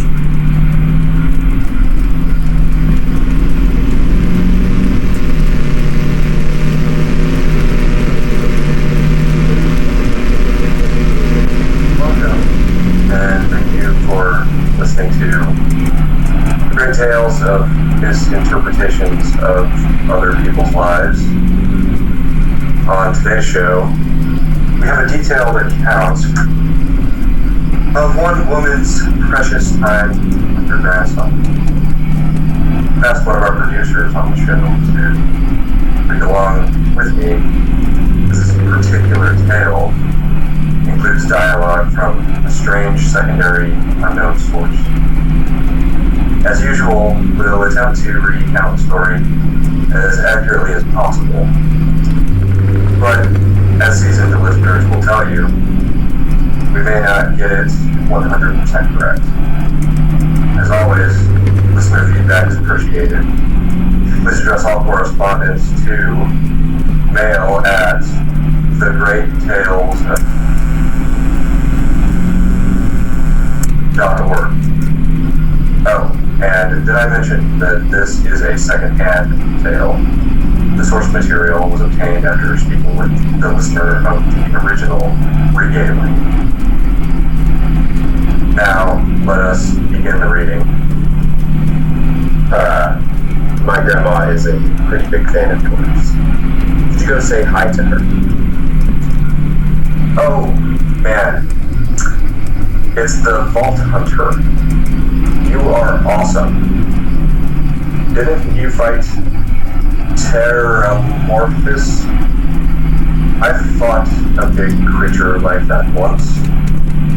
He was a big whale squid with 100 tentacles. You ever fought anything with tentacles? Oh, of course you have. Terramorphous had tentacles. How silly of me. Now, where was I? I am so sorry. Oh, right. The whale creature. His name was Blowhole the Apocalypse. I called him the Apocalypse for short, and he attacked my hometown of Tsunami's Edge when I was but a little girl. You ever been to Tsunami's Edge? Great town, nice beaches, great food, and the cost of living is just so low. Even being a single grandmother and working part-time at a skag meat processing factory, I was still able to provide for little Mr. Torg. We may not have been able to afford the finer things in life, like food, but we got by. After all, Mr. Torg and I didn't have anything but one another after that horrible gas leak blew up the Iridian line, killing my son and his lovely wife. From that day onward, my little Mr. Torg vowed to conquer explosions themselves in an effort to avenge his fallen parents and... oh man, I've forgotten what I was talking about. Where was... oh, right. Blowhole the Apocalypse. So, anyway, I was wrestling Blowhole to the ground, and I had my bicep curled around his blueberry throat. Blueberry? Sorry. I meant to say blubbery. I've got blueberries on the brain, I guess. I grow them in my backyard. Mr. Torg helped me plant them. Thanks again for that, grandson. I love you, Grandma. Anyway, I have my bicep around his blubbery throat, and Mr. Torg starts crying because he really likes whale squids, and he doesn't want to see me hurt one. They are the princes of the ocean. So I let the whale go after giving it a punch in the eyeball, so he'll remember me. And it swam away into the ocean. I then had Mr. Torg drive me to the ice cream parlor. He got me Rocky Road, because Rocky Road's my favorite. I'm extremely partial to the way marshmallows act like little landmines of flavor amidst the battleground of chocolate. What's your favorite flavor of ice cream? Is it pistachio? I bet it's pistachio. Oh, that reminds me. You'll never guess who I saw today. Pistachio the Amazing. He's a magician who studied under Crazy Earl. And he's got that weird mustache. You know. But I saw him make a rat hive disappear. A whole rat hive. I said to Mr. Torg, Mr. Torg, wasn't that amazing? And he said, yes it was, Grandma. Didn't you say that? High five. You remember saying that? I remember, Grandma. And we stood in line afterward and got his autograph. And I thought I had it, excuse me, somewhere around here, but it's probably in the attic. I really ought to go up there and clean it out one of these days. I have so many little keepsakes up there. You're paying attention, right? Say, what's my favorite flavor of ice cream? No, that's your favorite flavor of ice cream. Oh, so you are listening. How wonderful. You're an even better listener than my old pet rat, Beasto. Beasto was such a sweetie. You ever had a pet rat? If you can tame them, they're the sweetest pet you'll ever have. He used to just sit on my shoulder and bite chunks of flesh out of my neck to pass the time. I still remember the way he used to tweet. He went, tweet, tweet. It was so cute. I had a conversation with him once. I said, Mr. Beasto. He liked being called Mr. Beasto. It made him feel like an aristocrat. I said, Mr. Beasto, you're looking very cute today. And he said, oh, thank you, that's so nice. Or he tweeted it in a way that made me know that's how he felt, and then he lowered his little head like he was taking a bow. It was adorable. Beasto was my third pet rat. First, I had Woody. He got hit by a train. Then I had Anita. She got shot up trying to take vengeance on the train that killed Woody. And then I found Beasto making little poops on the windowsill outside our house. After Mr. Torg and I wrestled her to the ground, I did a flying pile driver off a nearby tower tree, got him straight in the spine, and brought him down.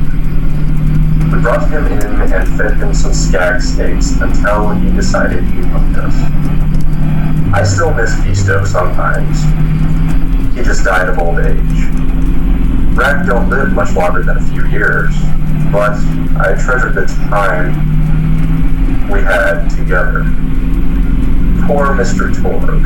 When Beasto died, he cried for a week. The kids made fun of him at school, but I told him not to pay them any mind. Being in touch with your emotions is not a character flaw. That's right, high five. Is something wrong? You look confused, Vault Hunter. Oh, you probably haven't heard anyone call Mr. Torg high five before. The world may know him as Mr. Torg, but the Flexingtons always referred to him using his middle name. It's a Flexington family tradition, after all, to use your grandfather or grandmother's name as your own middle name. And my husband, High Five Flexington, God rest his soul, was the best grandfather Mr. Torg could have asked for before he passed. He taught Mr. Torg dang near everything he knew about firearms. Without High Five's teachings, I don't think the Torg Corporation would exist at all. Gosh, I still remember the first gun Mr. Torg tried to make after his parents died. A Jacobs shotgun with a stick of dynamite attached to the barrel.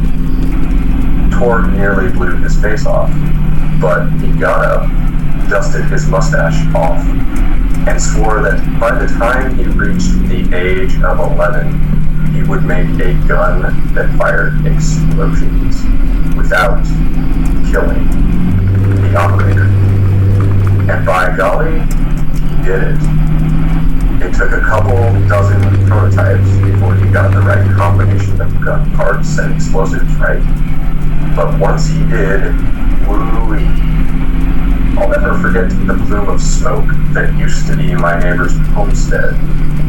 They were jerks, though, so it's okay. Gosh, I've been talking your ear off for some time, haven't I? It's so kind of you to listen for this long. I've taken up too much of your time already.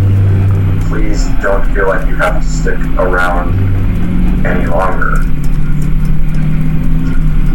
Boy, you're even more attractive than Mr. Torque said you were. I've got another story for you, but I'd like to tell it to all of your friends at once. An old lady like me has to save her voice, you know. Oh, you still want to talk? How incredibly sweet of you. Say, you'll never guess who I saw today. Captain Scarlet.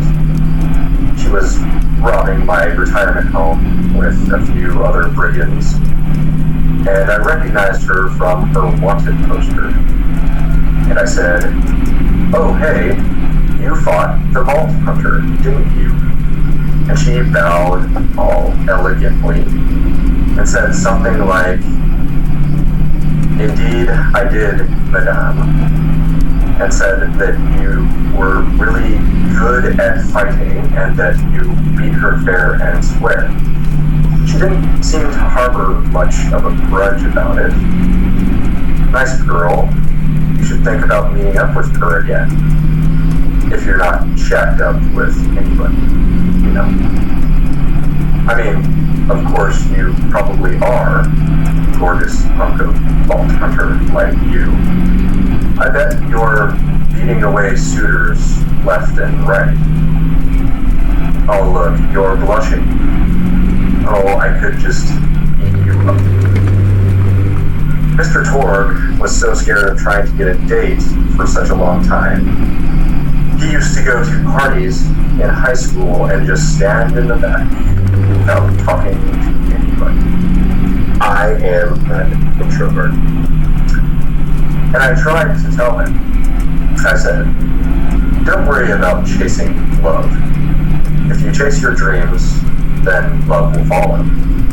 See, that's the thing people don't get. You watch Echo films and they're just awful. They teach you that the only way to be with someone is just to pursue them over and over until they decide that they like you. In reality, you know when you like someone, almost immediately. You can't really convince somebody to fall in love with you. You just look like a stalker. But if you do things you're interested in, like making guns that explode, or killing mercenaries, then people will see that confidence and skill you have, and they'll be attracted to you. But there's always a fine line between that kind of confidence and narcissism, you know. There's nothing worse than somebody who wants to be famous. I remember when Mr. Tor first sold his weapons tech to that board of directors. He was pretty egocentric for a while, taking pictures of himself and posting them to the EchoNet all the time, trying to hobnob with every celebrity that used his weapons. He came back home one day with a super bottle under each arm, and I said, "Mr. Tor, what are you doing? You've lost sight of who you are. It's been weeks since you actually created a new gun," I said. And it was true. He'd been more obsessed with being well known for doing something great than with actually doing something great. It was a dark point in my life.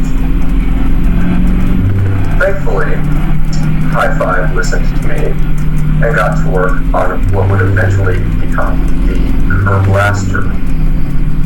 You a fan of the Curblaster? That was always my favorite.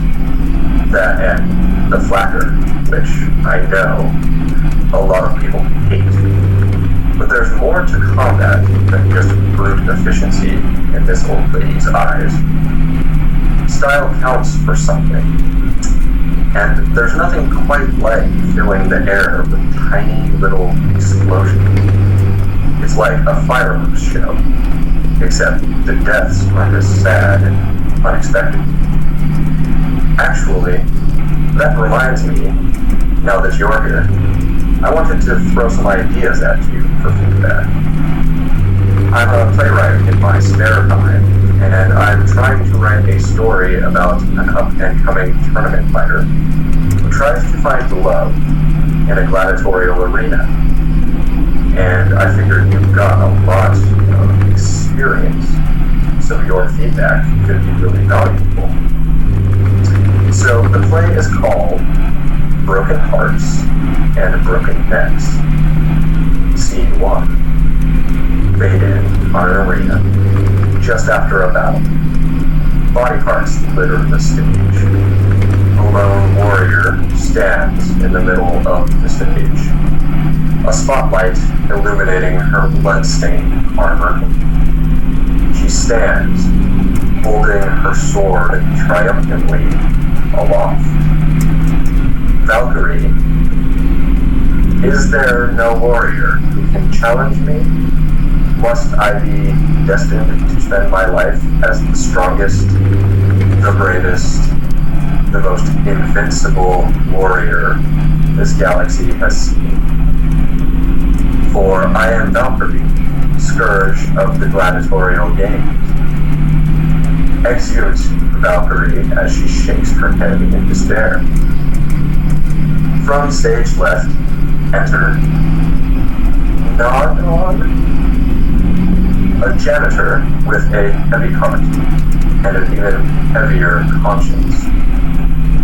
He begins sweeping the body parts into a bin, which is colored green. And remember that because that's a symbolic color that will come back until melancholy overtakes him. He drops his push broom to the floor and falls to his knees before delivering a heart-wrenching soliloquy.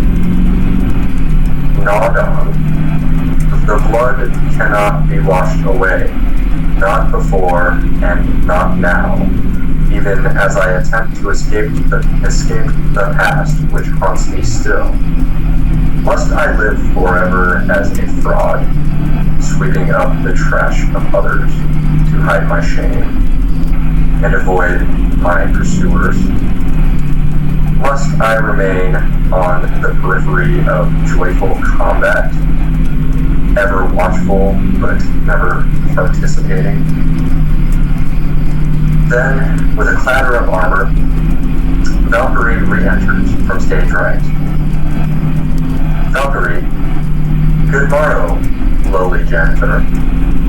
I heard a noise and thought it worth investigating. Nod on. Oh, great Valkyrie, 'twas nothing but the wails of those souls you released from their bodies tonight. Souls that wail in agony as they fly upward to Valhalla. Valkyrie. Fools, what have they to wail about? Their agonies are over, ended at the point of my sword. Mine, however, have only yet begun, for it is lonely at the top, and an unchallenged life is a boring one. Nora, aside. If only I were able to tell her my true identity, I would give her a fight she would not soon forget. Back to Valkyrie. Yes, man, boredom is the true tragedy. You may one day find challenge in combat. Stooping, Nodon picks up a giant, two-armed bastard sword with almost no effort.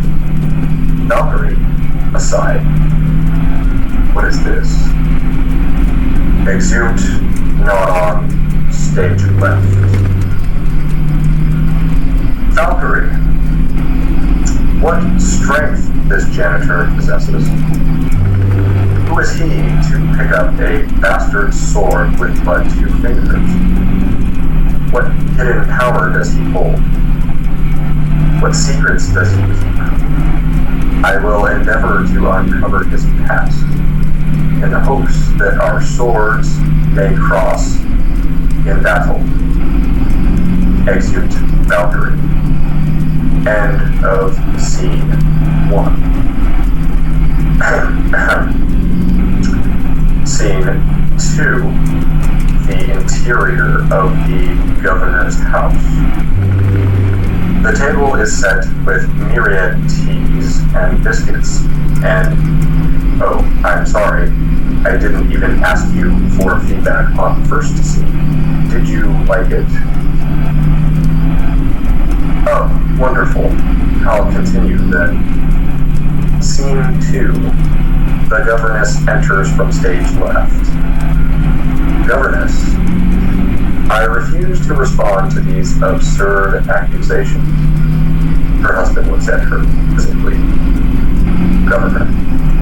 And what accusations may those be? Governess. Actually, you know what?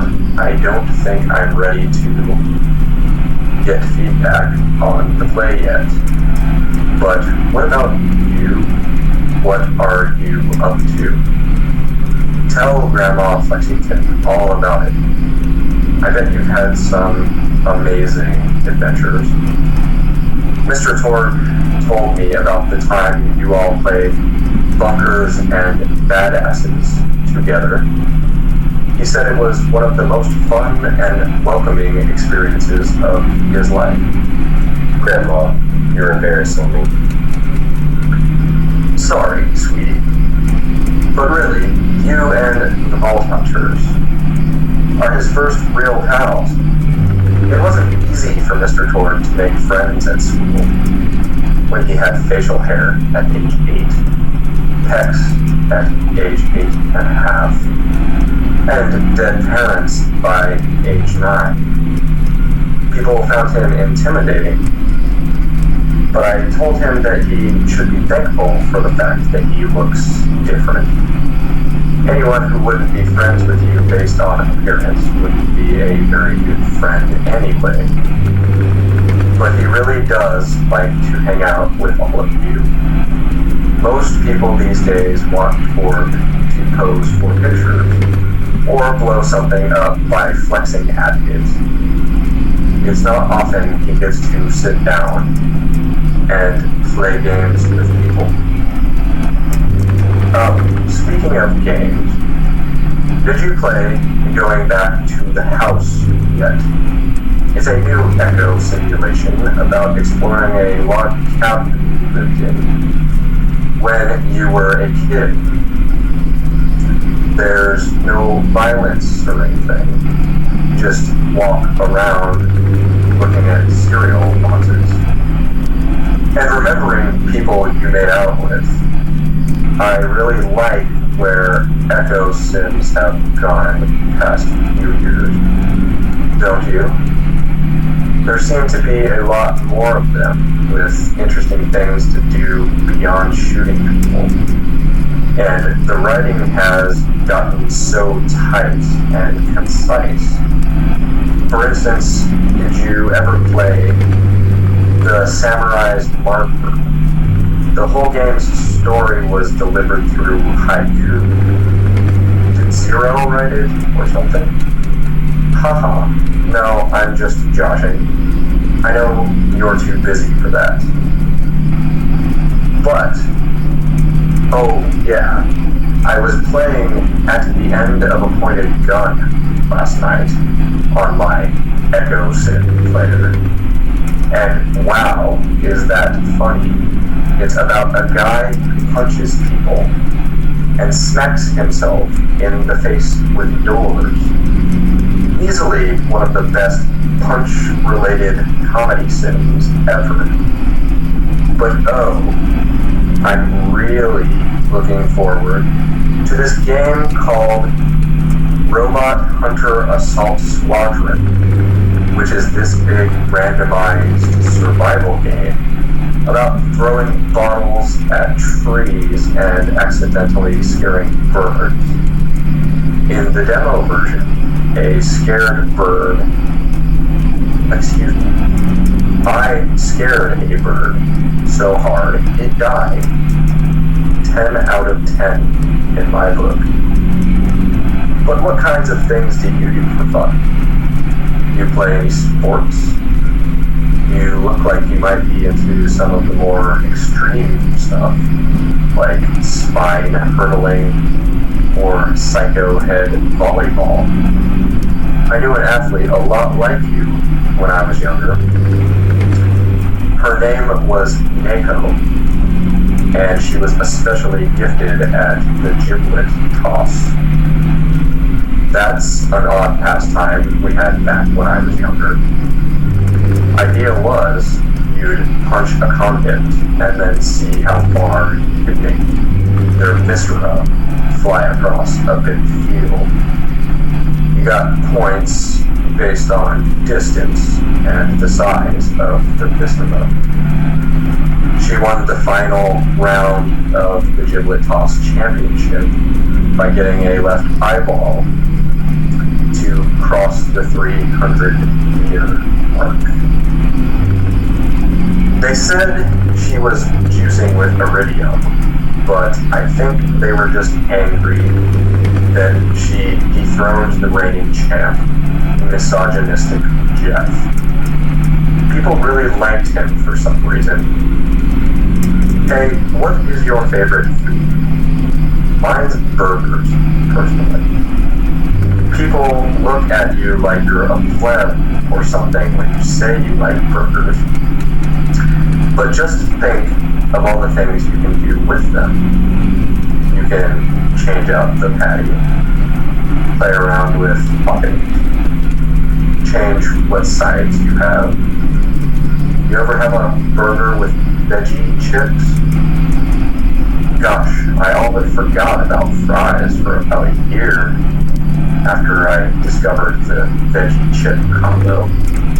I'm not a vegetarian or anything, but those veggie patties they make on the more upper class worlds are crazy good. Better than real meat if you cook it right. Mr. Torg tried to be a vegetarian once, after he saw a fluffed bear get run over by a truck. How long did you last again? 12 seconds. Barely even finished the word vegetarian before he lunged at a skag chew. I was holding in my left hand, nearly lost a finger. Granted, he's always been partial to skag chews or skag bacon. Don't know why, since I always felt like skags tasted like old tires and vomit. But to each his own. Taste is a funny thing. People say your taste buds get more refined as time goes on, but they actually get worse and worse. So when Mr. Torg used to refuse vegetables as a kid, it's because he was actually tasting how awful they were. When we old folks eat vegetables, we're only okay with it because we can't taste all the gross vitamins and stuff. Granted, vitamins are what have kept me going for as long as I've been going. You get enough B12 in your system, and you can headbutt a freight train without so much as a bruise. That reminds me, I need to get my pills ready for the rest of the week. I have one of those little metal containers split into different sections for each day. It's really helpful, and the sides are sharp enough that I can use it to ward off burglars if needed to. What else do I have to do this week? Probably head to the bazaar, pick up some frozen spider ant flanks. Gotta bring my coat though, because it gets kind of chilly in the freezer section. What else do I need? Oh, I need a Schwarzman's candy drops. Gosh, those are delicious. They're so smooth and sweet. Just thinking about them, I could go for one right now. Couldn't you? Do you think you could go find me one? That's a Schwarzman's candy drop. Grab it for me, will ya? Oh, I can taste it already. Oh, wonderful. Bring it back here, and I'll finish my story. Thank you so much. I'll eat this later while sitting by the fireplace. Telling Mr. Torg stories of days gone by. There's just nothing like a good roaring fireplace, is there? Something healing and safe. Maybe that's why our family likes explosions so much. They're basically just big fireplaces. Every explosion feels like coming home. Oh, maybe that'd be a good slogan for the Torg Corporation. Don't you think? High five? Oh, don't be silly. It's a wonderful slogan, and you know it. I used to come up with slogans for a living when I was in my teens. I came up with the jingle for Professor Gunsight's Can't Miss Scopes. How did it go again? Oh yeah. If you try to shoot, but you miss a lot, then give Professor Gunsight's scopes a shot.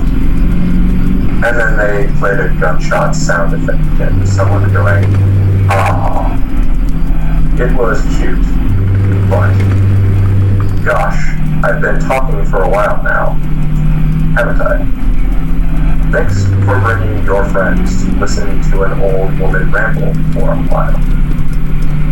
I can't tell you how great it is to have somebody new to talk to, especially a vault hunter.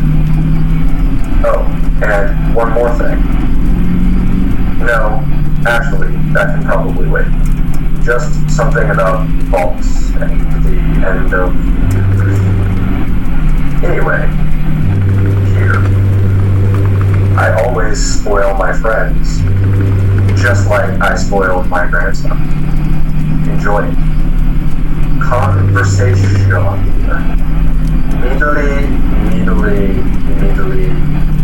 Mao. And that is the end of today's reading. This has been a strange tale of these so-called vault hunters. The bit about the end of the universe is slightly alarming, but I suppose that there's not much we can do about that. I'd like to thank our producer for sitting in today and reading the parts of the so-called Mr. High Five Flexington, I believe it was, or something like that. Thank you for listening. Again, feedback on our broadcast is always welcome and can be sent to mail at thegreat.org.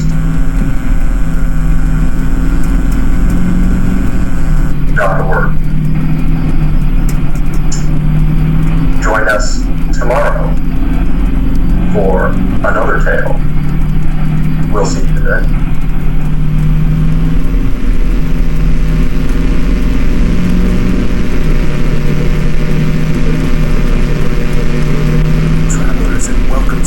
Exciting and dynamic episode of Larry J. DeVille's Quiz 5 with your host, yours truly, Larry J. DeVille.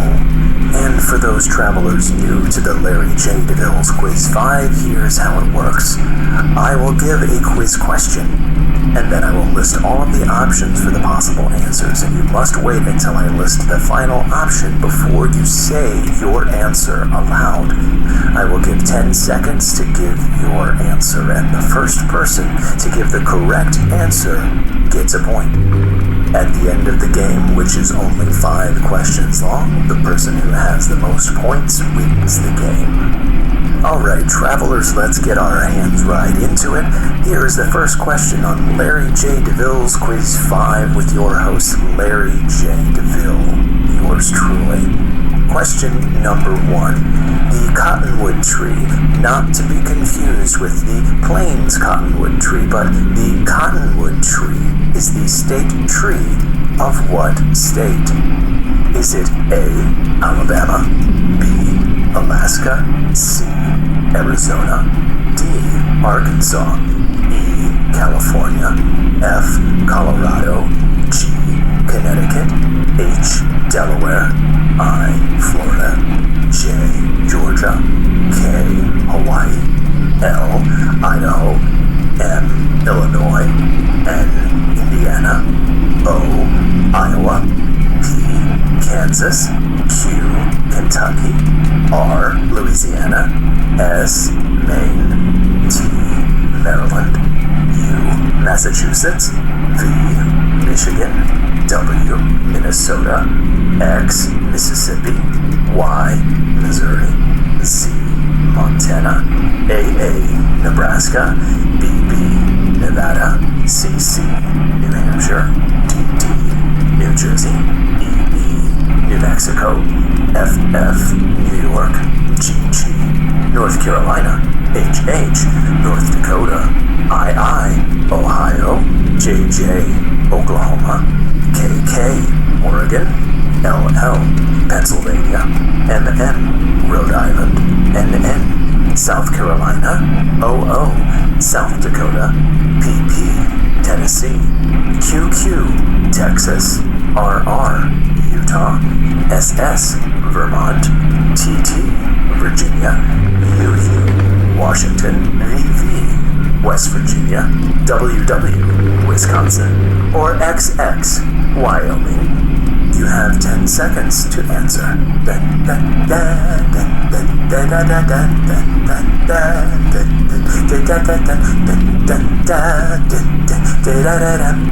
If you were the first person to say P, Kansas, you are awarded 1 point. Rolling on with the next question on Larry J. DeVille's Quiz 5 with your host, yours truly, Larry J. DeVille. Question number 2. Lawrence, Kansas is a city that is host to a public university. The University of, is it A, Alabama, B, Alaska, C, Arizona, D, Arkansas, E, California, F, Colorado, G, Connecticut, H, Delaware, I, Florida, J, Georgia, K, Hawaii, L, Idaho, M, Illinois, N, Indiana, O, Iowa, P, Kansas, Q, Kentucky, R, Louisiana, S, Maine, T, Maryland, U, Massachusetts, V, Michigan, W, Minnesota, X, Mississippi, Y, Missouri, Z, Montana, AA, Nebraska, BB, Nevada, CC, New Hampshire, DD,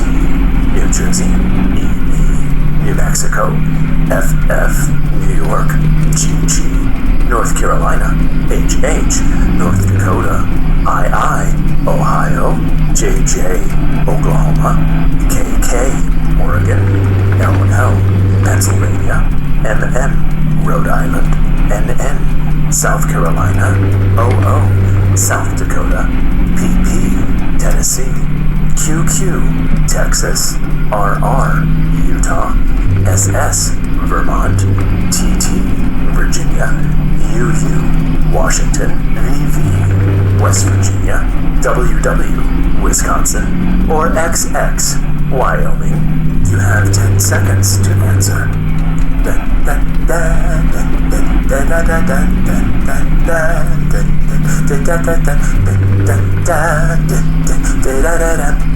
If you were the first person to say, "Hey, Kansas," you are awarded 1 point. You are listening to Larry J. DeVille's Quiz 5 with your host, yours truly, Larry J. DeVille, and we continue on with question number 3.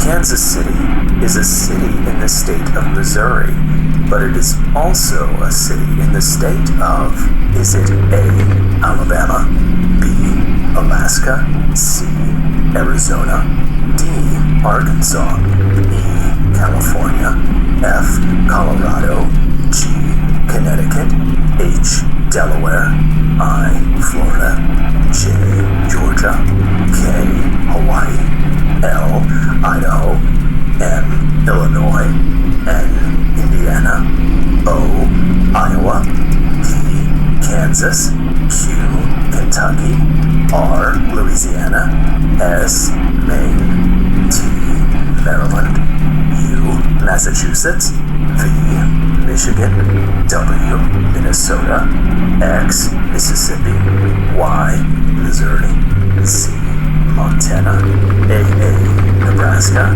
BB, Nevada, CC, New Hampshire, DD, New Jersey, EE, New Mexico, FF, New York, GG, North Carolina, HH, North Dakota, II, Ohio, JJ, Oklahoma, KK, Oregon, LL, Pennsylvania, MM, Rhode Island, NN, South Carolina, OO, South Dakota, PP, Tennessee, QQ, Texas, RR, Utah, SS, Vermont, TT, Virginia, UU, Washington, VV, West Virginia, WW, Wisconsin, or XX, Wyoming. You have 10 seconds to answer.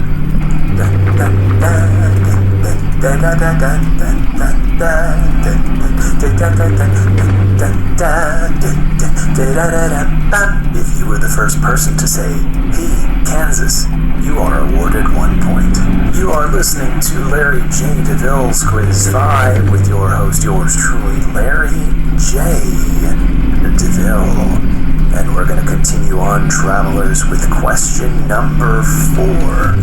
Nebraska, Oklahoma, Missouri, and Colorado border which same state? Is it A, Alabama, B, Alaska, C, Arizona, D, Arkansas, E, California, F, Colorado, G, Connecticut, H, Delaware, I, Florida, J, Georgia, K, Hawaii, L, Idaho, M, Illinois, N, Indiana, O, Iowa, P, Kansas, Q, Kentucky, R, Louisiana, S, Maine, T, Maryland, U, Massachusetts, V, Michigan, W, Minnesota, X, Mississippi, Y, Missouri, Z, Montana, AA, Nebraska,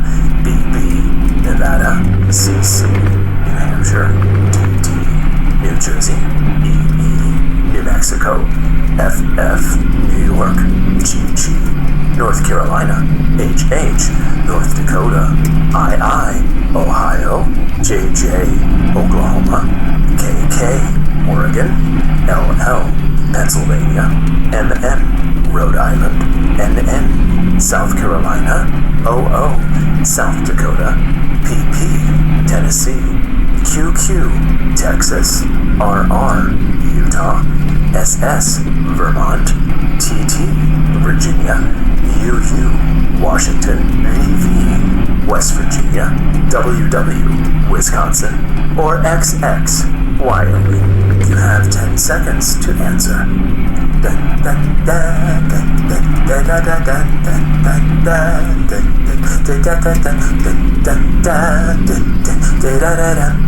If you were the first person to say P, Kansas, you are awarded 1 point.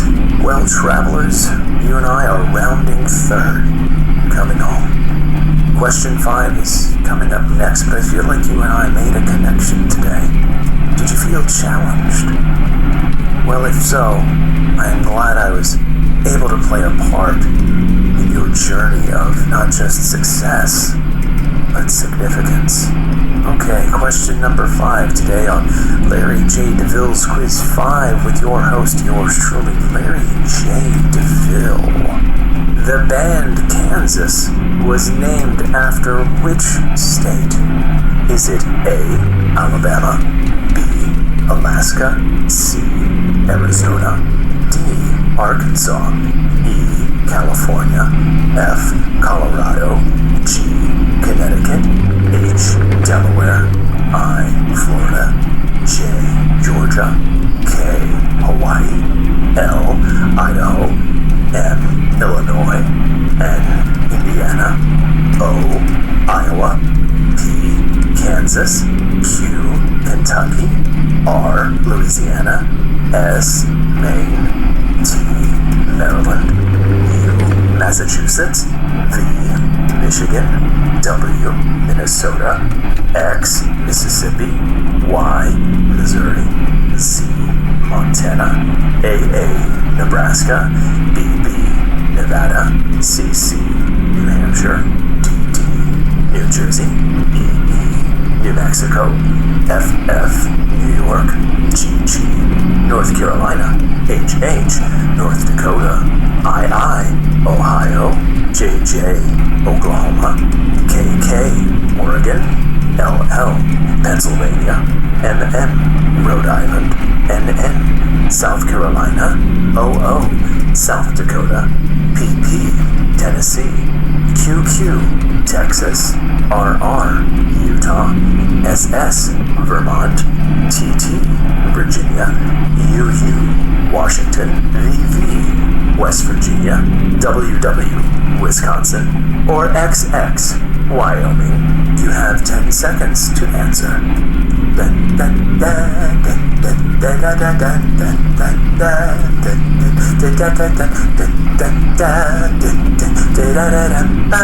If you were the first person to say P, Kansas, you are awarded 1 point. Well, fellow travelers, that is all the time that we have today. I am Larry J. DeVille, and keep on journeying.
Australian radio school for students in rural areas.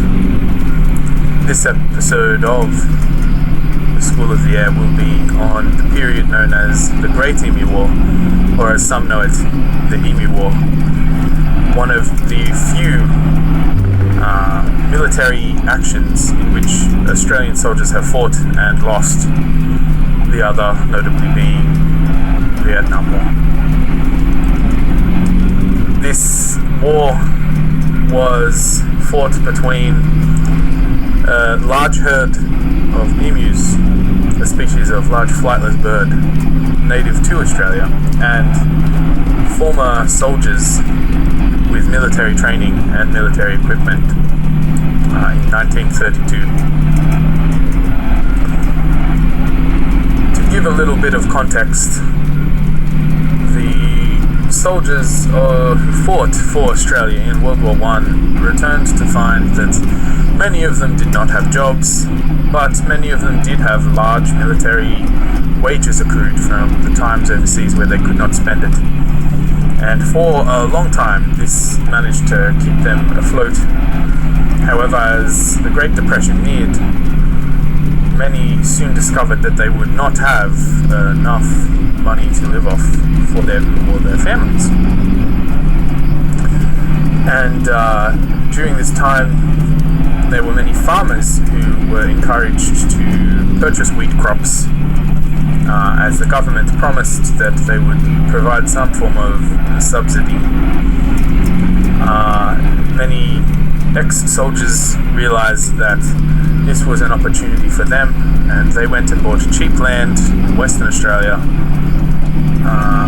in the Campion district, and this land is arid desert and was not suitable for farming.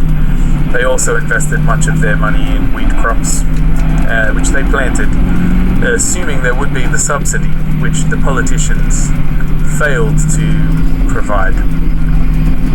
After much discussion about how to deliver said subsidy, they gave up on the idea entirely.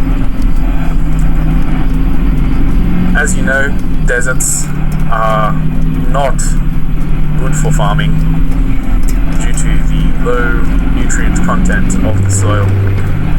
And the Australian soil in particular has many hard sandstone areas which are almost entirely devoid of nutrient content or moisture of any kind. As such, the farmers had very little yield on their wheat,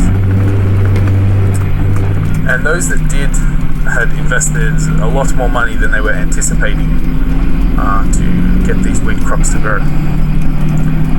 During the end of the 1930 era,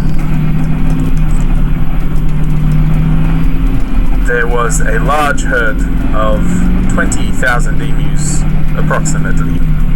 The count is not finalized yet, that migrated for their breeding season, heading from coast regions to inland regions, which is their traditional mating migration. Much of the land bought by the farmers was in this inland region, and given the large amounts of water that the farmers had imported and cultivated, the emus saw this region as an excellent opportunity for them to gain sustenance for the turbulent mating ahead. The mating habits of the emu are well documented in our previous lesson titled The Mating Habits of the Emu. During this time, many emus ravaged the crops of these ex-soldiers, and the soldiers petitioned their local members, only to find that there was little they could do. Upset with this, the soldiers formed a union and sent a message to the Minister of Defence at that time, Sir George Pearce. As they had served in World War I, many soldier settlers were aware of the power of the Ministry of Defence in dealing with situations that required force and that often include military assistance to civilians who were trying to establish their livelihoods in war-torn areas. Unsure how to deal with this situation, the minister sent the soldiers a large amount of food, temporary accommodation, and ammunition. Sir George Pearce also wanted to document this incidents and sent out many cinematographers in order to document the support the government was giving to the people. They thought it would be an outstanding PR exercise. Unfortunately, everyone involved underestimated the emu. Military involvement began in October of 1932. The war was conducted under command of Major Meredith of the 7th Heavy Battery of the Royal Australian Artillery. There were several soldiers armed with Lewis Enfield rifles and 10,000 rounds of ammunition. The operation had to be delayed due to some rainfall, and this caused the emus to scatter over the area. The rain stopped in November 1932 and troops were deployed. However, due to the nature of the spreading of the emus, they found themselves outflanked by the emus. Their superior military knowledge astounded and overwhelmed the soldiers of the 7th Heavy Battery. On November 2, the men travelled where some 50 emus were sighted. The birds, however, were out of range of the guns that they had brought. Local settlers attempted to herd emus into an ambush, but the birds split into smaller groups and ran so that they were difficult to target. Various machine guns were used, but ineffective due to their range, and the second round of gunfire was able to kill a number of birds, but later that same day they would encounter a second flock. The next significant event happened 2 days later, where the Major Meredith was able to establish an ambush near a local dam. 1,000 emus were spotted heading towards their position. By this time, the gunners had been trained to wait until they were within distance of their rifle. Sadly, the machine gun jammed after only 12 birds were killed. The remainder scattered before more could be killed due to the loud sounds of the machine gun. No more birds were seen for the rest of that day, and their battle failed to achieve its desired outcome of the slaughter of a mere 1,000 birds. In the days that followed, there were limited access to the birds, and found it difficult to near them to the distance which was required.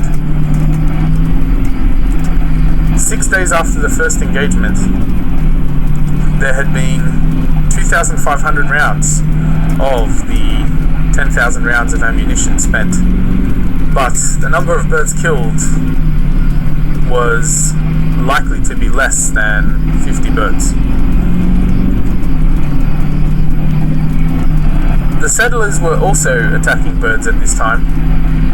They had managed to obtain around 200 casualties.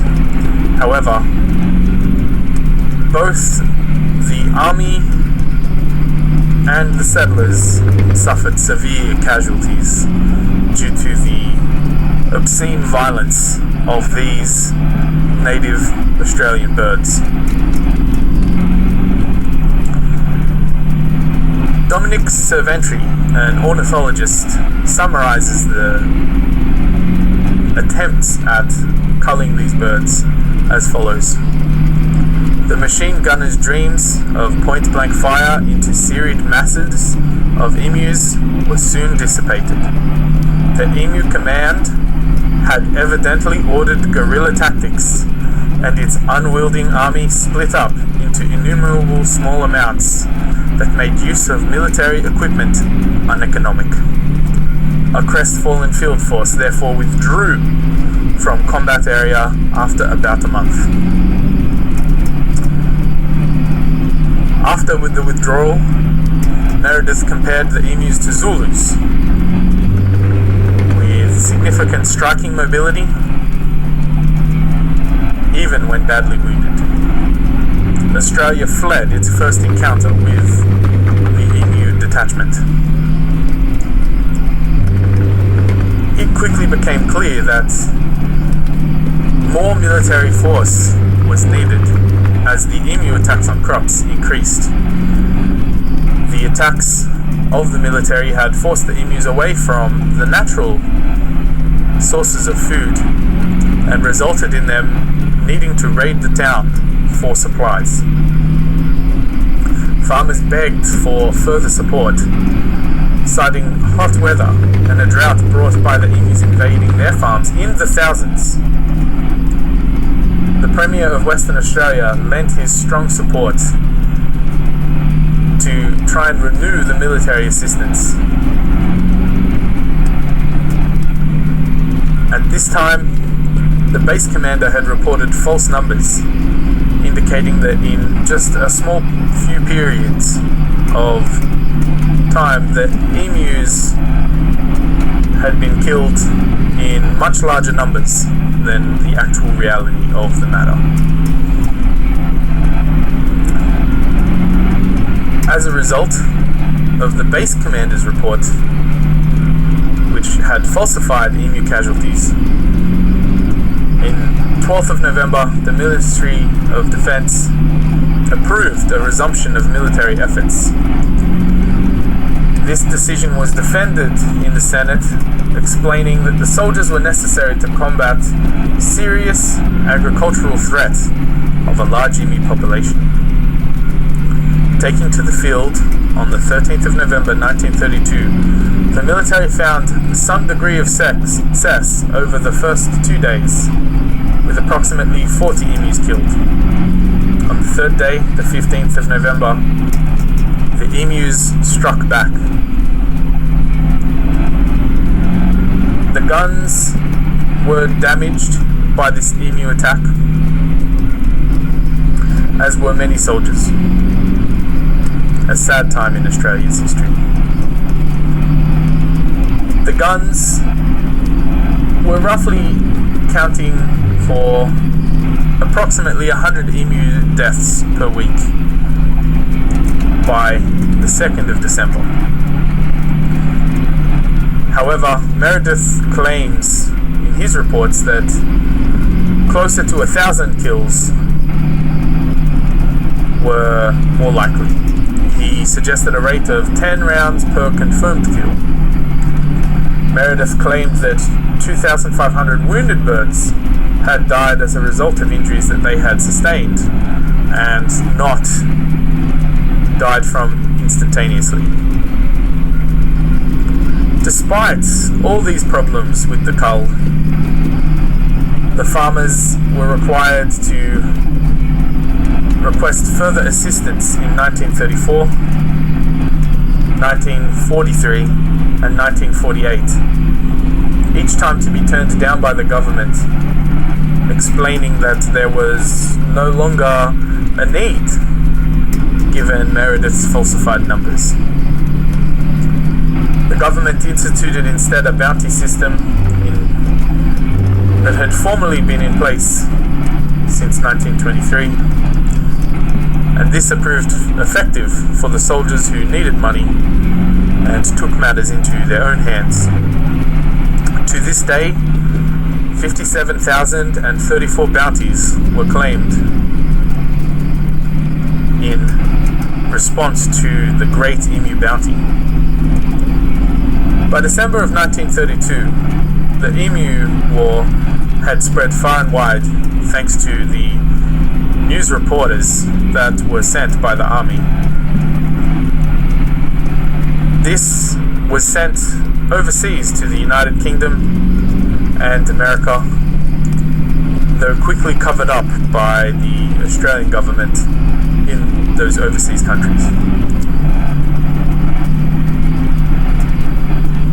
This is one of our truly sad moments in Australian history, and something which brings great shame to our proud military nation. Thank you for listening. This has been the School of the Air, and please be aware for the dangers that emus pose should you encounter some in the desert.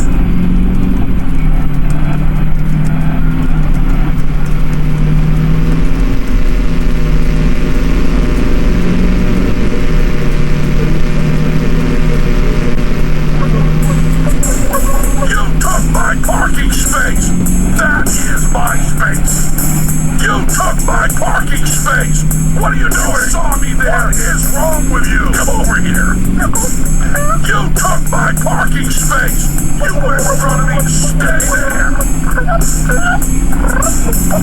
took my parking space! I'm gonna call the police! Get back in your car! He's talking like a Martian! You took my parking space! You took my parking space! Get in your car, drive away from here. That's that.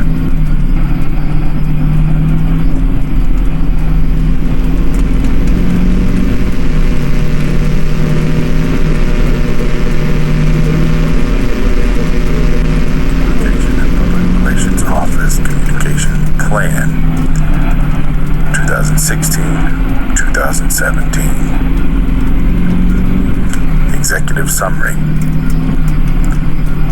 The district served more than 4,000 students in early childhood through grade 12, with over 700 staff members at 8 school sites and an alternative center. The Communication Office seeks to support the district's mission to educate all students by improving communication and building relationships within the community. The objective of all communication strategies is to meet the district's goals. Current status. Since November 2015, the district has been dealing with increased scrutiny and declining public confidence due to major issues with budgets and administration. The challenges of maintaining public confidence and communicating effectively with all segments of the community affect not only the school district, but also the community itself.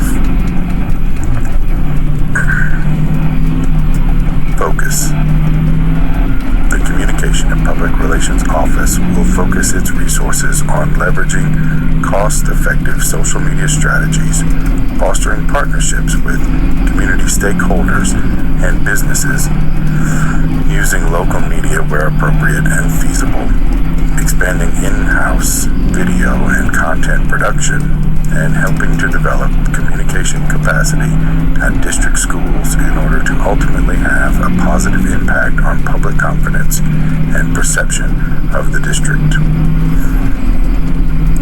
The comprehensive plan detailed here will be used as a basis for the office's accountability, as well as providing a framework for resource and budgetary allocation. This plan is a working document that allows the Communication Office to make necessary changes based on the circumstances and vision of what the district needs in the future.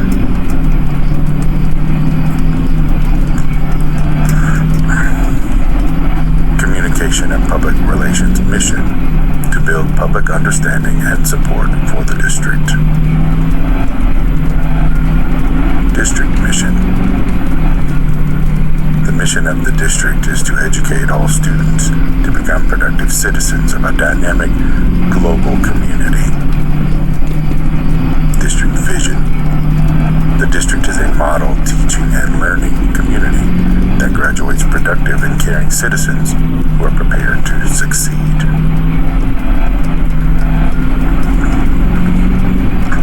District goals. Academic achievement.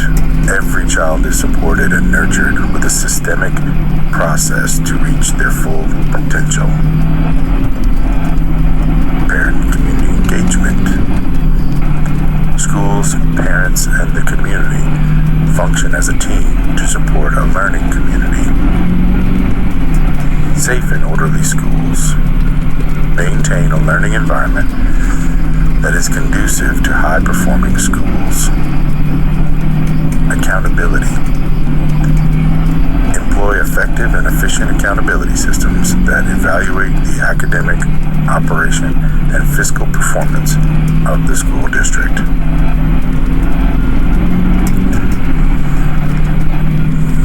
This comprehensive communication plan aligns with the district's goals.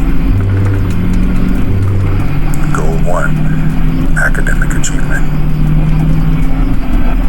By recognizing student and school successes, encouraging them through various recognitions, and allowing the community to celebrate the achievements of district students and schools.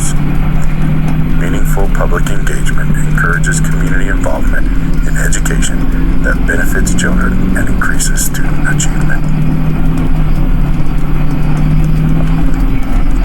Goal 2, parent and community engagement. By fostering greater connection between the schools and various stakeholders in the community.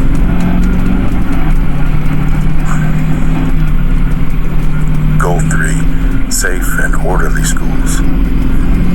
By disseminating important information to staff, students, parents, and community about the expectations, policies, protocols, and procedures for all those involved in our schools and programs. Also by making important safety and emergency information available to all students, staff, parents, as quickly and accurately as possible. Goal 4, accountability.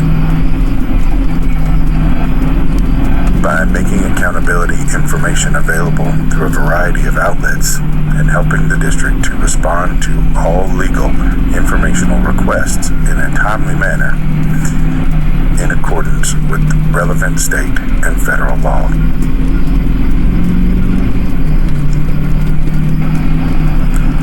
Desired behaviors and attitudes. Internal audiences. Take pride and ownership in the district and keep informed on key issues. Show mutual trust and understanding and value all roles within the organization. Work as a high-performing organization that respects, values customer feedback. Exhibit district core values. External audiences. Exhibit community pride and trust in our schools and the school district. Feel involved and engaged in the district. Choose to enroll in the district because of quality educational and extracurricular opportunities. Support the district. Internal audiences include students, parents, teachers, principals, support staff, employees, administration, and the Board of Education.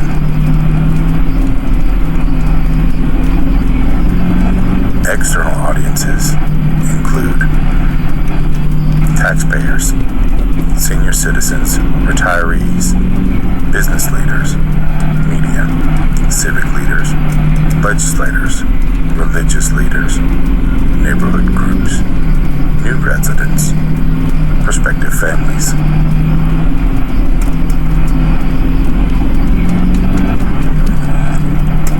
Communication channels. Print, newsletters and flyers. Electronic, websites, district and schools. Phone notification system. Email, social media, blog, and videos.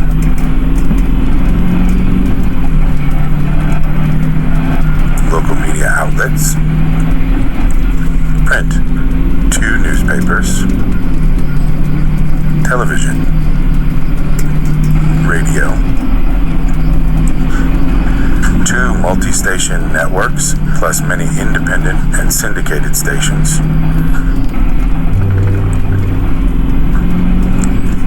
Code of Ethics.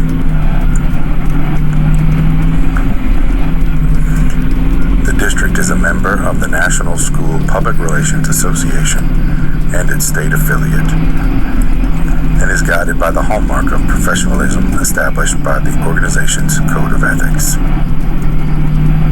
1. Be guided by the pursuit of the public interest through the truth, accuracy, good taste, and fairness. Follow good judgment in releasing information. Not intentionally disseminate misinformation or confidential data. Avoid confidential data. Avoid actions that lessen personal, professional, or organizational reputation. 2. 2. Give primary loyalty to the employing organization, insisting on the right to give advisory counsel in accordance with sound public relations ideas and practices. Cooperate with other groups while avoiding conflicts with primary responsibilities. Object to untenable policies or activities. 3. Be aware of personal influence. Avoid promises or granting of unprofessional advantage to others. Refrain from accepting special consideration for influences on organizational decisions. Avoid unauthorized use of organizational facilities, resources, or professional services for personal gain or for promotion of the candidacy of aspirants to elected office. Forego derogatory acts or utterances against other professionals. 4. Recognize that effectiveness is dependent upon integrity and regard for ideals of the profession, not misrepresenting professional organizational qualifications. Give credit for ideas and words borrowed from others. Cooperate with professional colleagues to uphold and enforce this code.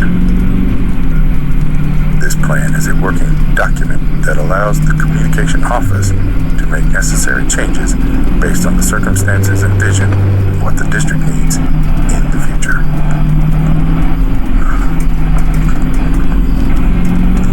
Products and services. The following areas of focus can be considered products and services provided by the Communication Office. They are the basis of the work of the office to achieve the desired behaviors and attitudes of our internal and external publics. Community relations. Encourage public support and understanding of the district. Objectives. Increase opportunities for public input and response for two-way communication. Increase opportunities to share district information with the community. Increase opportunities for community members to interact with the Board of Trustees. Expand the use of technology and other forms of media.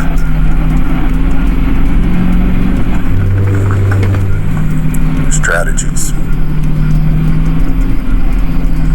Establish external key communicators network. Community forums and dialogue sessions. Promote school board meetings through increased information sources. Ensure district representation for community programs and organizations. Promote district knowledge and support of the district's foundation. Maintain effective communication through traditional print and non-traditional approaches.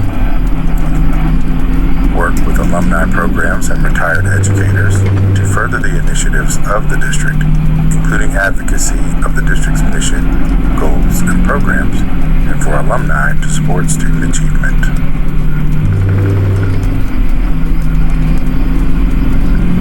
Crisis communication.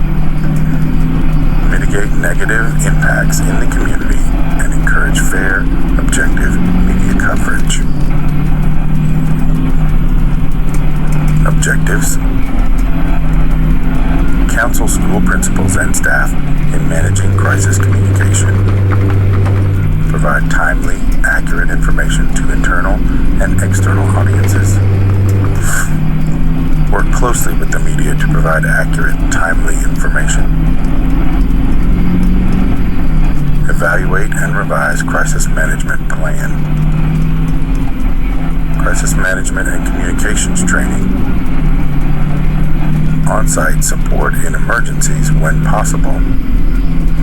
Immediate and ongoing counsel to principals, key staff, and district leadership in crisis issues and events that have the potential to become a crisis. Crisis communication plans specific to major incidents to include goals and key messages. Create written materials including talking points, fact sheets, and letters for schools to use in emergencies. District spokesperson. with the media.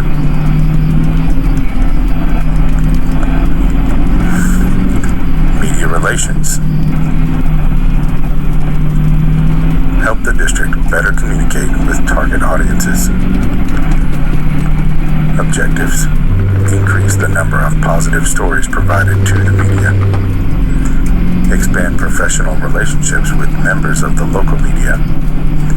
Increase use of social media networks to augment media efforts.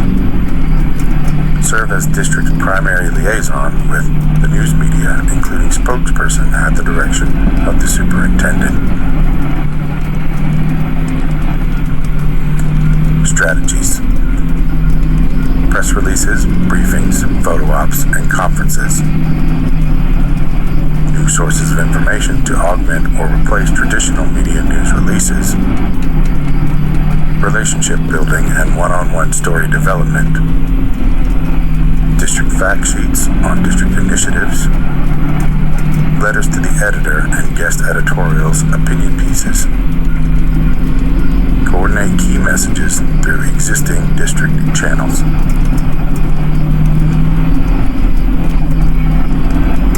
Communication training. Enable employees to understand their role of serving as ambassador to the community. Objectives.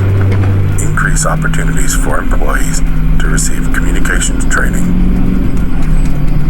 Increase the number of employees who are trained in communications.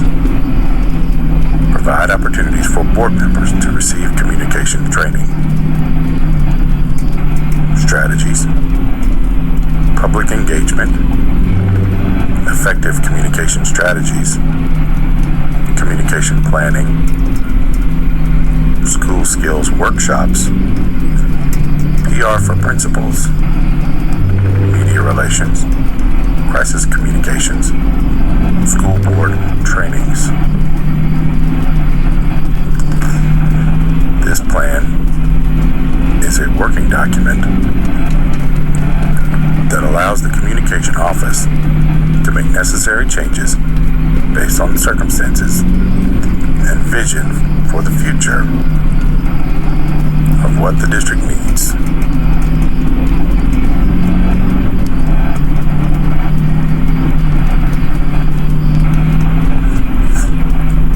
Public, family, and employee engagement.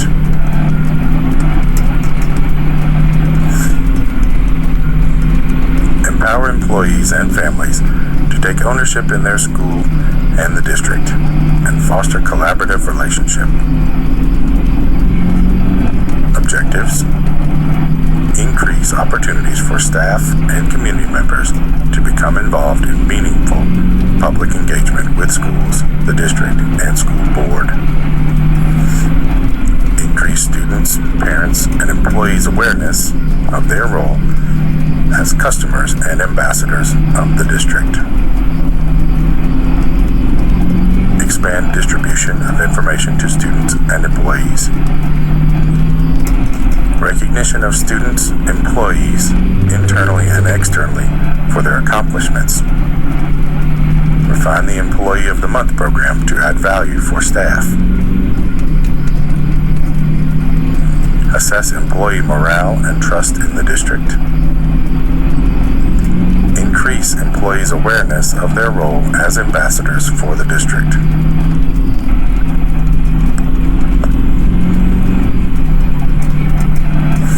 Community forums and dialogue sessions.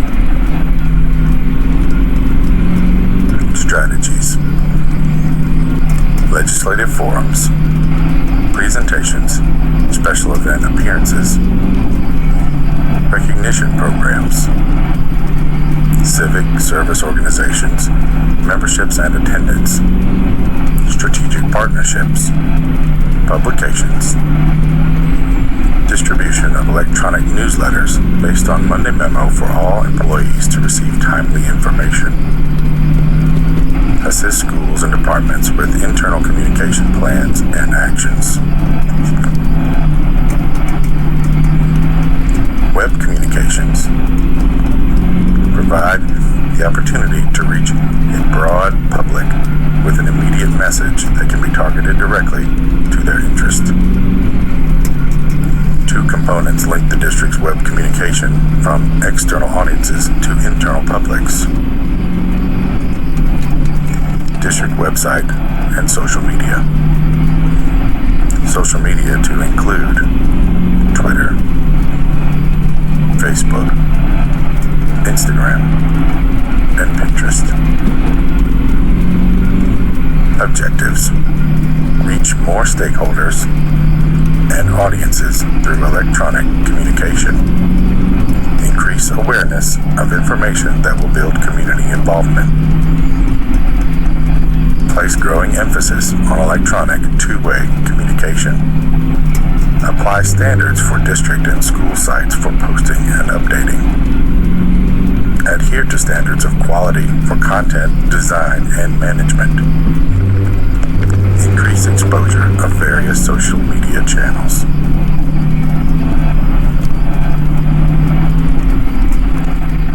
Strategies: improve current district and social media school websites to better engage audiences. Investigate opportunities for expanding and/or improving electronic communication, such as blogs or other social media opportunities. Review processes for schools and principals to post consistently. Connect all district social media in a way that promotes awareness across all platforms. This plan is a working document that allows the Communication Office to make necessary changes based on the circumstances and vision of what the district needs in the future.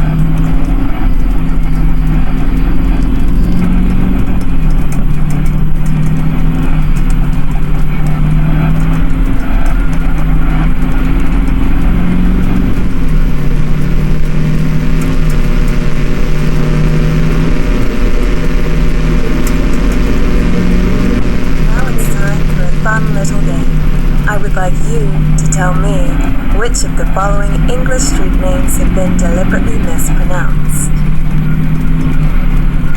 Magpie Alley, Swatham Heath Road, Fox Road, Montague Street, Eden Street, Thurlow Street, Darlington Street, Doric Road, Hermit Street, Cherbury Street, Station Rise, Littlebury Road, Camelot Street, Ashburnham Place, Bethwyn Cottages, Summertrees Avenue, Cannon Street, Avondale Rise, Fenwick Court, Edison Square, Guildhouse Street, Hungerford Lane, Pitcham Terrace, Wyvern Road, Reed Street, Bear Road, Penfold Street, Cavendish Avenue, Tennyson Court, Glamis Place, Queensdale Place, Chestnut Rise, Sunbury Lane, St. Matthew's Row, Roper Lane, Kinglake Place, Penrose Grove, Chivers Cottages, Selina Road, Digby Crescent, Goathill Lane, Stackhouse Street,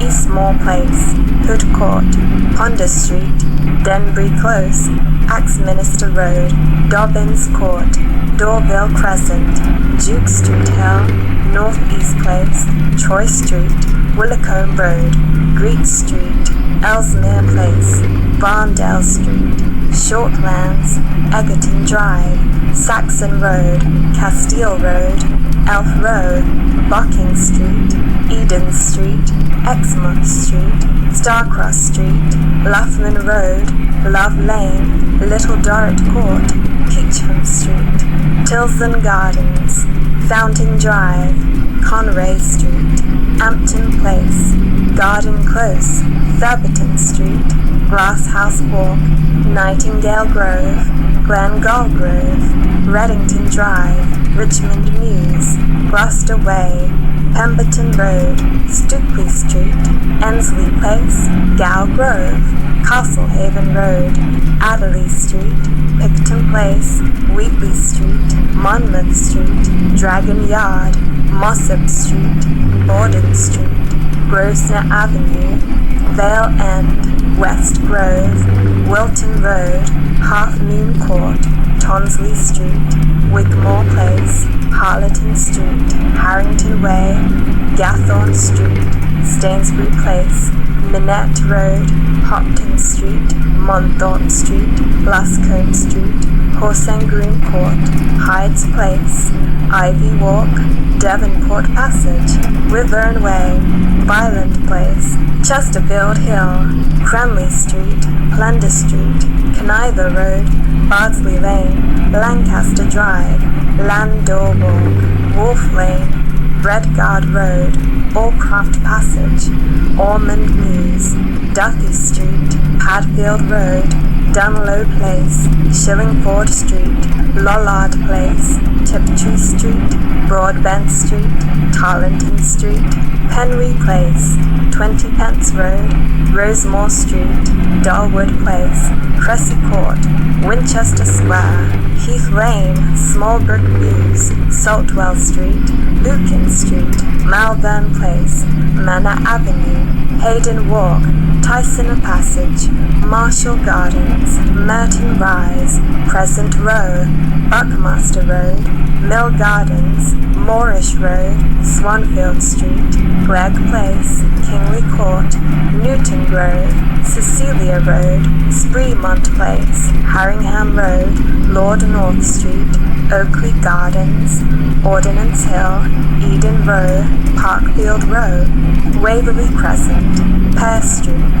Telegraph Hill, Mersell Road, Cyclops Place, Pratt Walk, Padbury Court, Cleaver Square, Princedale Road, Prospect Vale, Ram Cottages, Grotto Court, Regal Lane, Forest Close, Haggerston Road, Lapswood Walk, Regency Place, Hanging Sword Alley, Birkin Street, Richmond Avenue, Matilda Street, Rochester Walk, Lion Street, Rose Walk, Scriven Street, Wishford Place, Berryman Road, Rutland Walk, Ashfield Street, Leicester Court, St. Rule Street, Marsley Road, Southey Road, Priory Terrace, Modbury Gardens, Plough Mews, Stratherden Road, Trinity Crescent, Westcott Road, Grange Street, Saunders Grove, Seaton Place, Eversholt Row, Sunbury Street, Summers Crescent, Ragland Street, Parkway, Garter Yard, Mottingham Station Approach, Starfield Road, Churchfields, Loaf Court, Swan Road, Myrtleberry Street, Winford Cottages, Globe Terrace, Martello Street, Trafalgar Avenue, Buller Square, Ruby Triangle, Darsk Park, Union Walk, Mellis Street, Dickens Square, Bullivant Street, Adelaide Close, Bedford Way, Dunton Road, Hillrise Road, Westbourne Terrace, Victorian Grove, Chillingworth Road, Sovereign Street, Vine Hill, West Mews, Waterloo Gardens, Oranmore Mews, Belfort Road, Hester Road, Wellington Walk, Inverness Street, Sherlock Mews, Bourne Street, Beaumont Street, Weston Walk, Bard Road, Kennings Way, Horse Yard, Foregate Street, Calderwood Street, Fortress Walk, Willow Way, Dryden Street, Wilton Yard, Killick Street, Dunbar Place, Bacon Grove, Bloomfield Road, Woodstock Grove, Dunmaston Mews, Armory Way, Tavistock Street, Boundary Road, Berkeley Square, Watling Street, Ramsey Street, Halton Road, Cobble Lane, Sheringham Road, Penn Road, Moriarty Close, Tabley Road, Royal Avenue, Black Lion Lane, Lakeside Drive, Sealand Street, Yew Groove, Inkwell Close, Edenhurst Avenue, Hale Lane, Camelot Street, Lacey Road, Maiden Road, Ironside Close, Caraway, East Ferry Road, Tedworth Gardens, Ockley Road, Gateside Road, Felbrig Road, Lakenheath, Old Park Lane, East Way, Paddock Road, Taunton Avenue, Calverton Road, Knight's Walk, Grayling Road, Lever Street, Oxley Road, Viscount Drive, Emery Hill Street, Hinstock Road, Inworth Street, Merry Hill Close, Transome Square, Horncastle Road, Ulrich Avenue, Martock Gardens, Obeck Close, Upper Richmond Road West, Castle Bar Road, Ivy Mount Road, Petley Road, Vixen Mews, Devonish Road, Jewel Road, Quick Road, Thriftwood, West Ella Road, Elmcroft Gardens, Kingwood Road, Ringlet Close, Yukon Road, Scarborough Road, Maddock Way, Arnett Square, Grattan Road, Nutbrook Street, Tuskar Street, Hoppet Road, Yukon Street, Deacon Way, Belvedere Drive, Pure Lake Mews, Tayport Close, Buckrell Road, Darblay Street, Cuthbert Road, Morden Lane, St. Swithin's Lane, Evandale Road, Jeffreys Walk, Zander Court, Vestry Road, Longstaff Crescent, Ashton Road, Glazebrook Close, Junction Place, Parish Lane, Lighterman Mews, Raveley Street, Ellery Street, Addington Square, Wise Lane, Templar Drive, Hever Croft, Parkwood Mews, Silvermere Road, Castletown, and North Cross Road. Did you catch how many were mispronounced? Well done. Bonus points if you also spotted how many of these places are in fact in London. Tune in next time for the exciting United States of America version.